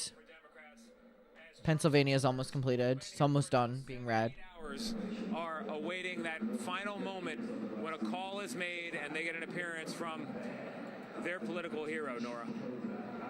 Tony, DeCopel at the convention center. We should note that the former president has not been there. He has been at his home, which is just right across the bridge, Mar-a-Lago, from the convention center, where he has been entertaining some of his most prolific donors, as well as the world's richest man, Elon Musk, who has been a strong supporter of Donald Trump, a man who also has billions of dollars in contracts with the Pentagon for defense contracts and many different things, and has been a strong supporter of Donald Trump in many ways. And they've been pictures of them that have been put out on the internet. And I want to ask you, Robert Costa, how would you describe their relationship, the relationship between Donald Trump and Elon Musk? It's Donald Trump at the center. It's the former president who is now comfortable with the levers of power. When he was elected to the presidency in 2016, after covering him for so many years, it was one of the only times I've ever seen shock on his face when he won in 2016, standing in that hotel in New York, because he wasn't prepared for the presidency. He now potentially enters the presidency once again fully comfortable, and he has allies around him who are reflecting the total ideological shift, a new paradigm in American politics. It's the nexus not only of Elon Musk and Donald Trump, but Donald Trump Jr., Robert F. Kennedy Jr., Tucker Carlson. What we're seeing tonight is potentially not just the victory of a political campaign, but the emergence of a new power structure in the United States that does not go on red and blue lines, Republican or Democrat, or even so-called nationalism or populist lines. This is in the image of Trump, with his instincts driving everything. Musk, of course, will want to work closely with the president on defense policy, foreign policy, technology. Katie's quiet because I fucking removed. In my conversations with Trump and others, it's him who's driving everything. And those around him, including Musk, I'm told, are highly aware that he comes into this presidency, should he win, as someone who is now seen by the Supreme Court as someone who can operate with total power on many fronts with his official acts, and will want to use that power. Elon Musk is so fucking stupid. Yeah, there we see Elon Musk jumping on the stage. I mean, Elon Musk just today said to his 203 million followers on Twitter, go to the polls and vote for Donald Trump today. Did that clearly make a difference for him?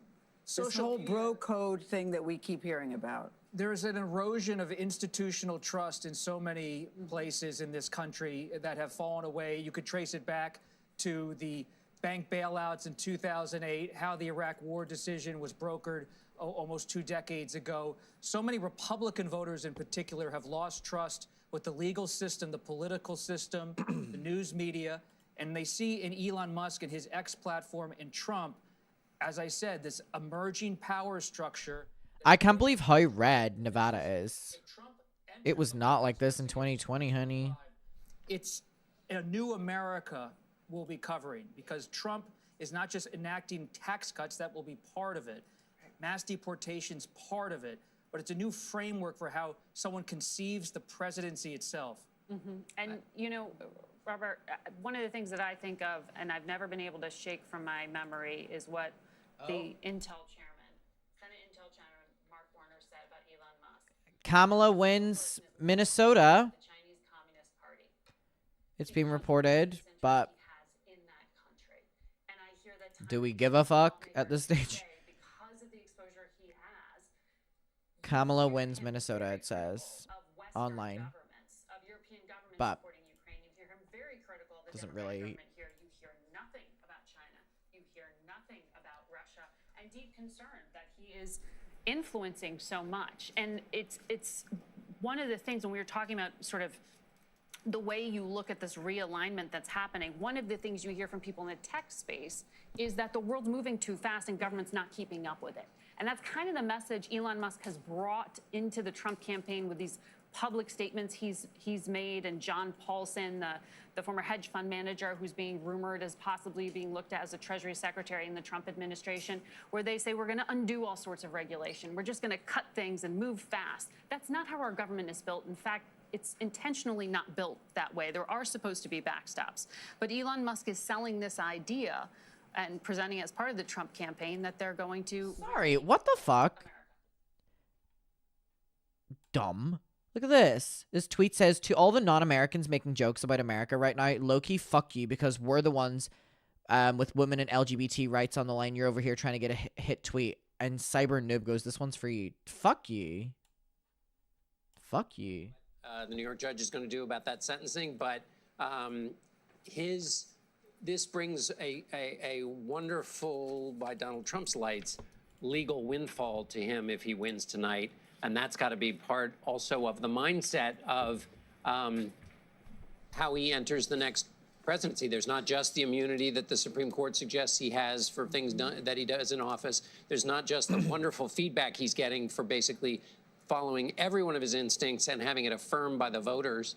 But there's also the significant legal peril that has now dropped, that will drop away if he wins. So, John, what happens to this concept called checks and balances?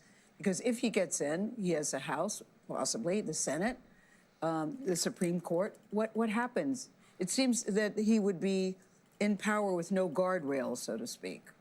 Well, I would add one more thing, which is what we saw in this campaign, which was different than 2016, was there were a number of members of his party who actively, buried memories of January 6th, who reinterpreted what he said in order to help him. There's been a conditioning over the last many years, but certainly within this campaign of those in his party to, row with him. We see the senators who are elected tonight, they will owe their success to him. So it's checks and balances is one question, but you also have, it's not just Donald Trump. There is a political movement now that is that has practiced at supporting whatever his impulses, wherever they may send him. And nor even the way we do politics in this country is going to come into question. Because what were we spending so much time focused on the last few days? But, ground game and knocking on doors and making phone calls may not matter anymore. And we don't have full grasp yet on what the digital work that was being done by the Trump orbit looked like. Well, the information space has changed so much. Because because the algorithms of journalists don't necessarily line up with the algorithms of the voters they were reaching. And so it's almost impossible for anyone to track what anyone else is getting. And we just don't know what was the kind of information they were getting a year ago targeted at them, what may or may not have been true, and what was the more explicit campaign message that was arriving in their feeds over the last several weeks. It's going to require a completely fundamental rethought about how you campaign for office on a national scale and on a statewide scale if this is what happened tonight. I want to bring in our CBS News political contributor, Joel Payne, to weigh in on this. And Joel, how do you see this potential realignment? Well, look, I think the conversation you're having matches the sober conversation that's happening all over the country with Democrats and state parties and at the highest level. I understand the Democrats being so silent, but I can't believe that it does just look like they've given up. Her not speaking at the rally tonight,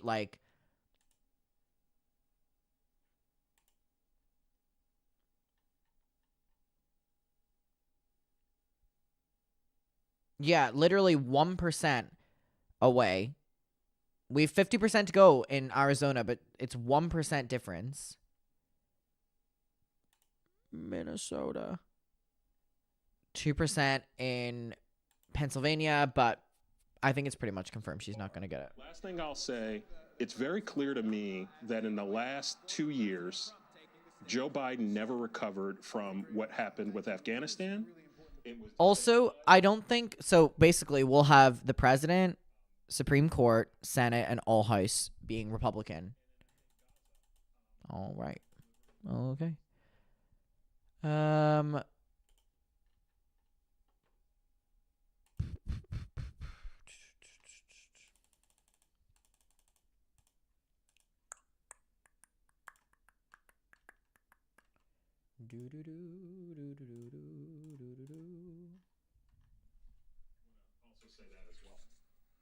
I appreciate that, Joel Payne, and also want to bring in now Leslie Sanchez on that issue. And Leslie, how do you see this realignment? I think the realignment, you can't discount how frustrated these voters have been for a very long time, and many of them felt unheard. And whether it was looking at kind of alternative media or they're, trying to find somebody else that sympathized with the way they were feeling about their pocketbook. Adam, is your apartment big enough for 2.4K of us? Trump tapped into that. When there's a lot of conversation, you're talking about Elon Musk. Elon Musk spent a tremendous amount of time talking about. Yeah, Trump is not at his rally yet.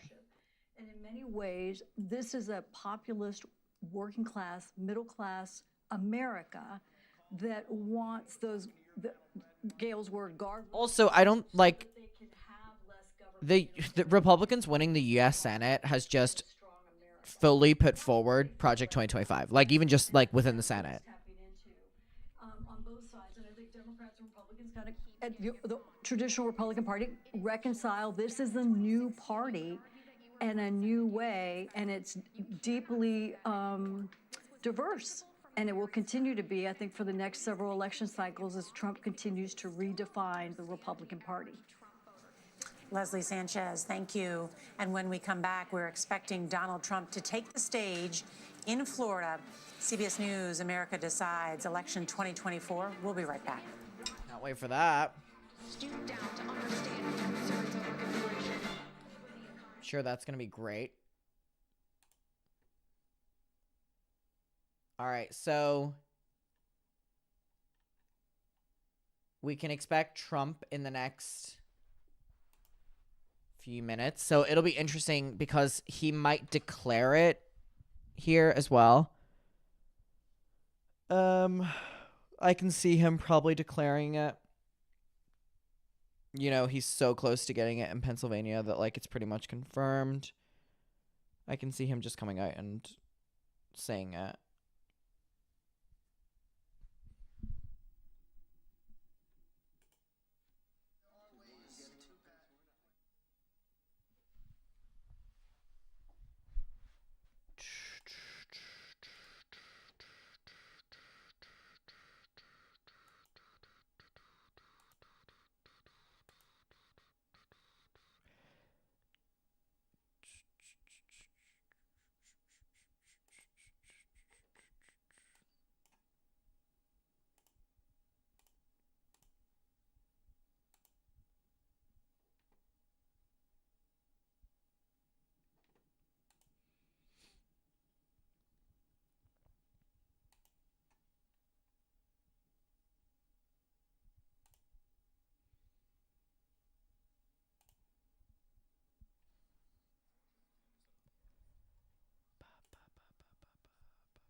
Okay, I think he's coming out very soon.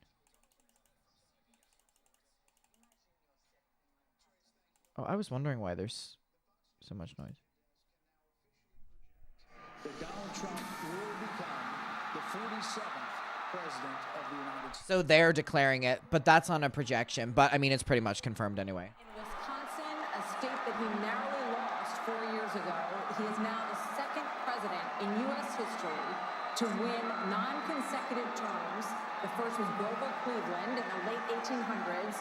Senator J.D. Vance will become the 50th vice president of the United States. Voters expressed deep frustration with the Biden administration, and former President Trump and the future President Trump overperformed in urban areas, particularly with men, proving that the strategy that they doubled and tripled down on over the course of the last few months absolutely succeeded and brought him back to the White House. 47th president of the United States, former President Trump now defeats Vice President Kamala Harris, who entered this race just over 100 days ago. And for Democrats... Here's the thing as well to note. How short her thing was within like 100 and something days, whatever it was. You know what? Things would have been a lot different if Biden had dropped out sooner and stuff like that.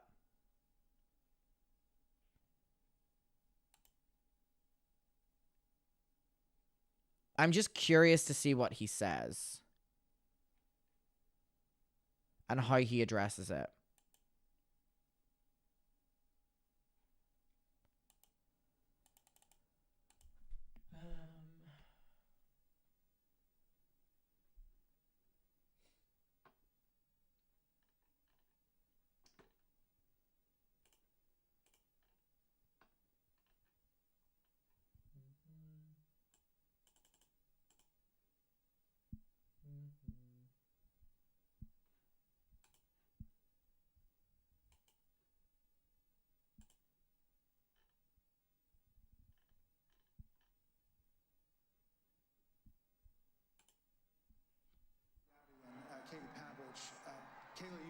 Who's that?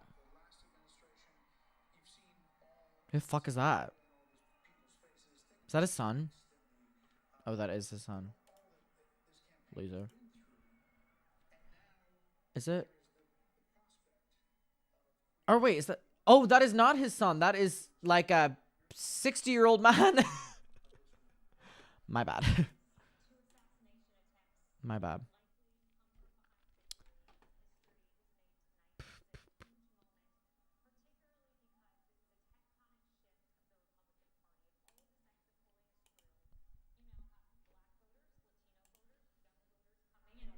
That we haven't seen the party bring in a very long time, and that's due to former president, now soon to be current President Trump. And I just want to say this as we wait for him to come out. I remember having a conversation with Ivanka Trump in 2006. I'm like disassociating like crazy. I can't believe this.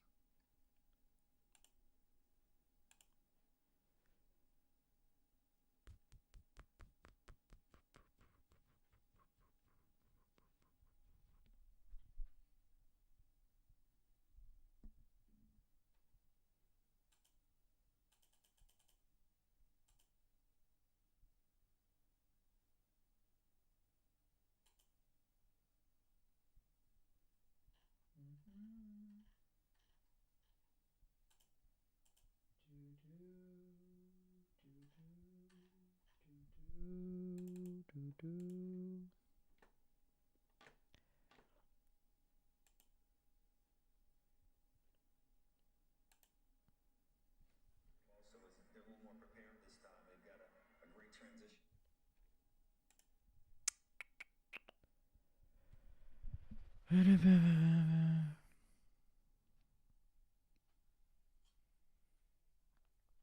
I'd say it's almost over. I'd say give it like 10 minutes and it'll be called.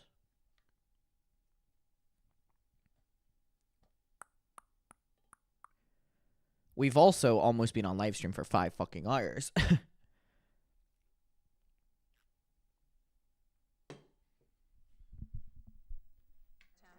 an impact on him. You know, we saw him in many ways return to the very rough and tumble style that we've seen in Donald Trump towards the end of this. But now he will take the stage tonight as the next president of the United States, and he will not be able to run again. Yeah. And I think that is another liberating factor potentially for President Trump. Katie. We'll never underestimate the power of unfinished business. This is a president who has caught lightning in a bottle.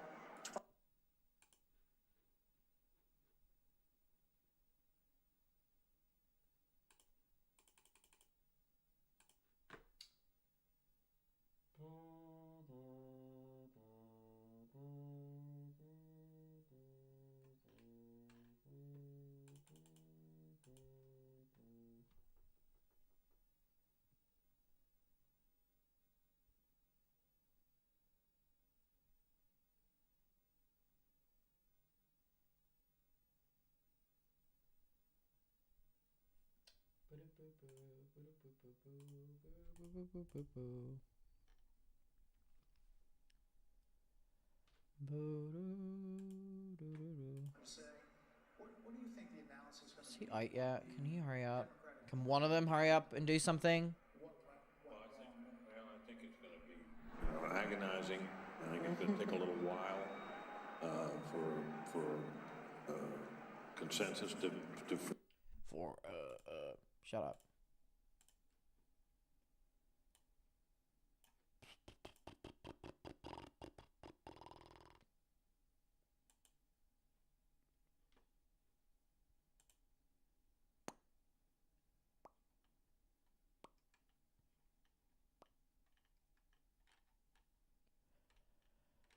La la la la la la. Against this man that failed, they need to reconsider all of that, and I think it'll take a while. Not the MAGA sparkle jacket. I know. I wasn't gonna comment on it. Very astute this particular cycle.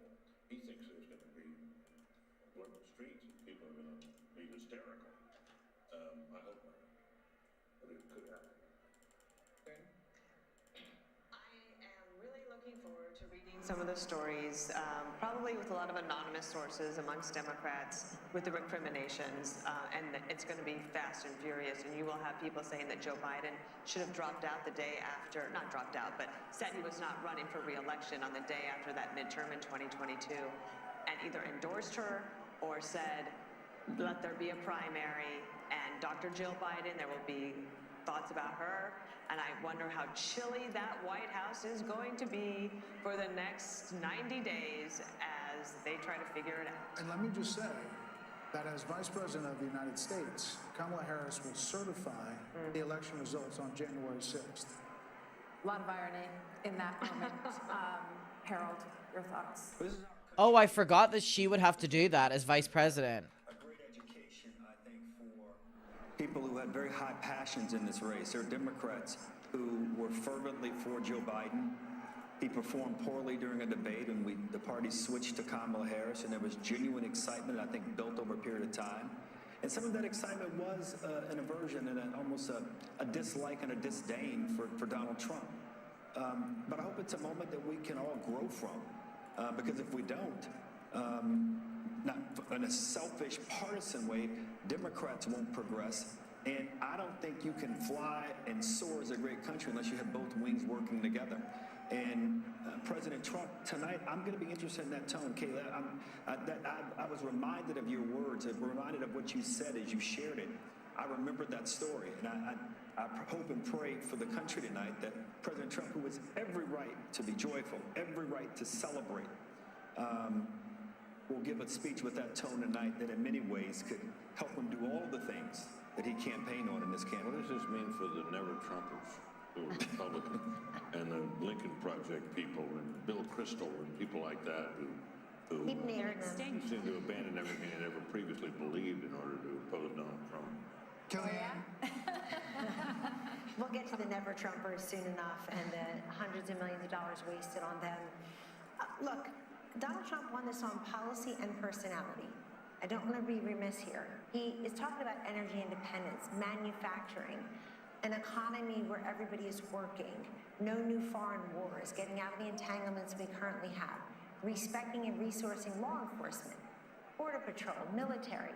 And by the way, friends, we don't get those policies without that personality. What did we hear during the Republican primaries? I want Donald Trump's policies without his personality. Good luck with that. You don't get this strength and this resolve and this toughness. You don't get those policies without that. But I want to say this. It's on this phone that Huma Abedin placed a call 2:30 a.m. on November 9th, 2016. And on the other line was Secretary Clinton to concede the race to Donald Trump on my phone. I handed it to him. When are they going to just fucking call PA? Jesus Christ. Seriously. They came to the luncheon at the Capitol after the inauguration. The Obamas and the Clintons were there. I was there to see it myself. And then something just changed. The Washington Post. You should not be voting for a president based on personality, by the way. Oh my god, he's so funny. He's so goofy. I'm going to vote for him. Don't care about his policies. He's funny. They had this guy in a courtroom. He's not an indoor cat. I get it. They had him in the courtroom. They have him impeached. They have him. And whether people think that was justified or not, now is a good time to respect the will of the people. Forget about us, the will of the people. I agree with you. I'm just saying be a gracious winner and let's move the country forward. I agree. And I know you will. That was my only point. I heard a gracious winner today when I talked to him. I really did. He's known for a while. I wrote a piece on FoxNews.com October 11th saying he's going to have a narrow landslide. I think he's felt that for a while, but he... All right, so...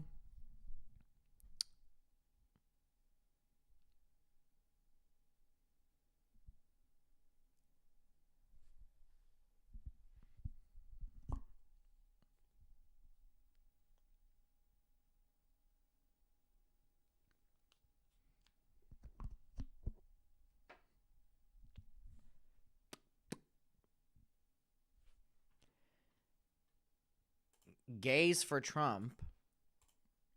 Bitch, you one of the stupidest people I've ever fucking heard. Gays for Trump is like a pig walking into a pig slaughter farm and being like, I love it here. like a crab going from the bucket into the fryer. I love it here. Dumbass. We'll check up on that gay for Trump in about a year and a half, okay? We'll circle back to that and see if you still feel the same way. Dipshit.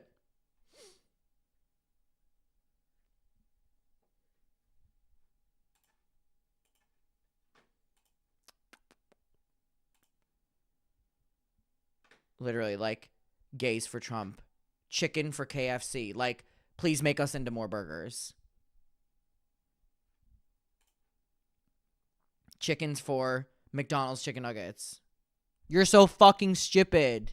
Pick me. Pick me, bitch.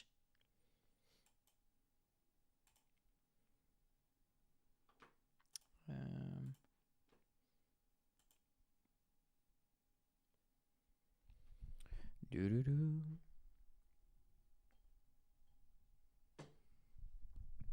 Guys for Steakhouses 2024. Yeah, that's literally how you signed.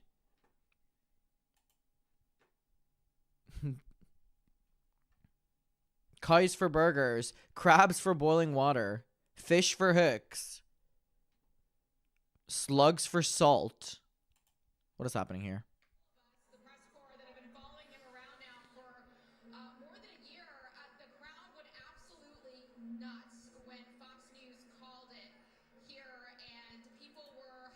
Other, that were high-fiving each other, that people were on FaceTiming. I think they were just couldn't believe it that this happened tonight and they didn't have to wait days and days and days. We are now awaiting the former president to take the podium. He is here in the building, as is his running mate, now Vice President-elect J.D. Vance. They're backstage. We were told they were going to come out as soon as the election was called. And so now we're just waiting. We asked for a 2-minute warning. I don't know if we're going to get one, but hopefully we will see him soon. And so I just want to add a little bit of perspective, just as a Capitol Hill reporter that's been covering the former president for a while. Birds for cats. Worms for fish. Worms for brains. President back in Washington, and then Deer for headlights. and Republicans having to stand up for him. Yeah, true. My mom just said people say that you aren't American, so you can't have an opinion. You do realize America affects everyone else in the world too. But above America affecting, and I agree with my mom, above America affecting everyone else in the world, it's stupid to me when, and it will be mainly MAGA people or Republicans, will be like, well, you're not even American. And I'm like, okay, so I can't feel empathy towards what Americans are going to go through because of your dumbass decision. What a narrow-minded way of looking at life. The election results. That's all we have from the Harris team, which is really strange. I mean, from a PR perspective, Dan. No, I also just think it's a shame because I remember when John Kerry did this. Roaches for raid. And you work so hard, and I know that they're disappointed, but you should concede and let your opponent have. The deer for headlights one is crazy. Everybody that's there at Trump, at Mar-a-Lago, where are they? They're in Palm Beach. Regardless, anyone can have an opinion. Who's anyone to decide who can have an opinion and who can't? Well, I can have an opinion on the people that vote for what the Republican promises were this election. And then we all had to traipse back in the next morning and wait, and you don't get that moment. I don't think it's right. And that's not to say there's not going to be a phone call. There could be a phone call tonight, but she's not going to speak publicly. If there's a phone call, they have to make it public. And then nobody needs to hear from her. So if I were her, I would do it tonight. I mean, they have that whole setup in front of Howard. Yes, all of her people were already there. Everybody was there, and it does feel like you want to just Rosanna for Mr. Beast. Literally. do it the way that But they were holding out hope. They were holding out hope that the blue wall could somehow come together, but it's going to be a red wall. 90 minutes. Rosanna for Lunchley. We're told to go to bed. I got that text. 90 minutes before all of this, Jen O'Malley Dillon, the Harris campaign person, said everyone can go to bed and come back tomorrow. So she didn't even address her own supporters. We want her to call President Trump. She didn't talk to the people. I'm not watching Fox. I'm watching this live stream trying to see what he's going to say.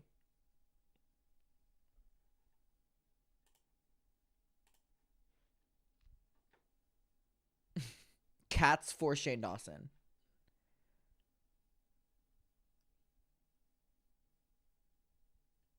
Not Jeff Wittick for excavator. Birthday dinners for James Charles. Literally, that's how stupid it sounds.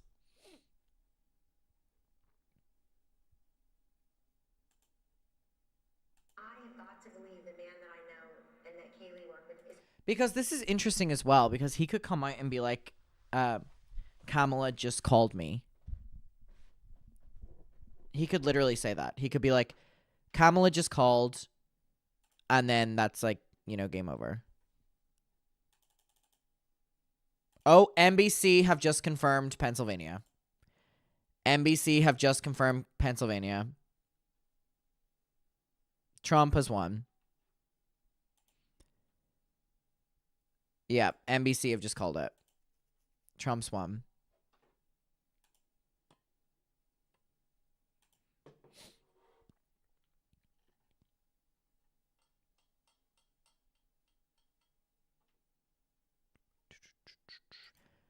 So he's got Pennsylvania, which basically means that, like, there's no chance for... There's literally no chance that Kamala would win. So I think he's going to come out... I think that was what he was waiting for. So I think we can anticipate that he will be out literally any minute. And he will obviously declare victory.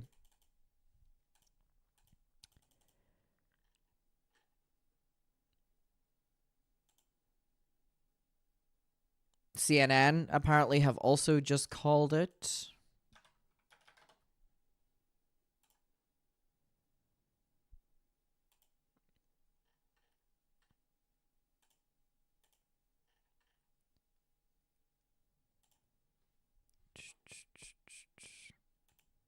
Yeah, he'll be out any second. On the garbage truck, or President Trump at McDonald's, these viral moments that really captured the attention of the nation. And what does the Republican Party look like going forward? It's a broad coalition. It's an exciting coalition, and I think if President Trump manifests that working man agenda, no tax on tips, no limit on credit card interest rate, that's a working man's economic agenda. And if he makes that happen in 4 years, this party may look like this for quite some time. I'm struck when you're talking about the authenticity part of this, because Literally, gays for Trump is globe for warming. And standing up with blood on his face, fight, fight, fight. You can't fabricate. No, consultant can create those moments, Trey. Those are organic and they are authentic. And I think that is something that Is it Jover? I think it is. in terms of the authenticity measure. Yeah, if you had told me that a billionaire from New York would be able to connect with middle America, I would have questioned that. To my friend, the gentleman from Tennessee, autopsies are painful, especially when the patient's still alive. I wonder what the Democrat Party is going to go through in the next weeks and months, because this was a loss that I don't think anyone saw coming, not to this magnitude. So what does the autopsy look like if you're a Democrat? It's painful, but you have to have one. How did you... Emma said, y'all weren't this scared for Palestine. You know why this really annoys me? There was 2 candidates that had the possibility of winning. Donald Trump and Kamala Harris. Both of their policies and the way that they speak about Israel and Palestine was terrible. Both of them.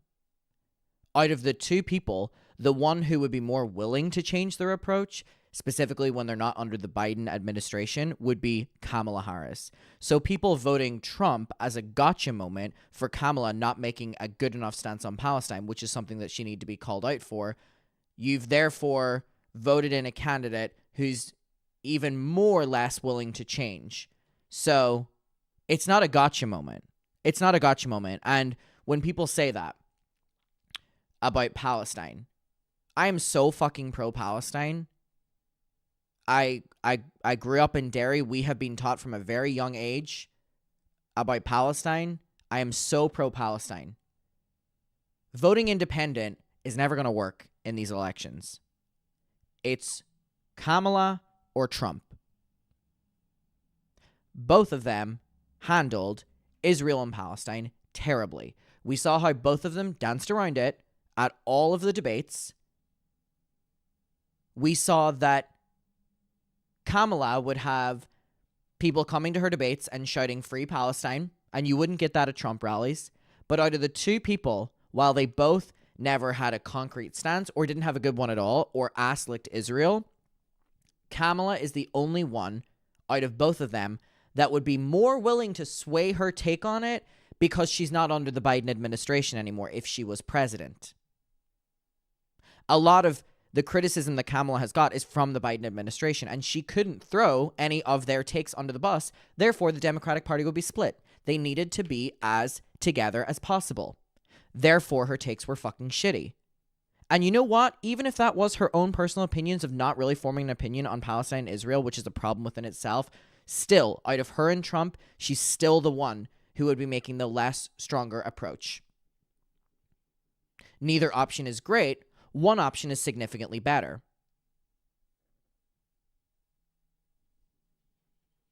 That's the difference. That's the fucking difference. Anyway, but he, the other night at the Al Smith dinner, he was upset that there were teleprompters, because he doesn't want to use them. So. Right. So, Dana, what does this speech look like? This one right now? Yeah.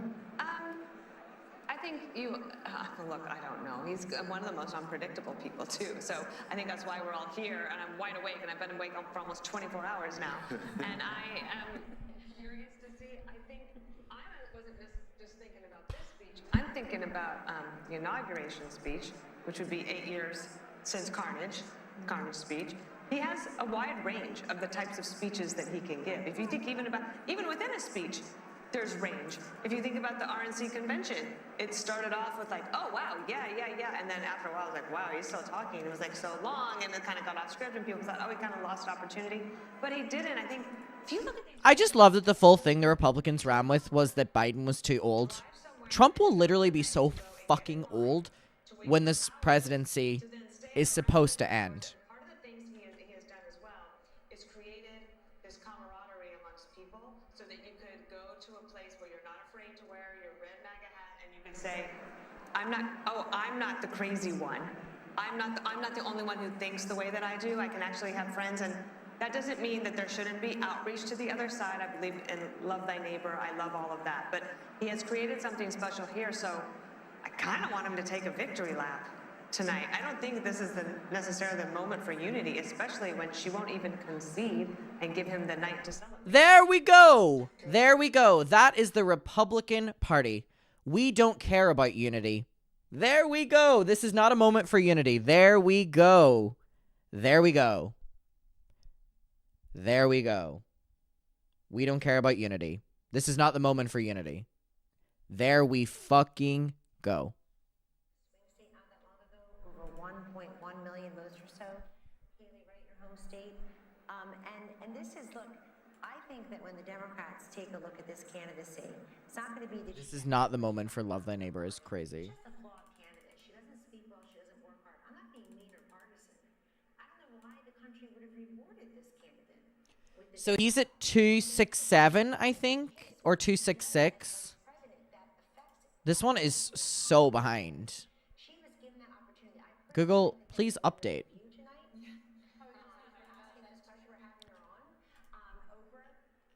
We see you, and so on and so forth. People thought they were doing her a favor because they made her something she's not. Ba, ba, ba, ba, ba, ba, ba, ba, ba.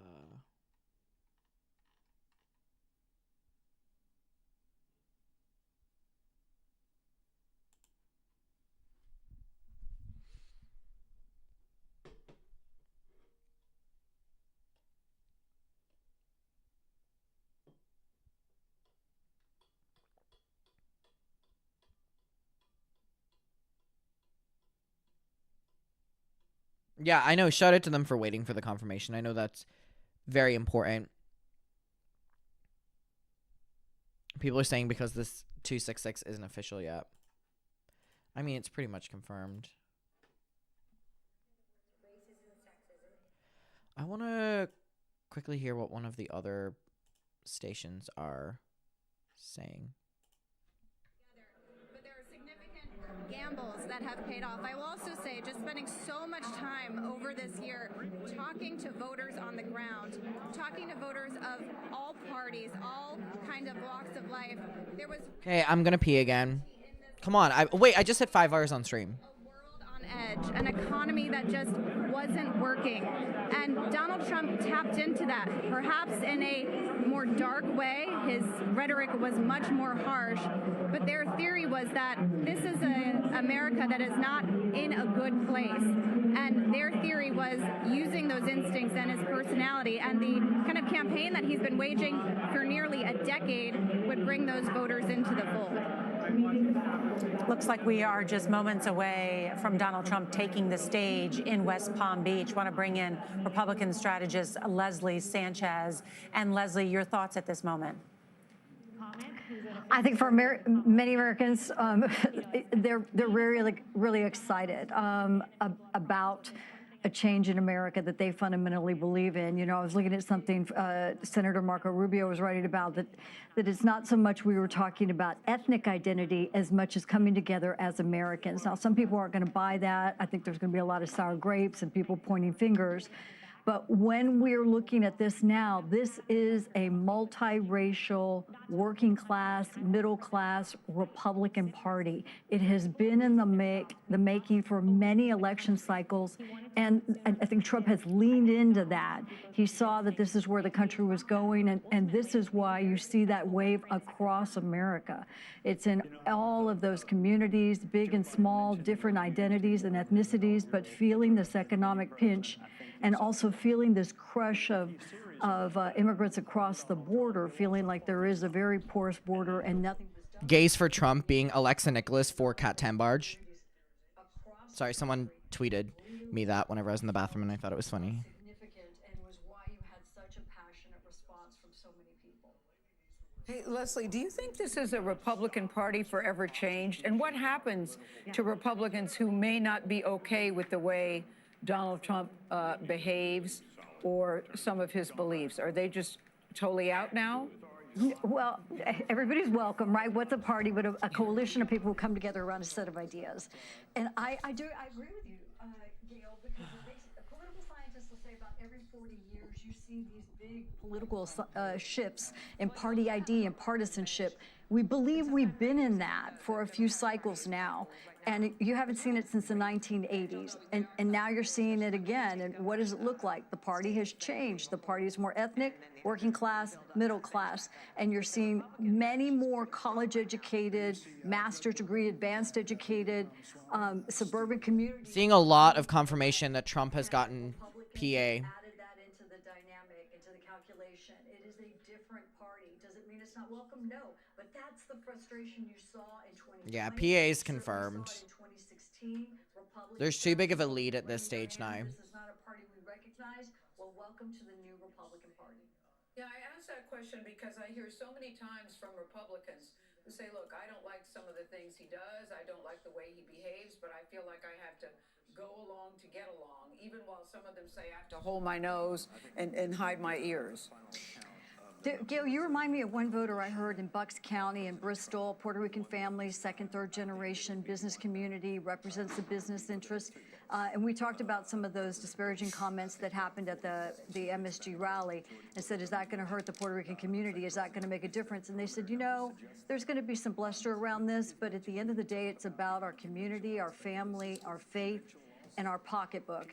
And we believe Trump's going to be better on the economy and help us get where we're trying to go, because all these families have a dream that they feel has been stagnant post-COVID, and they want a dramatic shift, and that's kind of where they're falling. That is where they fall today. And they said, you know, Leslie, there's a lot of talk about how Latino voters are going to have to be studied a little more. What would you say simply Republicans did right, Democrats maybe did wrong this cycle, especially with the fact that it looks like former President Trump won Latino men overall? One Latino man, one some of these. I also just cannot believe that Nevada turned red.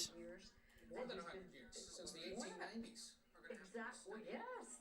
And he's been building on that. This wasn't a one-term shift. This is something, looking at the data, we saw that Democrat Latinos, particularly men, about 30% of them were very frustrated with It updates by itself. It just hasn't updated right now. Oh, why am I hearing myself? Under current President Biden, that the party was weak. They didn't like that it wasn't focused on the economy. They felt that it's lost its way. Warning. That the party lost way. It's the old Republican line, I didn't leave the Democratic Party, the party left me. You had Elon Musk talking about that too, and I think a lot of people felt they didn't recognize the Democratic Party anymore. And these jobs, working class themes that Trump talked about, they lean into that and tested that messaging, and it really resonated with a big part of America. Leslie Sanchez, thank you so much. I want to bring in CBS Morning's co-host, Tony DeCopel. He's also at Trump headquarters there in Florida. Good evening, Tony. Hey, good evening again, Nora. As we wait, former and it seems at this hour of the night, the next president of the United States, Donald Trump. We're on Trump World Celebrity Watch here within the ballroom. We've got the My Pillow guy, Mike Lindell, in the building. Tucker Carlson, former Fox News host, is seen walking through the crowd. Former New York City Mayor Rudy Giuliani, Doug Burgum, Vivek Ramaswamy, Marco Rubio. And as I begin to think about the journey traveled just tonight from Mar-a-Lago to the convention center, you begin to think about the journey traveled in the 721 days that Donald Trump has been on this re-election journey. The day he announced his run for the White House for this unprecedented third consecutive time, the story in his hometown newspaper, the New York Post, was buried on page 26. Florida man announced his unlikely bid for the White House. At that moment in time, Donald Trump was isolated in Mar-a-Lago. He was twice impeached, voted out of the White House, abandoned by many of his allies. Well, what a difference the following nearly 2 years makes. Those 4 indictments, the felony conviction in one case, that really energized his base. I've seen a lot of hats here that say I'm voting for the felon. I've seen a lot of shirts here that have the mugshot on the front. They became symbols of a certain kind of resistance for the Trump voter. And now tonight, that hometown newspaper, the New York Post, Don Deal, D-O-N-D-E-A-L. Donald Trump defies the odds again. That is the story of this campaign for the people in the room here as they await Donald Trump's remarks. And if I had to guess, based on what he said election night 2016 and then in 2020, well, 2 points. He seems to be waiting to come out around 2:30, which is the time frame in which he came out the last 2 cycles. He's a superstitious fellow. The words Grand Rapids, Michigan. When is this going to update? Because I know it's 266 right now. Literally, none of that was a flex. You're correct.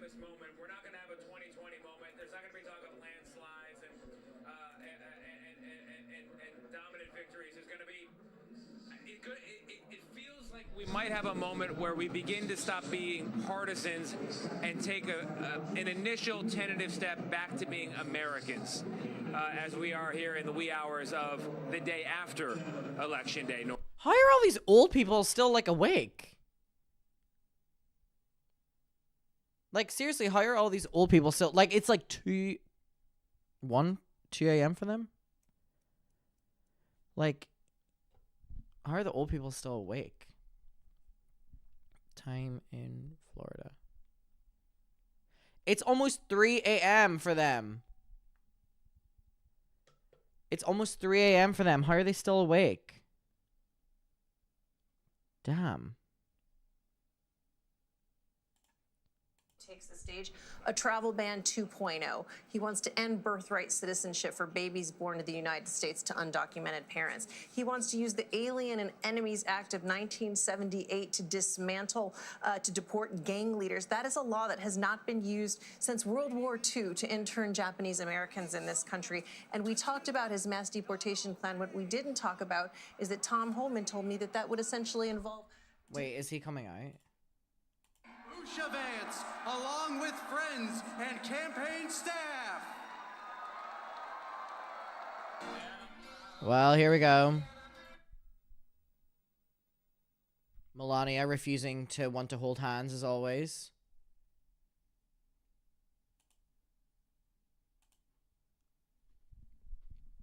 So this is it confirmed now. Because he's going to come out, say he got it, blah, blah, blah, blah, blah. Wow, this son's tall, isn't he? He's tall, isn't he? All right, let's go, y'all. Let's go, y'all. This will be really interesting. Oh, there's more song to come. Okay. So the Heroes of Tennessee. Yeah, I guess the only next thing is just make sure to always vote in your local elections. All right, can we hurry up with the fucking song? Dear Jesus. I understand not all votes are counted, but I mean, he doesn't need many more to win. And he's practically there. He's got 267. He's estimated to win many of the other ones. So, Google updated. 267. Yeah, I mean, look. He only has to win one more. And he wins. So he's won. Oh my god, we get it. Fucking speak or something.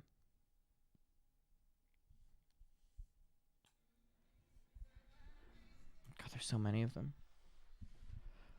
All right, let's...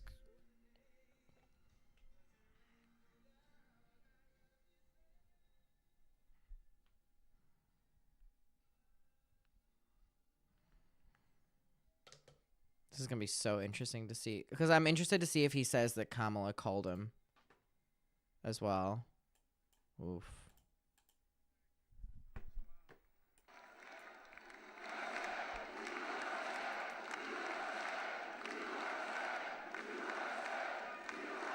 Well, I want to thank you all very much. This is great. These are our friends. We have thousands of friends on this incredible movement.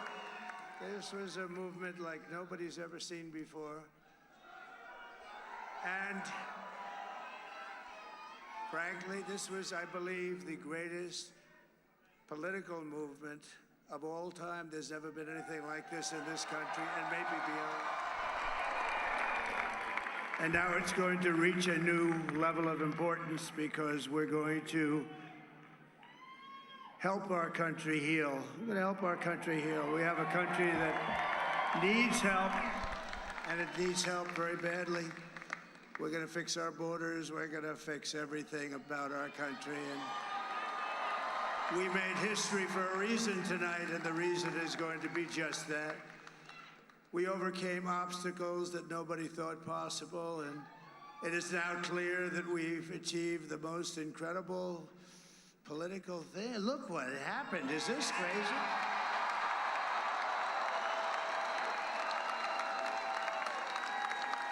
But it's a political victory that our country has never seen before, nothing like this. I want to thank the American people for the extraordinary honor of being elected your 47th president and your 45th president. Okay, so he's just called it. And every citizen, I will fight for you, for your family, and your future. Every single day, I will be fighting for you, and with every breath in my body, I will not rest until we have delivered the strong, safe, and prosperous America that our children deserve and that you deserve. This will truly be the golden age of America. That's what we have to have. This is a magnificent victory for the American people that will allow us to make America great again.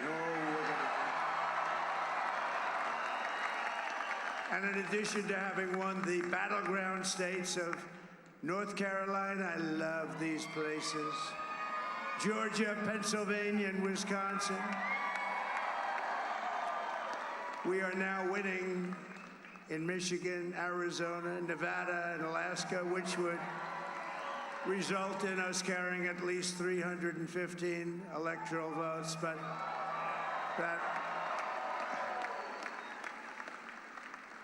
it's much easier doing what the networks did or whoever called it, because there was no other path. There was no other path to victory.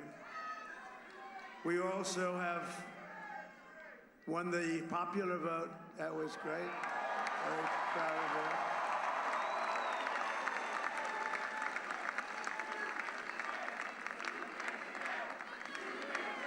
Thank you.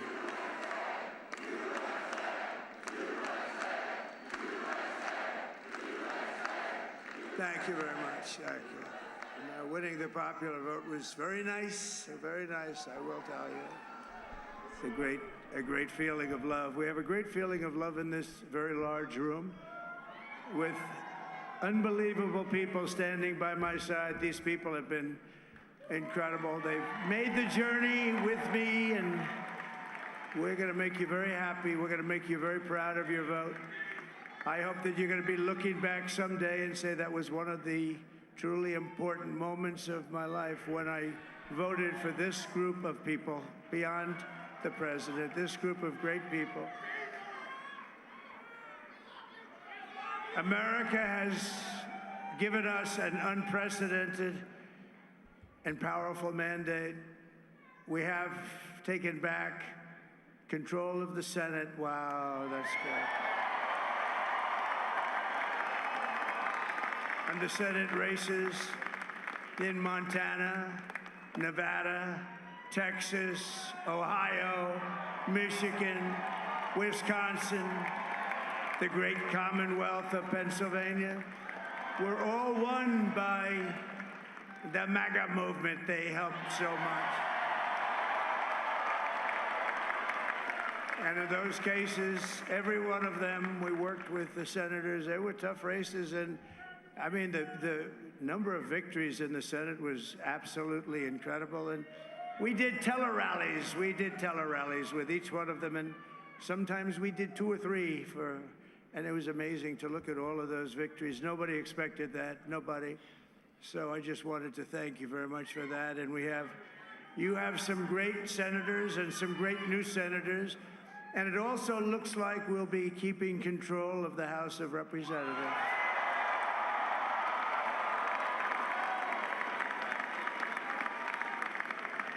And I want to thank Mike Johnson. I think he's doing a terrific job.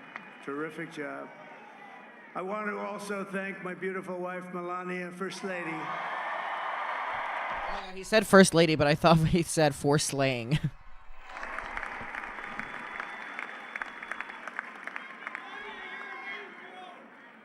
Who has the #1 best-selling book in the country. Can you believe that?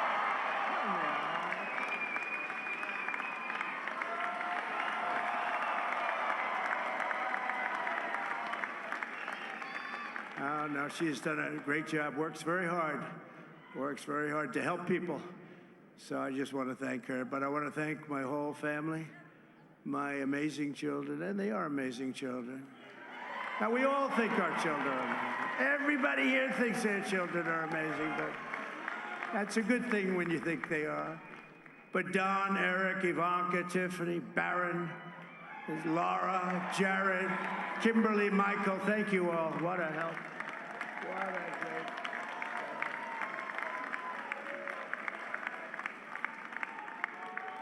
My father-in-law, Victor, is tremendous, and we miss very much Melania's mother, Amalia.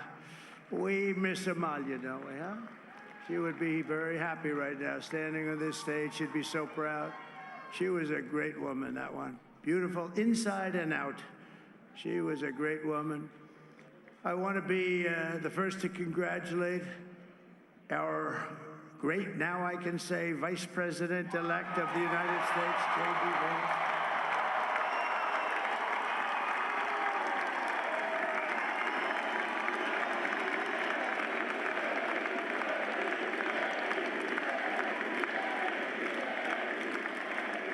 And his absolutely remarkable and beautiful wife, Usha Vance. And he is a feisty guy, isn't he? You know, I've said, go into the enemy camp. And you know, the enemy camp is certain. My brother just texted me, Trump's gonna win it. And I've just sent him a photo of me live streaming and go, oh, I know. Oh, I know. It's been 6 hours, I know. All right, thank you very much. He actually looks fine. He's like the only guy I've ever seen. He really looks forward to it, and then he just goes in and absolutely obliterates them. Say a couple of words.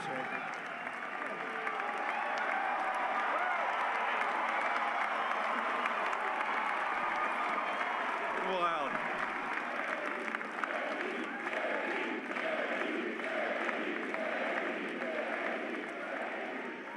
Well, Mr. President, I appreciate you allowing me to join you on this incredible journey. I thank you for the trust that you placed in me. And I think that we just witnessed the greatest political comeback in the history of the United States of America.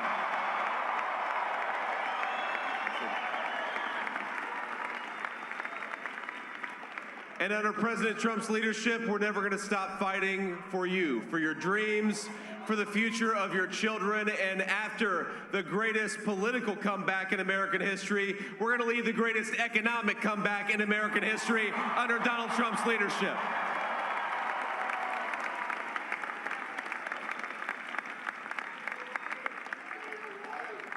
Thank you very much. He's turned out to be a good choice. I took a little heat at the beginning, but he was, I knew the brain was a good one about it. This is so weird. He's literally acknowledging that JD was a bad choice. Great 4 years, and we're going to turn our country around, make it something very special. It lost that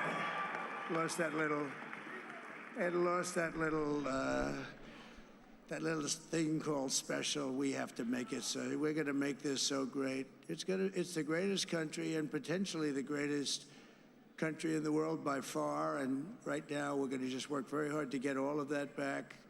We're going to make it the best it's ever been. We can do that. If we had to wait longer, I don't know. It was going bad, and it was going bad fast. We're going to have to seal up those borders, and we're going to have to let people come into our country.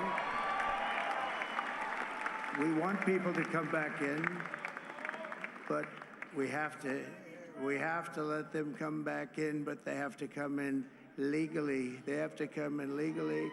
Let me also express my tremendous appreciation for Susie and Chris, the job you did. Susie, come here. Come here, Susie. Chris, come here, Chris.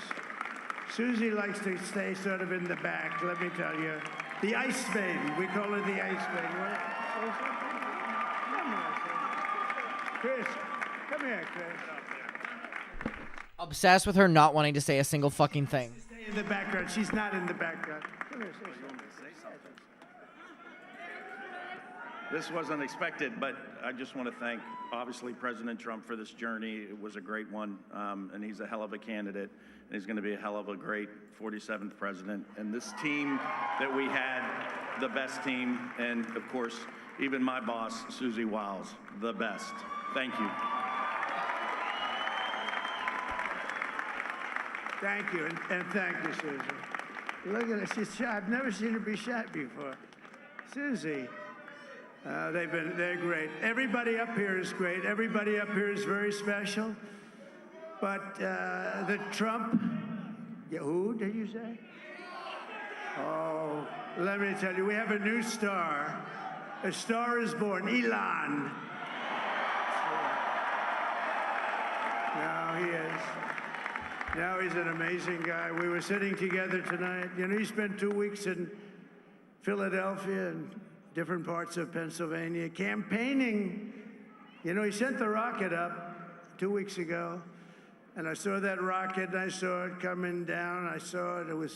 When it left, it was beautiful, shiny white. When it came down, it didn't look... Is he going to talk about any policies, anything, or is he just going to talk about the people in his life that he loves? How is this your victory speech? I saw it come down and turn around. And it was, you know, it's like 22 stories tall, by the way. It looks a little smaller than that, but it's big. and it came down and down, and This just is his all that victory fire speech. burning, and I'm saying, only Elon can do this. It must be an Elon. And I tell the story. I told it last night. I had a man on the phone. I had the screen muted, no sound. I was talking to a very important man, happens to be here. And that very important guy, one of the most important people in, I would say, the country, actually. But, you know, I was president, and now it looks like I was going to be maybe president again, so I figured I could ask him to hold. So I asked him to hold. And especially because you're going to be president again, they hold. So I took the phone down, and I'm looking at the screen. I'm seeing this crazy thing that's going around and coming down there. It looks like it's going to crash into the gantry. And I said, oh, no. And I said, do me a favor, do you mind? This is his victory speech. I thought it was a space-age movie or something. I put the phone down. Bad part, I didn't pick it up for 45 minutes, and he was holding.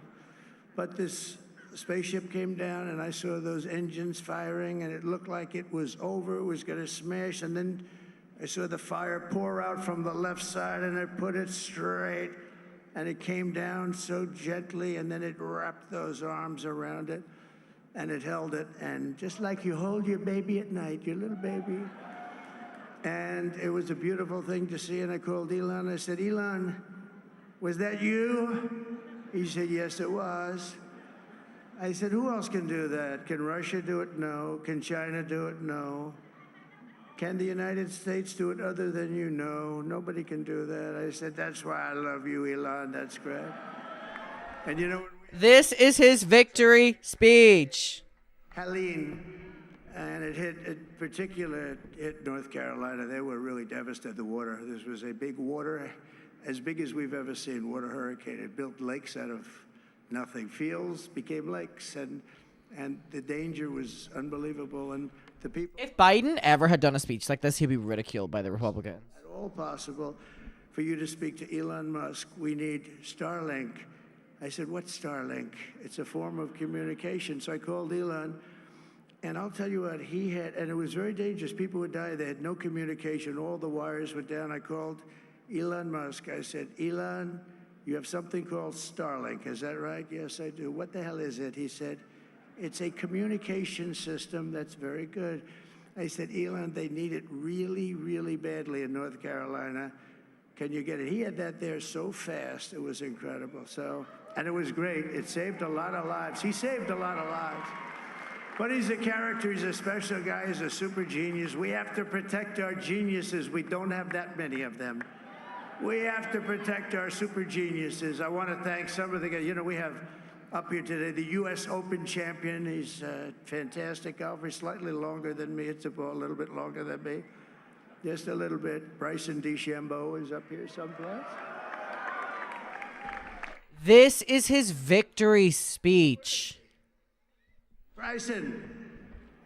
Oh, he was shot. He's hitting balls.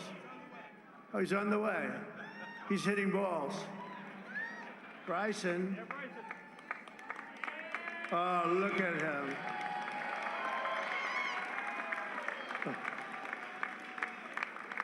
He's got a great career going. Great U.S. Open, Bryson. That's a fantastic job. And we also have a man, Dana White, who has done some job.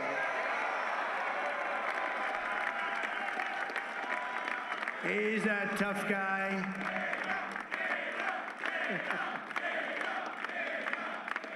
So Dana started UFC. This is a really interesting choice for a victory speech. Sport, a little rough.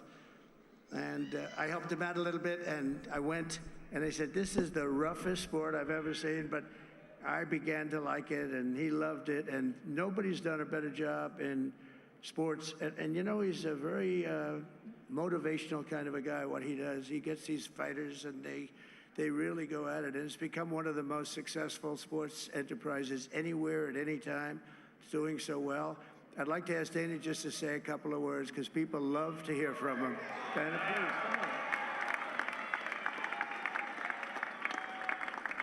Come on. nobody deserves this more than him, and nobody deserves this more than his family does. This is what happens when the machine comes after you. What you've seen over the last several years, this is what it looks like. Couldn't stop him. He keeps going forward. He doesn't quit. He's the most resilient, hard-working man I've ever met in my life. His family are incredible people. This is karma, ladies and gentlemen. He deserves this. They deserve it as a family. I want to thank some people real quick. I want to thank the Nelt Boys, Aiden Ross, Theo Vaughn, Bussin' with the Boys, and last but not least, the mighty and powerful Joe Rogan. And thank you, America. Thank you. Have a good night.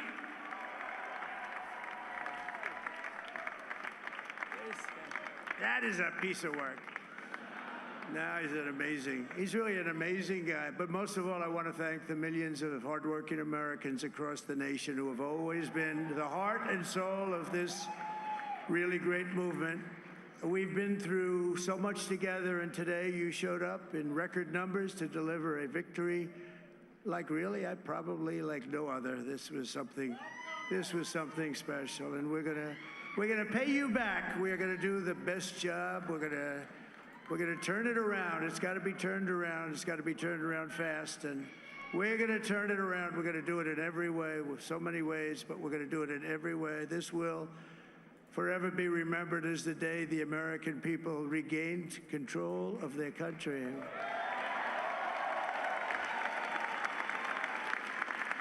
So I just want to say that on behalf of this great group of people, these are hard-working people. These are fantastic people, and we can add a few names like Robert F. Kennedy Jr. He came in.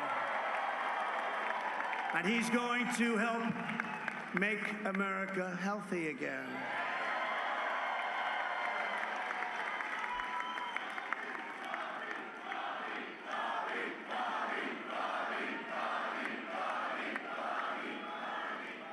And now he's a great guy, and he really means it. He wants to do some things, and we're going to let him go to it.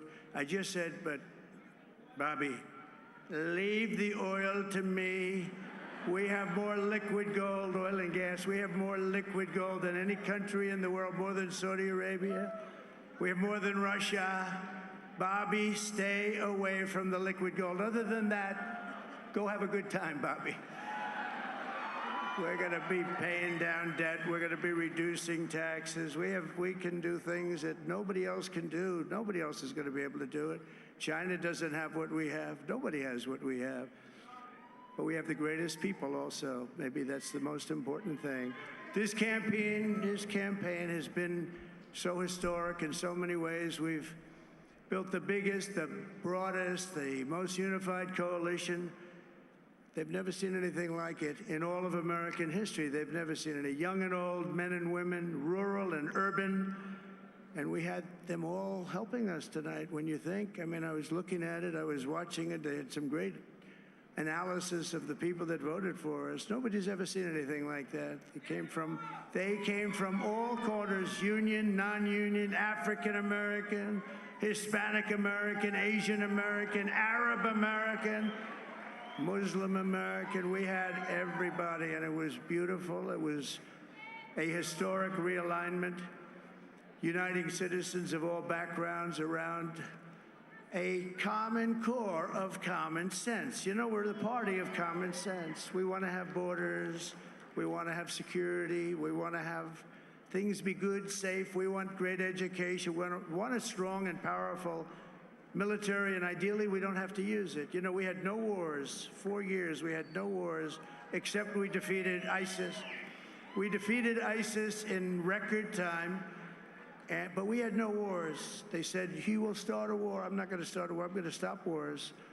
But this is also a massive victory for democracy and for freedom. Man podcasters being shouted out at a presidential victory speech is truly crazy. To achieve the most incredible future for our people. Yesterday, as I stood at my last stop on the campaign trail, I'll never be doing a rally again. Can you believe it? I think we've done 900 rallies approximately from them. Can you imagine? 901 something, a lot of rallies. And it was sad. Everybody was sad. Many people, I said, this is our last rally. But now we're going on to something that's far more important, because the rallies were used for us to be put in this position where we can really help our country. That's what we're going to do. We're going to make our country better than it ever has been. And I said that many people have told me that God spared my life for a reason.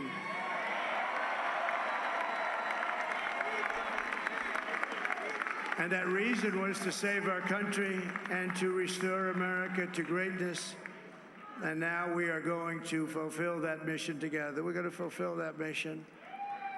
The task before us will not be easy, but I will bring every ounce of energy, spirit, and fight that I have in my soul to the job that you've entrusted to me. This is a great job. There's no job like this. This is the most important job in the world. Just as I did in my first term, we had a great first term, a great, great first term. I will govern by a simple motto: promises made, promises kept. We're going to keep our promises. Nothing will stop me from keeping my word to you, the people. We will make America safe, strong, prosperous, powerful, and free again. And I'm asking every citizen all across our land to join me in this noble and righteous endeavor. That's what it is. It's time to put the divisions of the past 4 years behind us. It's time to unite. And we're going to try. We're going to try. We have to try. And it's going to happen. Success will bring us together. I've seen that. I've seen that. I saw that in the first term when we became more and more successful. People started coming together. Success is going to bring us together, and we are going to start by all putting America first. We have to put our country first for at least a period of time. We have to fix it, because together we can truly make America great again for all Americans. So I want to just tell you what a great honor this is. I want to thank you. I will not let you down. America's future will be bigger, better, bolder, richer, safer, and stronger than it has ever been before. God bless you, and God bless America. Thank you very much. Thank you. Thank you very much. Not the fucking YMCA.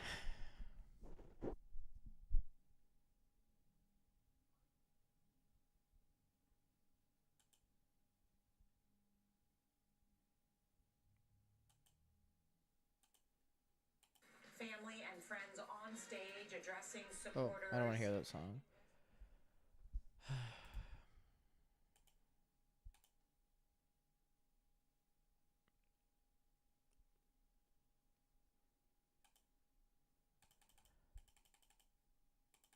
Well.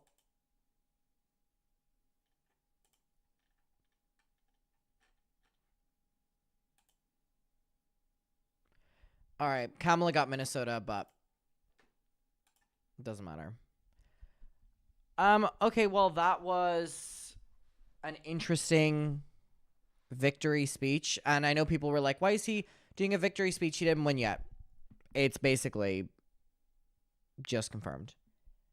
All right. Well, we cannot change what is done. Also, I want to clarify that I'm about to hit 6 hours on stream, and I did this stream because a lot of people were commenting on my Finsta saying that they were incredibly anxious having to watch things alone and go through the news tonight alone. So I wanted to open this up to the community, be here with everyone, allow a chat room, allow people to feel less alone, because tonight is an intense night. So I hope, while this is not the outcome a lot of people, if not most people in this chat room were expecting or wanting, that at least you were able to go through the motions of tonight with a community of people and not just having a crazy echo chamber of Twitter or having to sit with the thoughts alone or maybe sit with family that you disagree with or whatever. I hope this chat room has in some way provided a little bit of company for everyone tonight. When I got those messages, there was no way I wasn't going to do this.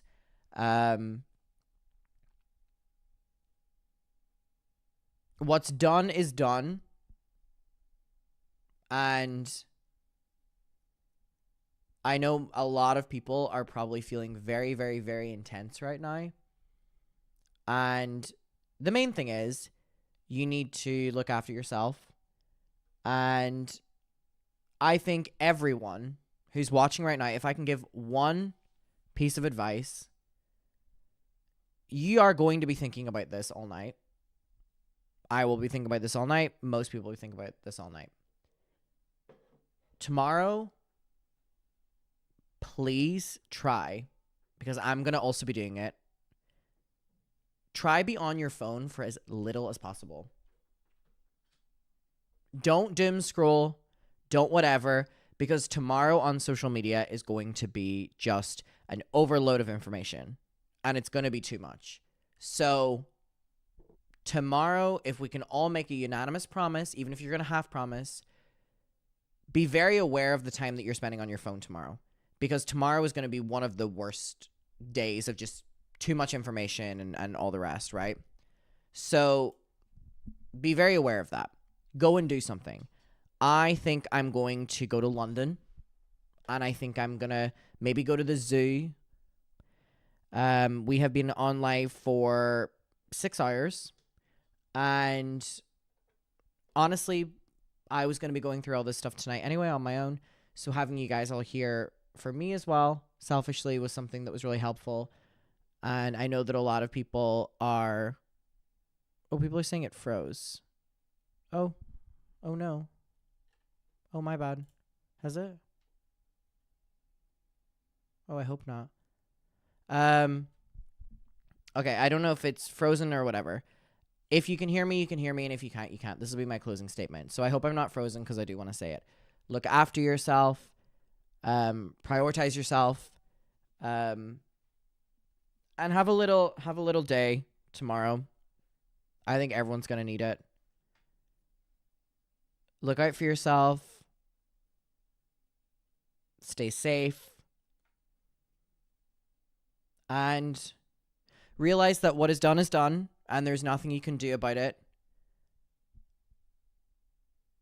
And just live each day as it comes.